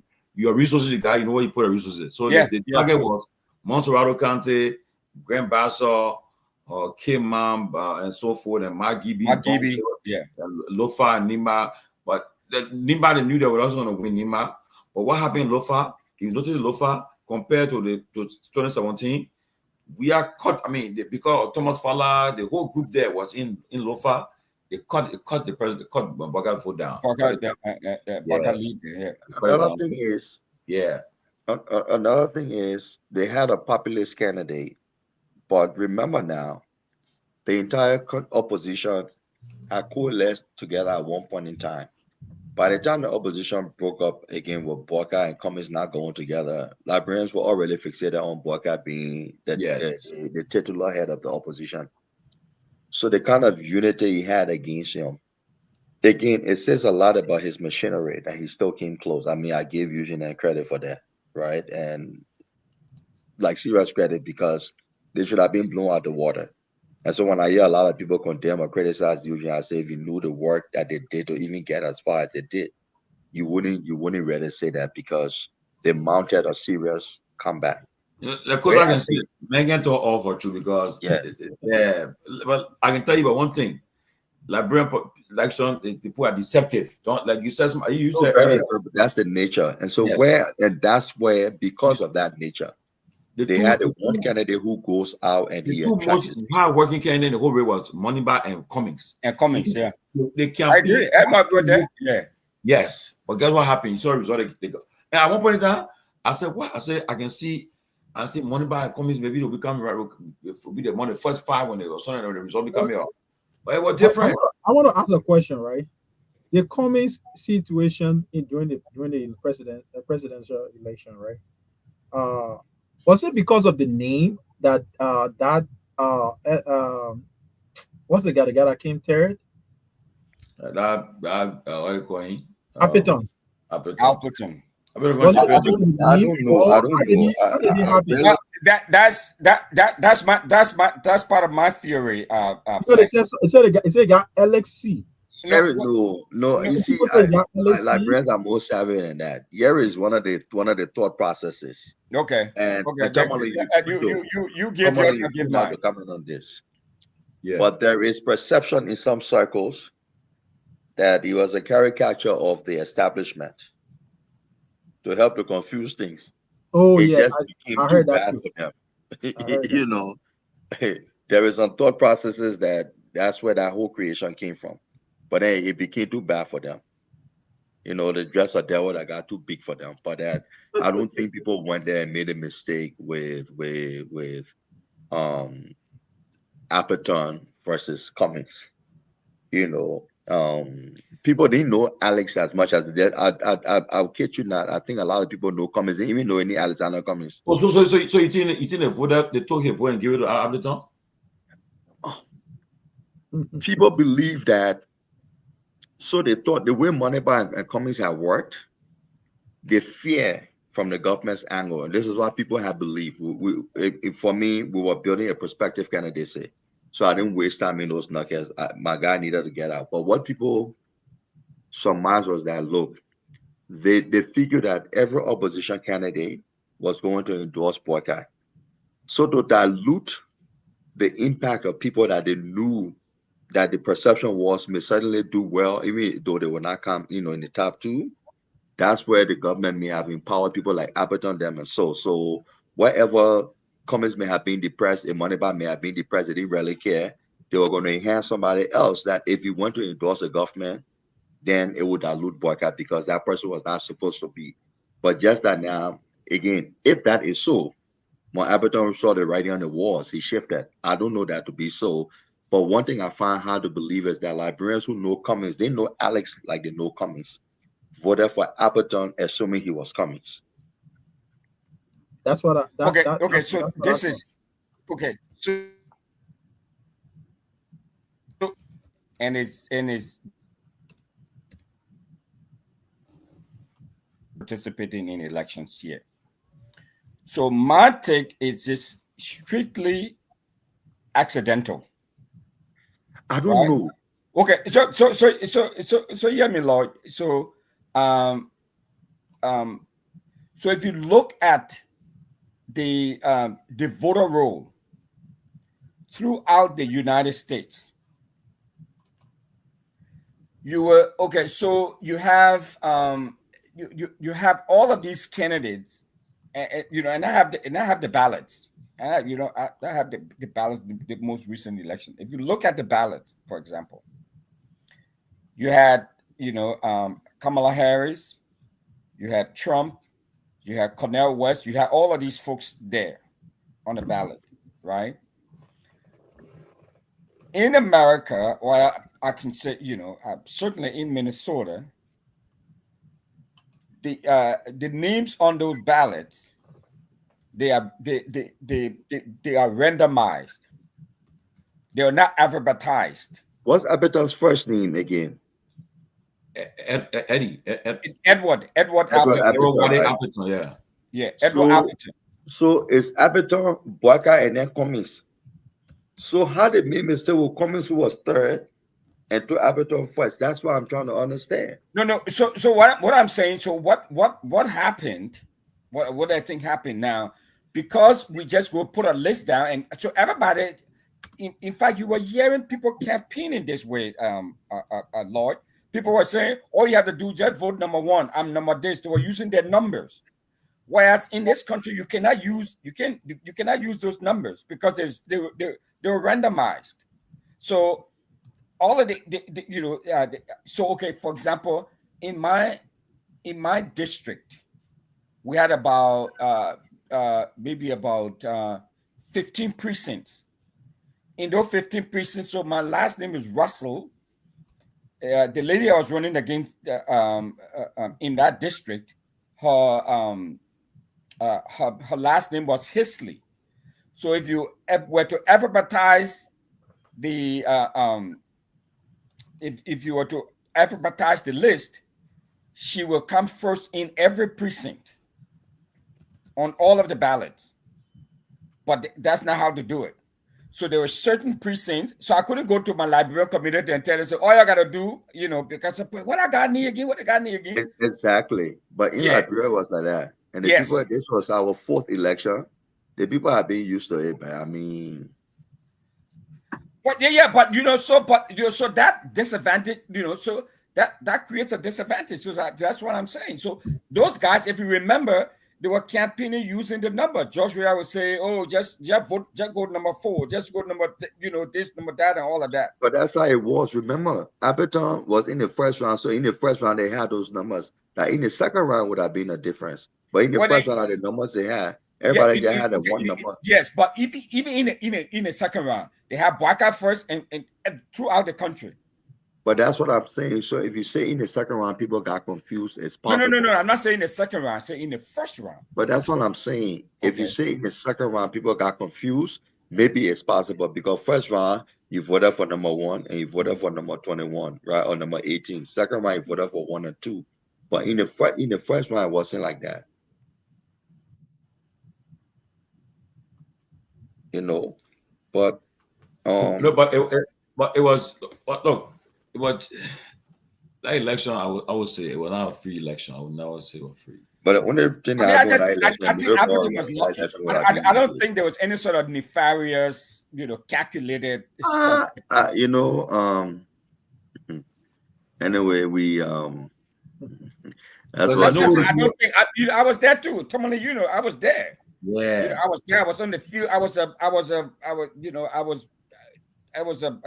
monitor. I was monitoring I monitored the election. Well, see, I don't know if nefarious is the term I will use, but anyway, the one thing we learned from that, for me, the one thing you learn from that is you got to finish. Well, we're in a football season, so I guess that's an apt analogy. Yeah. You got to finish the play. I agree. Yeah, you got to finish the play, and if you got the money, use it for the campaign. Yep. Who watchers are very important. Very important. It's good that you're talking about it, Lloyd. Some of the guys from CDC, they really play the ruling establishment. I went to a place somewhere around the what they call it, the police barrack on Robert Highway. Across there, there's a guy who was one of those CDC guys at the University of Liberia, one of the staunch supporters of CDC, and you're one of the bitter guys that was talking against the President Weah at the time. They said they gave that guy almost like $3.something million. If you see the structure that guy erected in that area, wow. I think he's building a university there. Somewhere directly opposite the military barrack on the highway. Shuffling. Yes. His name is I keep forgetting his name. But if you see the structure, it's more than it's almost the size of Thomas Fala University. Yes. Huge. Yeah, he's one of those CDC guys that was very, very bitter at the time of criticizing President Weah everywhere. He was on Spoon, he was on the closing argument, he was everywhere in the news. But we'll learn from experience. So we know now that the next election, another time, anybody are supporting, I know exactly who ought to get on board. Oh yeah. Yeah, you don't look. You learn from you. You know who to get on board, who are the contact, who you can make to say, let me get the person done, joining us. Okay, you know what happened. Yeah, you know, and it's But simple. guys, I will retire and then we'll do this tomorrow. Yeah, do it tomorrow. Yeah, Yeah, but Lord, please, man, please, dissect that thing and let people hear from you. People want to hear from you how you do okay. that. So yeah, guys. So at Tomalin, the Chief Butler on Thursday, you said? Yeah, Thursday. Okay. All right, guys. Tomalin. Yeah. All right. Thank you so much for the time. Okay. All right. All right, guys. Have a great night. Okay.